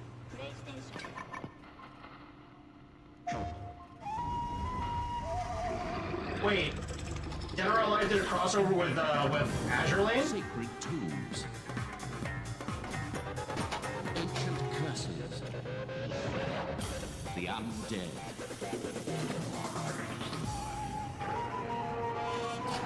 the next tomb Lara Croft enters be her own? Get the game. Find out. Tomb Raider. Last Revelation. PlayStation.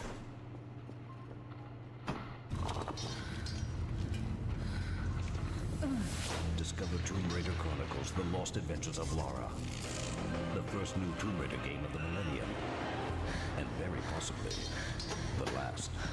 Rated T. In a life full of adventure, so much is unseen.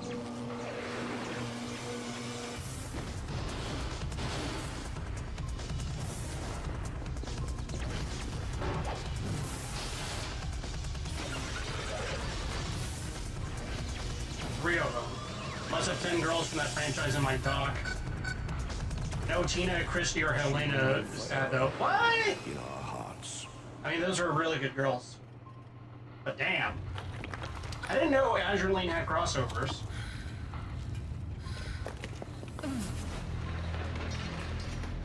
My name is Lara Croft, and I'm about to die. I regret that part of my story remains untold, buried for all time. Discover Tomb Raider Chronicles: The Lost Adventures of Lara. The first new Tomb Raider game of the millennium, and very possibly, the last. Rated T for teen. No, it's not. That's a lie. That's a fucking lie. Oh yeah, this will be the last Tomb Raider. No, it's not. From the shores of Maine to the California coast, Tomba has captured the hearts of Americans everywhere. Oh my god, fucking Tomba. And climbs, or defeats the evil pigs and man-eating plants. Or maybe it's the way you and Tomba conquer them all. Together, Tomba loves you.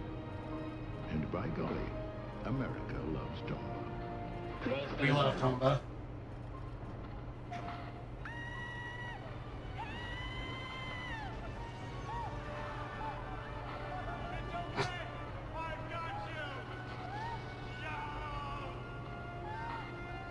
Really?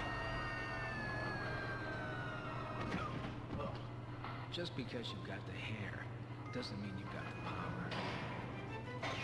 Nope. Ready for everyone. Tomba 2, the evil swine return. Where's that little sweetheart? Got me! If you were kidding.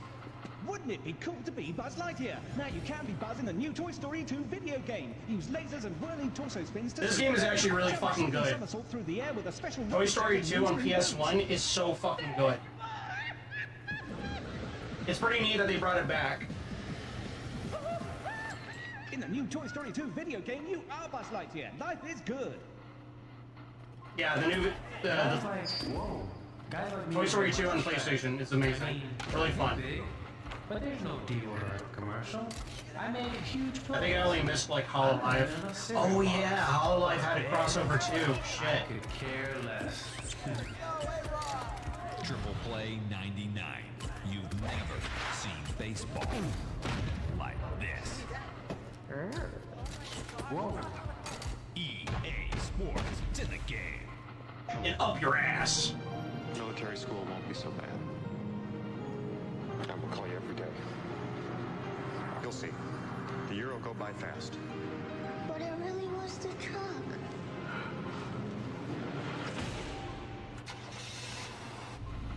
Oh, I remember this commercial.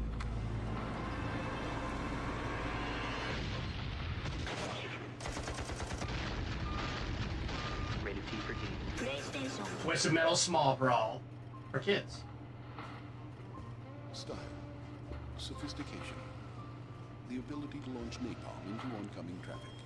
If these are the things you look for in an automobile, it's time you test drive Twisted Metal 2. Fully Yeah! 2 rocket launchers, and the new APS flamethrowing system. All standard. Drive the 1997 Twisted Metal 2 on PlayStation from Sony, and let style be your weapon. Twisted Metal rules.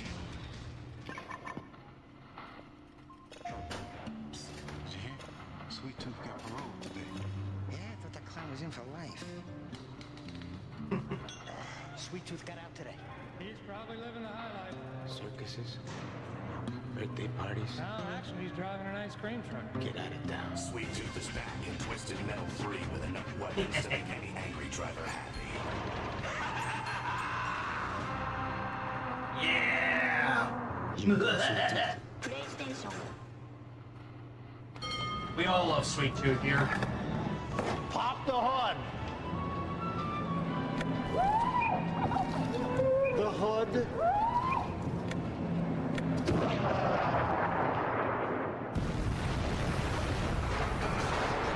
Of course. It's Twisted Metal 4, and Sweet Tooth is large and in charge with all the high-octane attitude you've come to know and love. 9 Studios.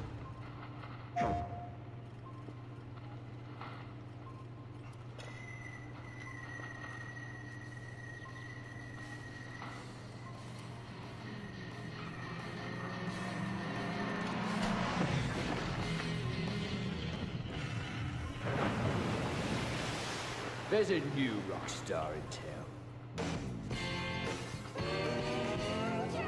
Oh, hell yeah. PlayStation. Hammer Lammy. I'll be honest though, I never played Parappa the Rappa or owner Hammer Lammy.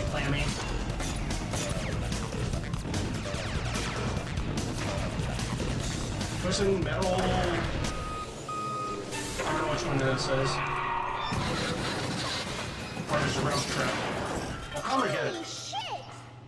Vigilante 8. Oh, Vigilante 8. Wow, I can't believe they had a kid first. Liberty Bill here, and guess what I got for you this week? A whole shipment of slightly pre-owned military assault vehicles. Looky here, an M1 tank, guaranteed to turn heads from Bosnia to Beirut. Here's a Cobra gunship for just $9.99, $9.95 a month. Why keep up with the Joneses when you can fool them to kingdom come? Getting into a vehicle of mass destruction has never been easier. War Games DEFCON 1. 30 killing machines, intense two-player combat, real 3D battles. These babies are going fast! War Games DEFCON 1. Nice. You're next. It's WCWNWO Thunder, only on the PlayStation game console. Choose your competition, pick your weapon, and play Thunder till your thumbs bleed. Feel my power with WCWNWO Thunder. More on that top story at 11. And in local news, while cleaning up an abandoned lot on the corner of 3rd and Washington, a group of high school students stumbled upon a major archaeological find. It appears the kids from Killian High discovered the remains of a family of woolly mammoths. The surprised students said it looks like... Well, there was some big controversy there to the point archaeologists Agents here let's remove those units out of protest in our spite. Wait. Really? They removed the Hololive from Azure Lane? Why? Why did they do that?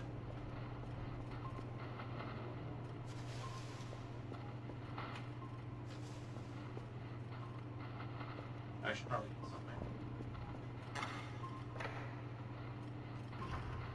Where'd my can opener go? Must have been in my bag.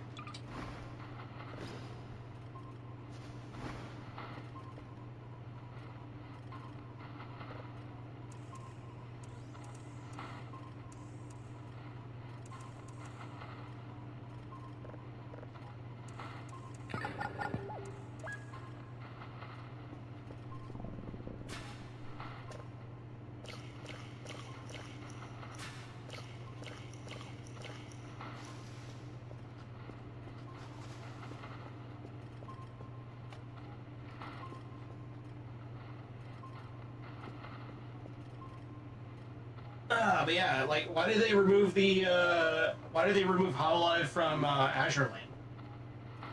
I didn't know about that. Well, because I don't really play Azure Lane, so I wouldn't really know, but why did they do that?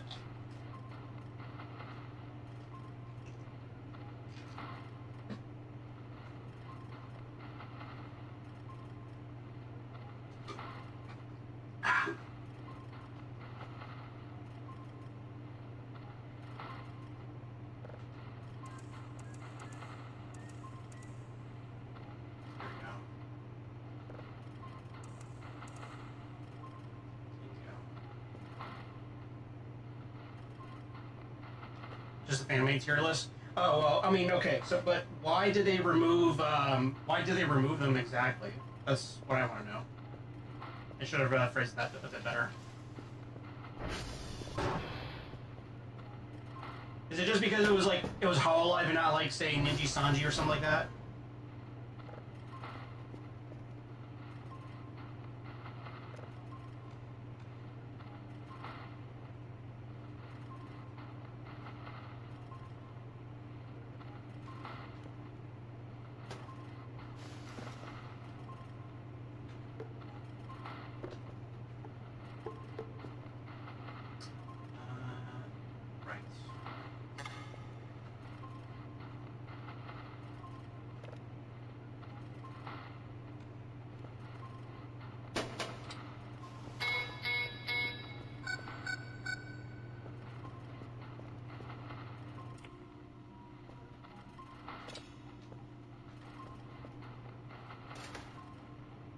Good question.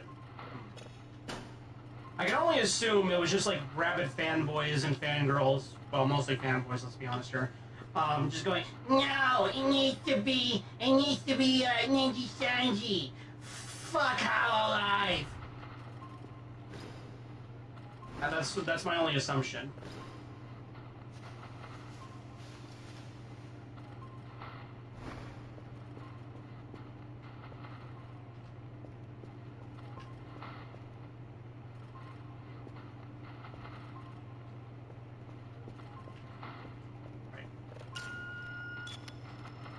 Walking around like I know what I was doing.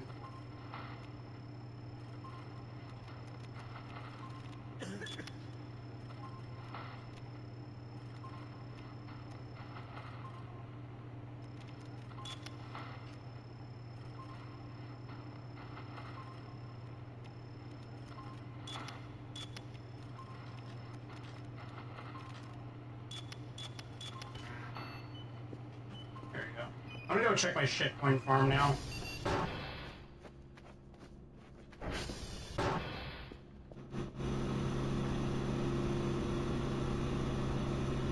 Alright, it's still at good temperatures.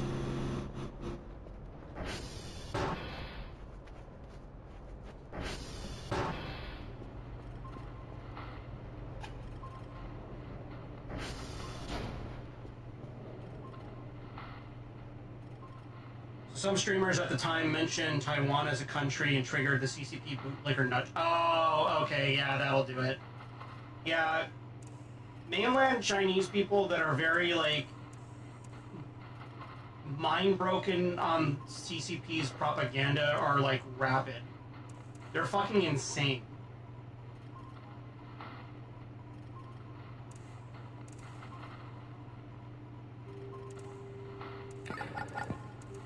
I think the only demographic that are as rabid as like mainland Chinese people, if you mention or like if you like insult their country in any way, are people from India.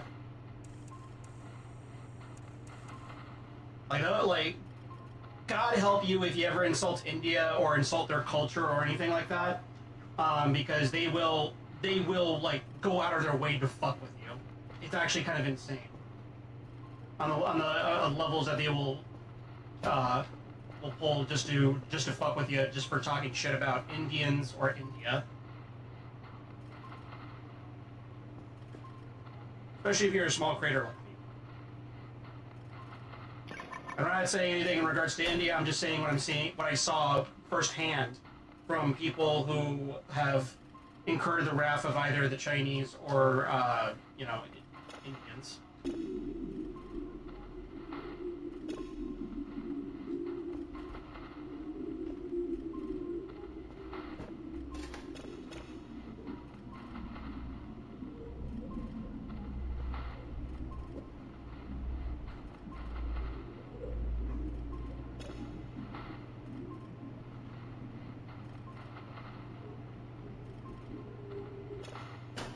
Pretty funky log, or signal. Reminds me when one Japanese voice actress visited a certain memorial site and that got them canceled in China. Yeah. Yeah.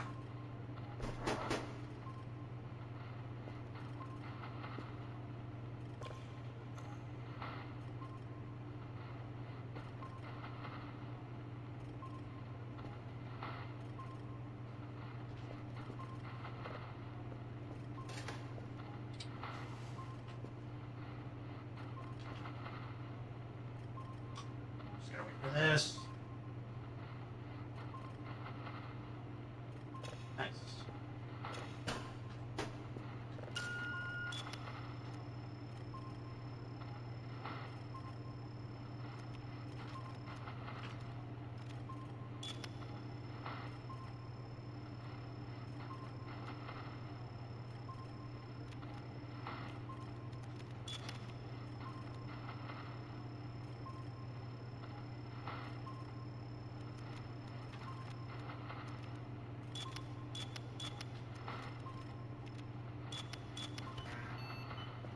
There we go.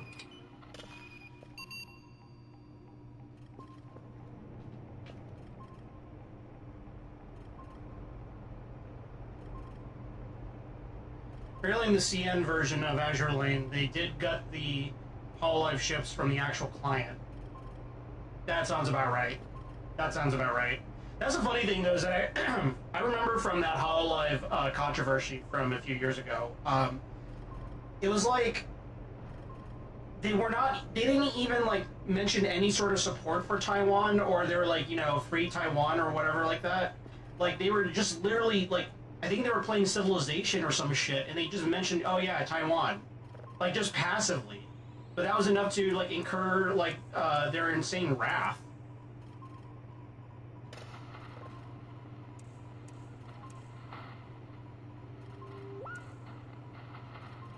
Like, I don't know, people like to say certain groups out there, like, I don't know, like Republicans or Christians or whatever have thin skin. It's like, you don't even know what thin skin is until you meet a mainland Chinese person and then you mention Taiwan or Tiananmen Square, 1980, whatever the fuck, you know?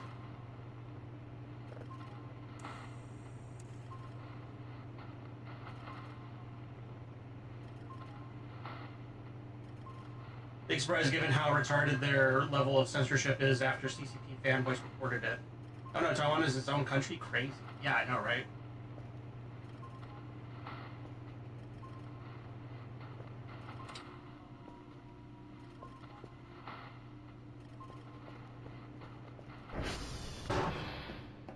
I don't wonder why this is going so slow.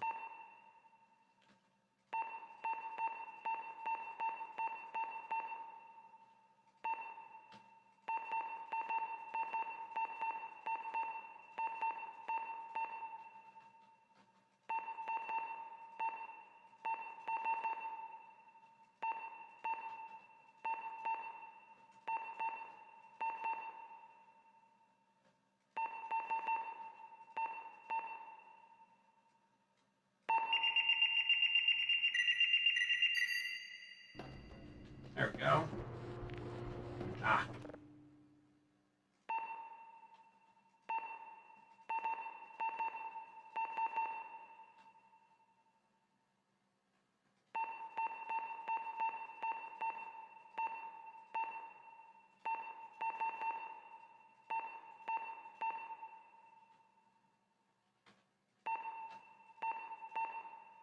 Oh, that's cool. I didn't even know that that's T.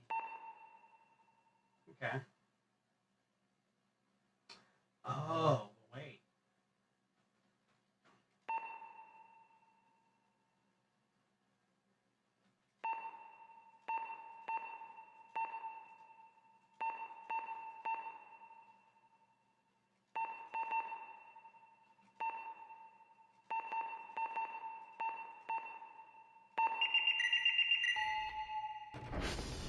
Oh, okay, it doesn't work like that. Alright. Fair enough. Alright. I thought it would, like, spread out, but I guess not.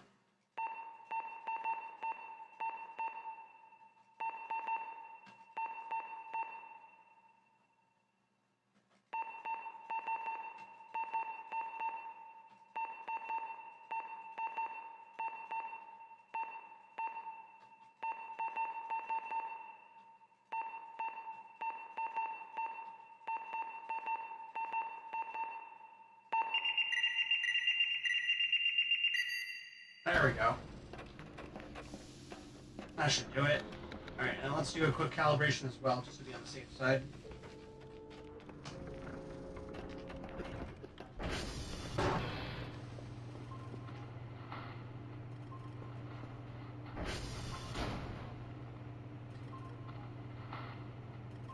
That's going a bit faster. Yeah, that's going way faster now. I think it's really fucked up that China is hell-bent on retaking it. Like, with the actual war crime fuck. I guess I should shut up before the CCP swats me. Yeah. Yeah, I don't know. They're just very, like, ass-mad that they can't do that. They can't reclaim it. And also the fact that we are their ally.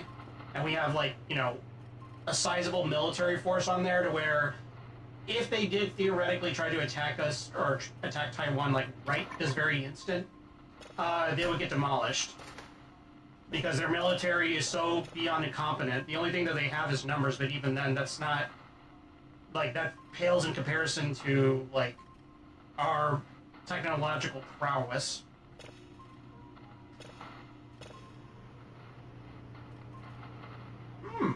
Red.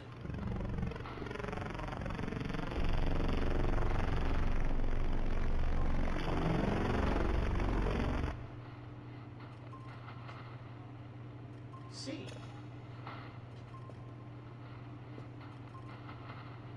Is that the G-Man?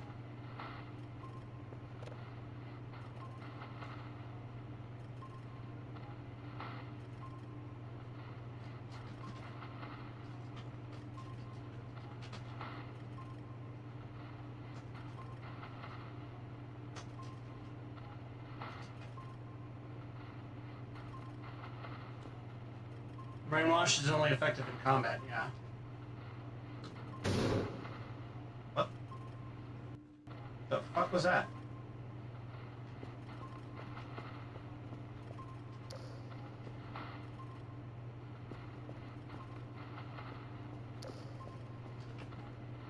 Yeah, but that looks like the G-Man, or that looks like the G-Man if he's doing the smiling Germa face. Alright, well, that's mildly creepy.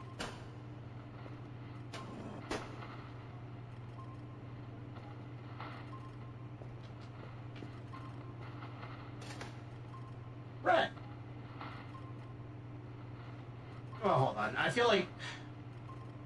I hate to spoil myself, but let's see.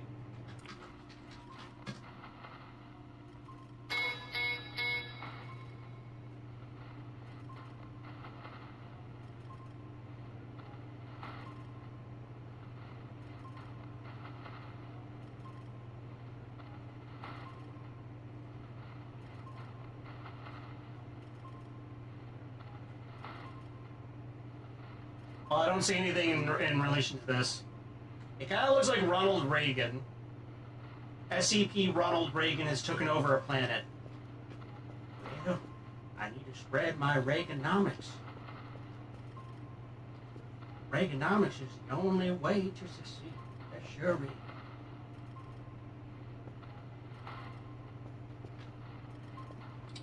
Creepy. Creepy Ronald Reagan.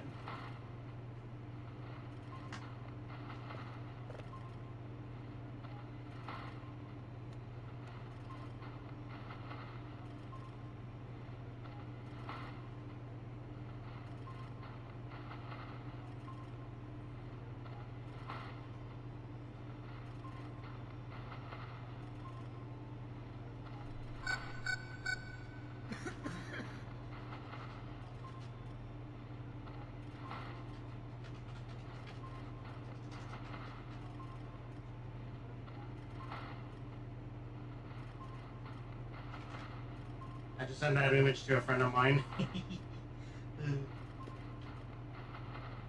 Tiny ass phone screen betrays me. I only see what looks like a sofa in a desert or something. Oh no, like, okay, you know what? Here, I'm zoomed in. I can even see it on my stream with like the bitrate being down or whatever. It's like, yeah, no, that looks like Ronald Reagan. That looks like evil Ronald Reagan or G-Man doing Germa's face.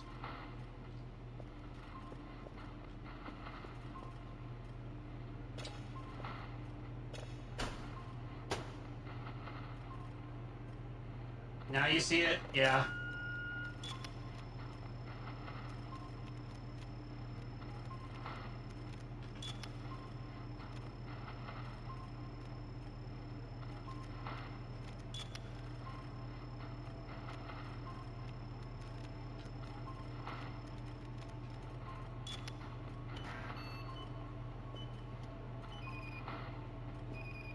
Does it look like he's wearing shades? I mean, it kind of does. I kind of feel like that's just the shadowing, though, and not, like, really him wearing shades. I don't know. I mean, it could also be Max Headroom. It very well could be Max Headroom. I don't know.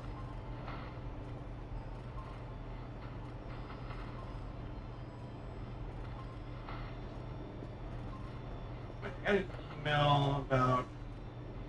Ah.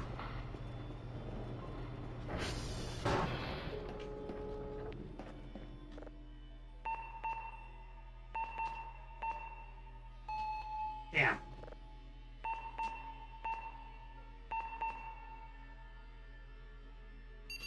There we go.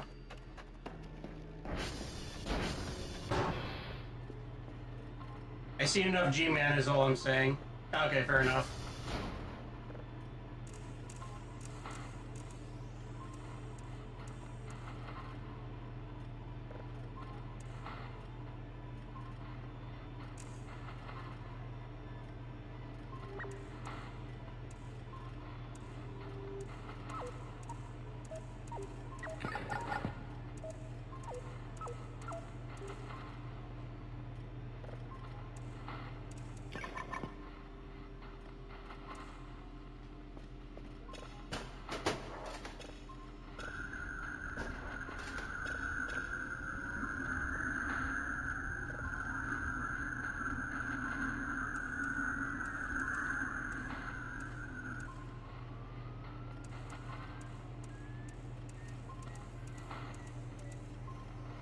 No.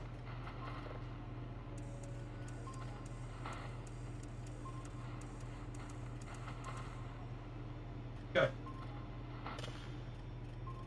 Ah. Yeah, I love Half-Life 2 as well.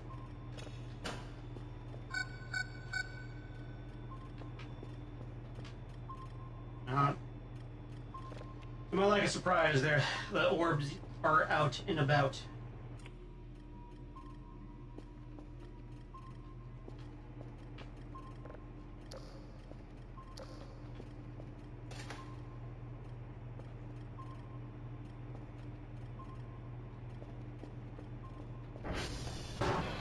Another calibration.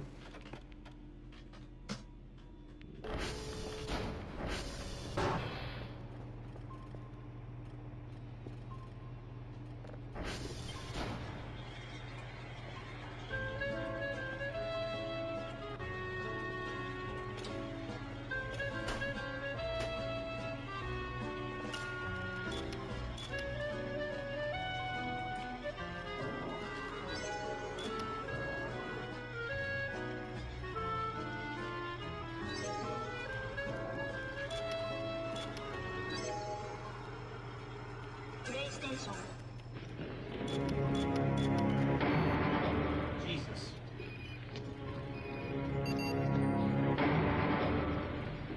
The hell is this? Come on, Winter, we've got to stop him. Quick, he's got to get him. Good. Okay, go! Okay, we did it. We had to stop Khan, Wex, and me. Got you! What?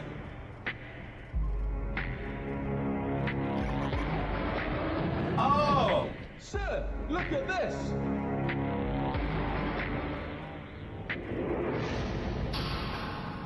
Again, but you jump on the... Great. Wild 9. I played that game years ago. Really fun game. Aw. Left me a present.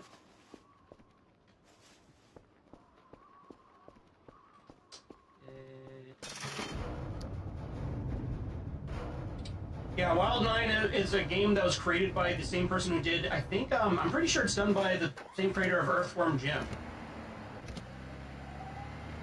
It was just like its own standalone thing. Like it was just like a one-off sort of thing. You have like this dude named Wex, who has like a companion inside his gauntlet, and his gauntlet can it basically functions like the gravity gun, but it kind of, but not really. It tethers something and then you grab it and then you just basically smash it into pieces. That's how you kill enemies in the game. You just grab them and then you just smash them like to little bits and chunks. And you have to like go and find your gang that are imprisoned on throughout the galaxy or something like that.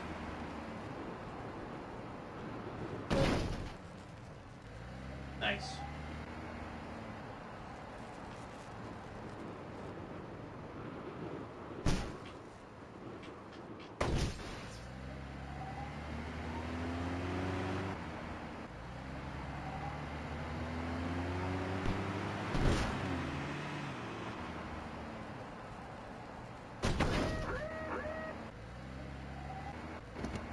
Wow.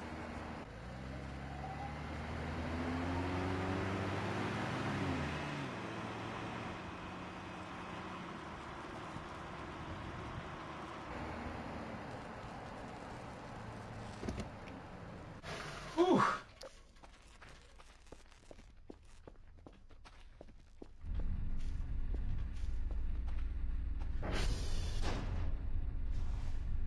Taking that.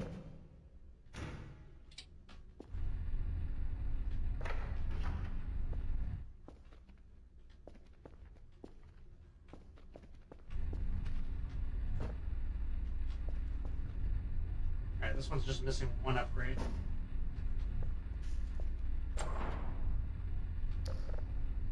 Alright, let's see what we're dealing with here.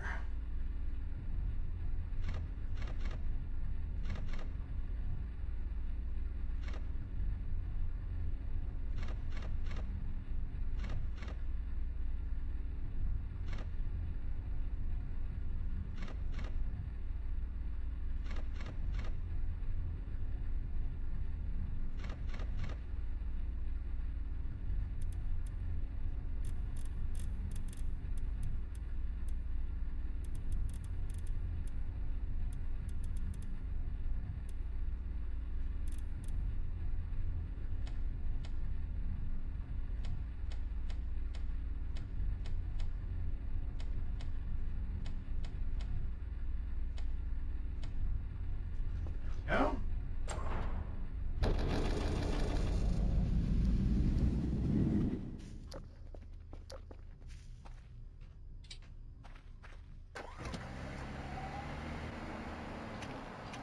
Ah!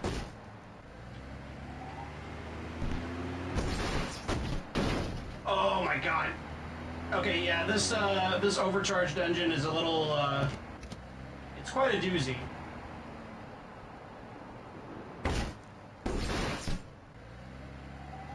I love it. 'Cause I'm free! Okay.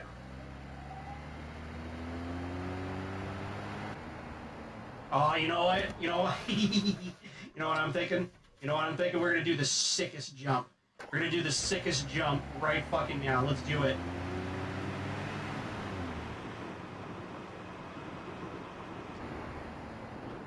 Live free or die hard, motherfucker!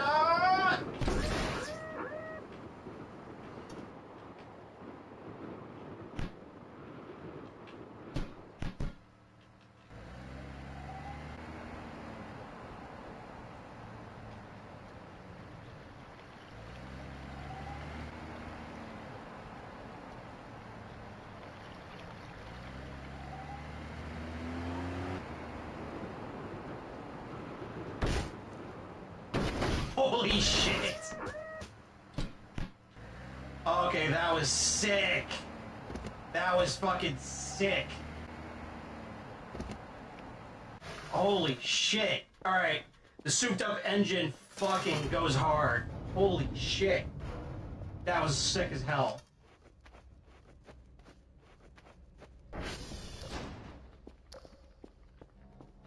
Get some coffee in me.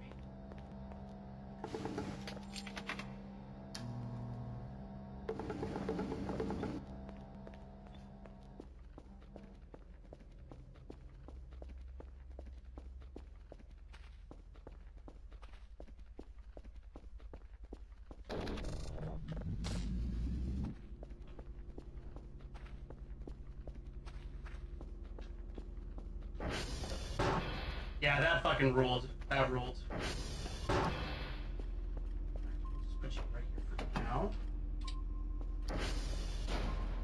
And we got an asteroid.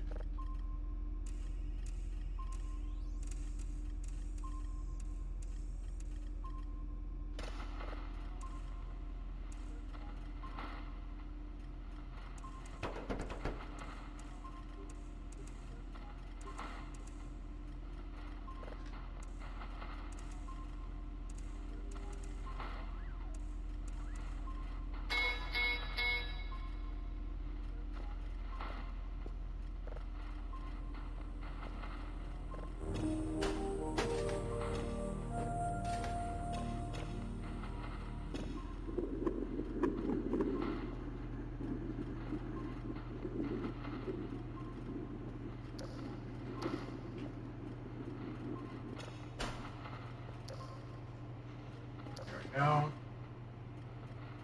Hooah! Alright.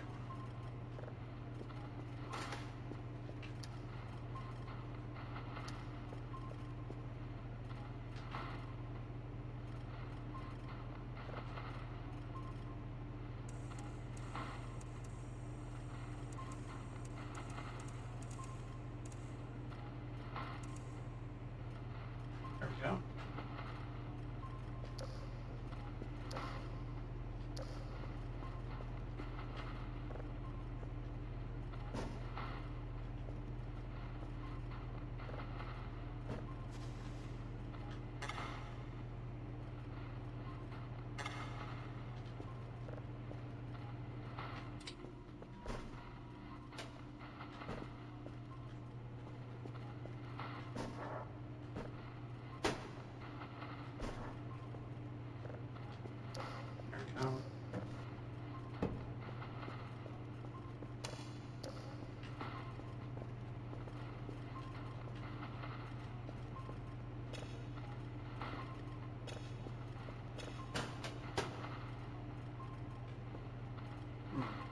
It's getting late.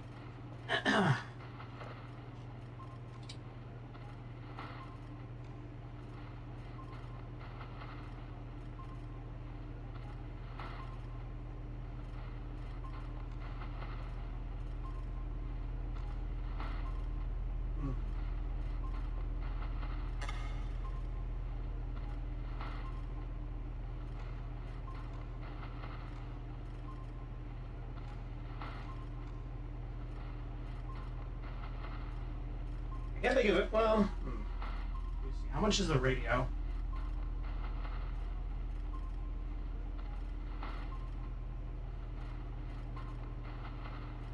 $150? Yeah, that's not bad. You know what? Fuck it. We'll add it. We'll add it. Then I can start adding music to the game. I have the points for it. Alright, as for everything else, though...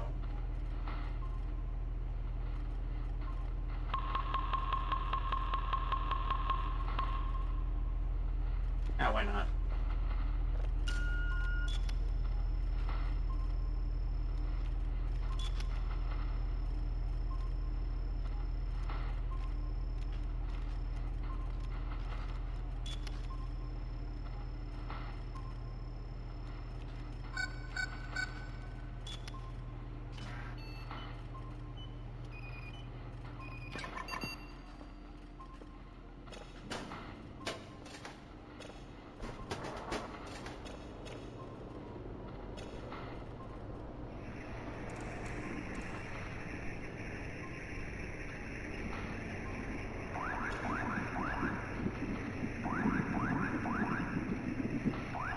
Oh, that's kind of spooky.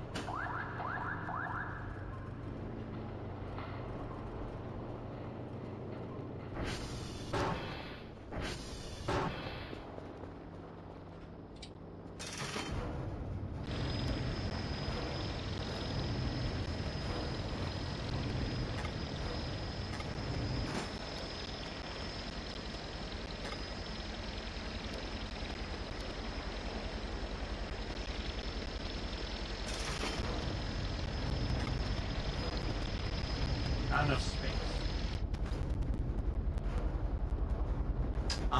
I see.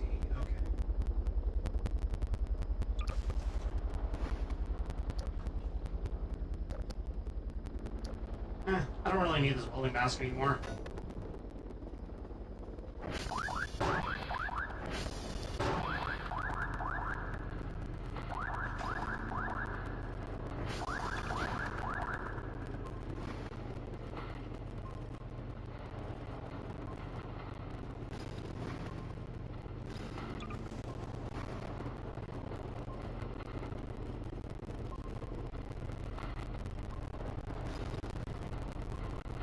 Soreska, I see.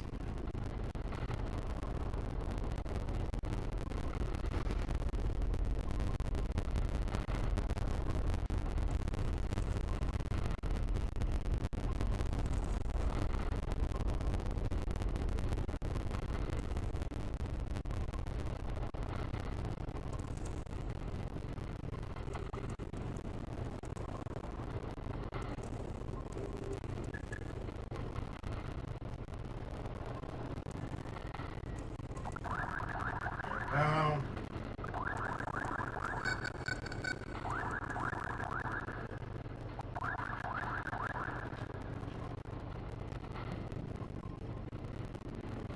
I wonder if I have enough time.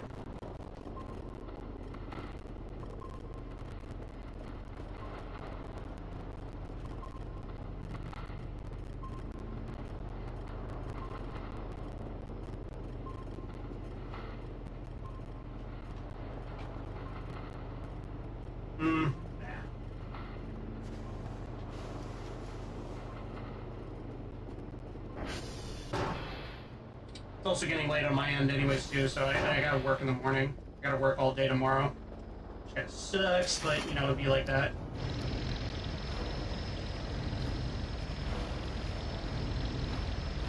Uh-oh.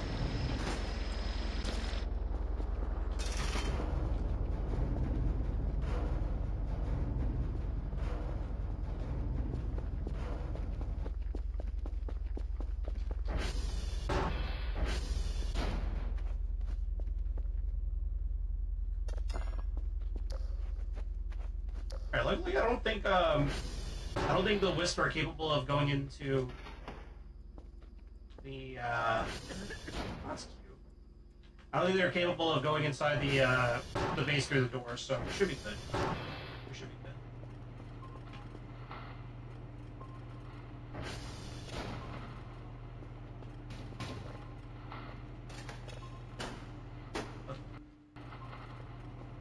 What's that?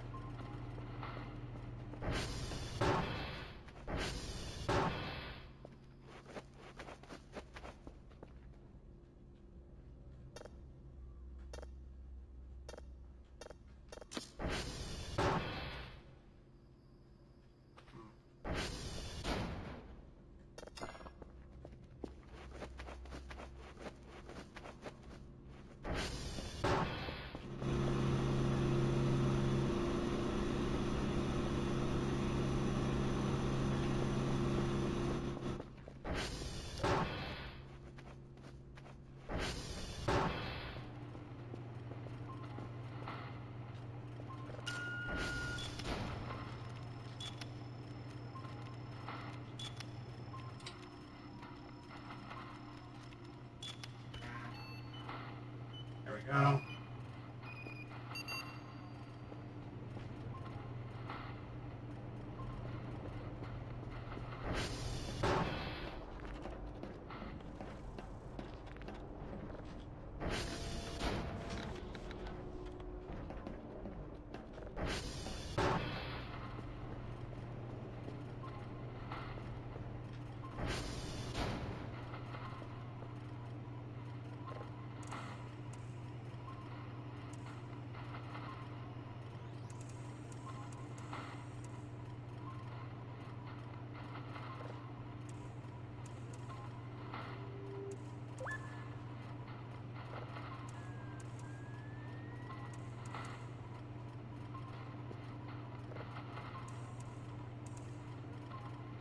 Go.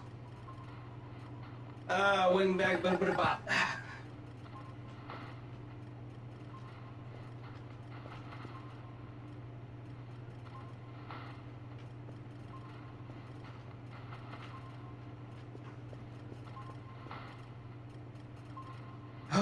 my god, there's like 1, 2, 3, 4, 5, like I think 5 of them out there, man. Holy shit. This kind of sucks.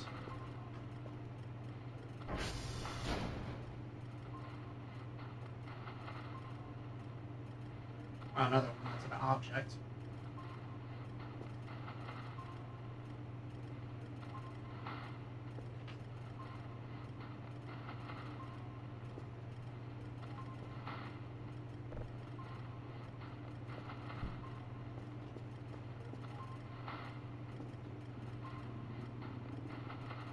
Character getting hungry.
Ha.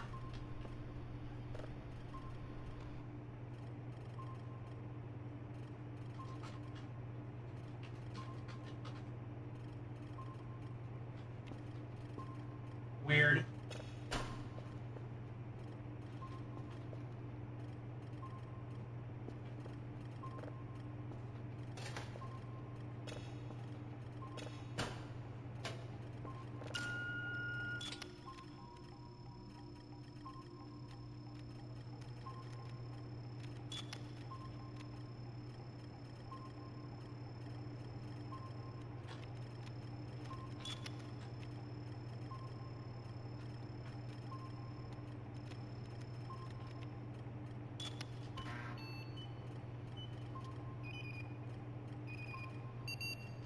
There we go.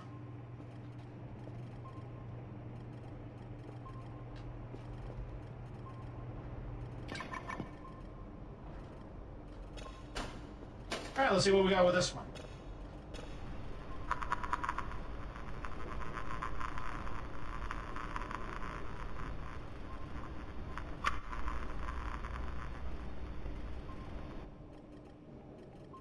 Interesting.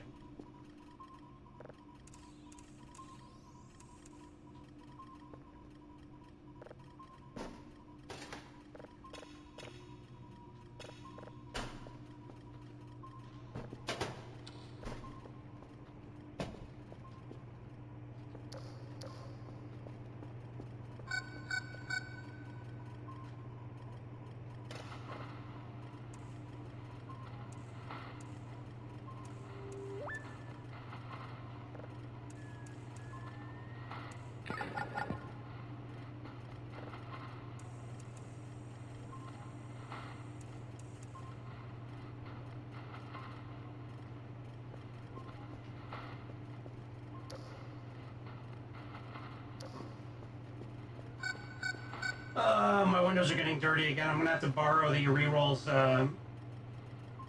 power washer again. But that might happen for another time.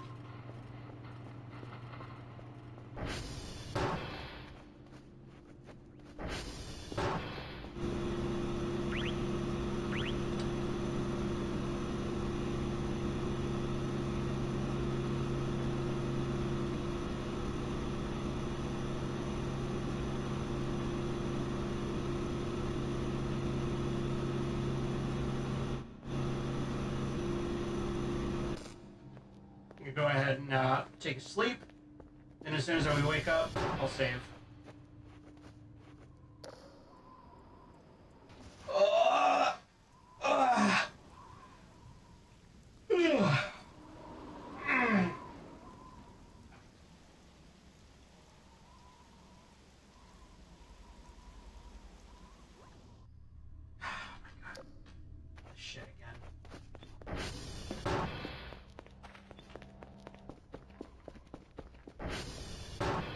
I just gotta turn her off at the end of the night.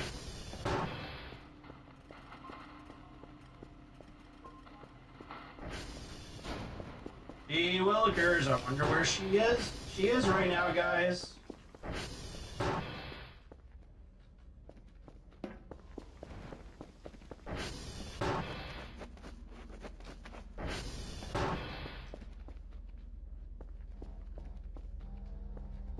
Where could she possibly be?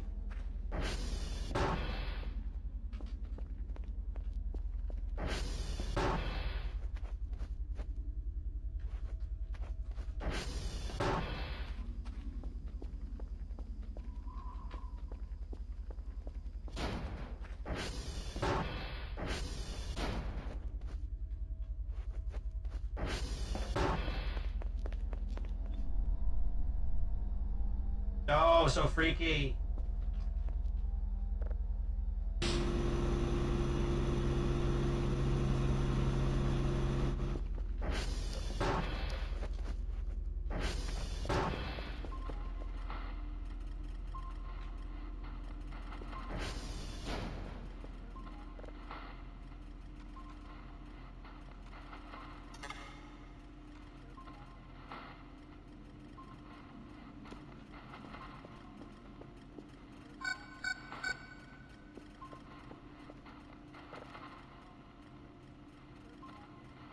Where the hell is that?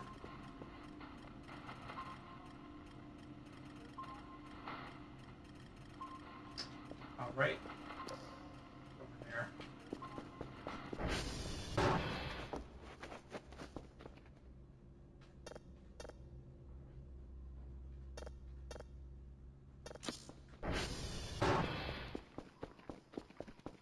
Come on, you little shit. It's not safe out here.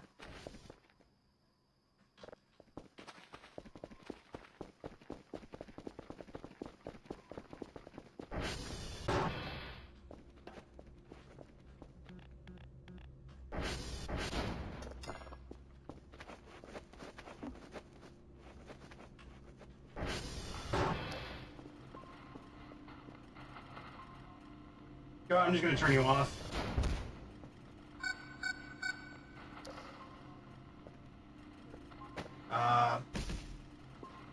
Where the fuck did she go?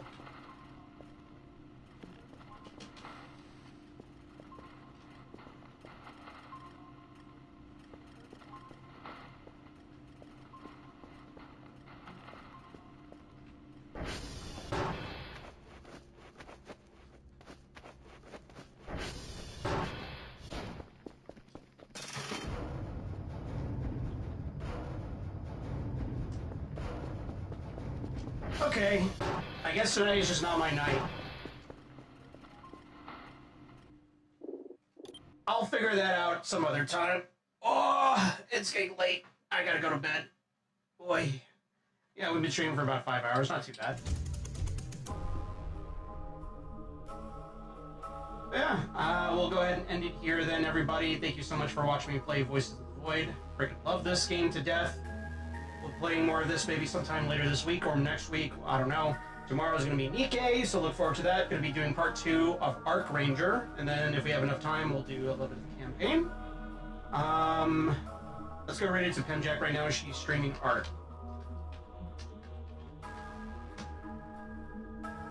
There we go. Alright, everybody's going to go out to her. Again, I'll see you all tomorrow, roughly 9:15, 9:30 for Nikkei. Yeah. Have a good night. Take care. I'll see you when I see you. Goodbye.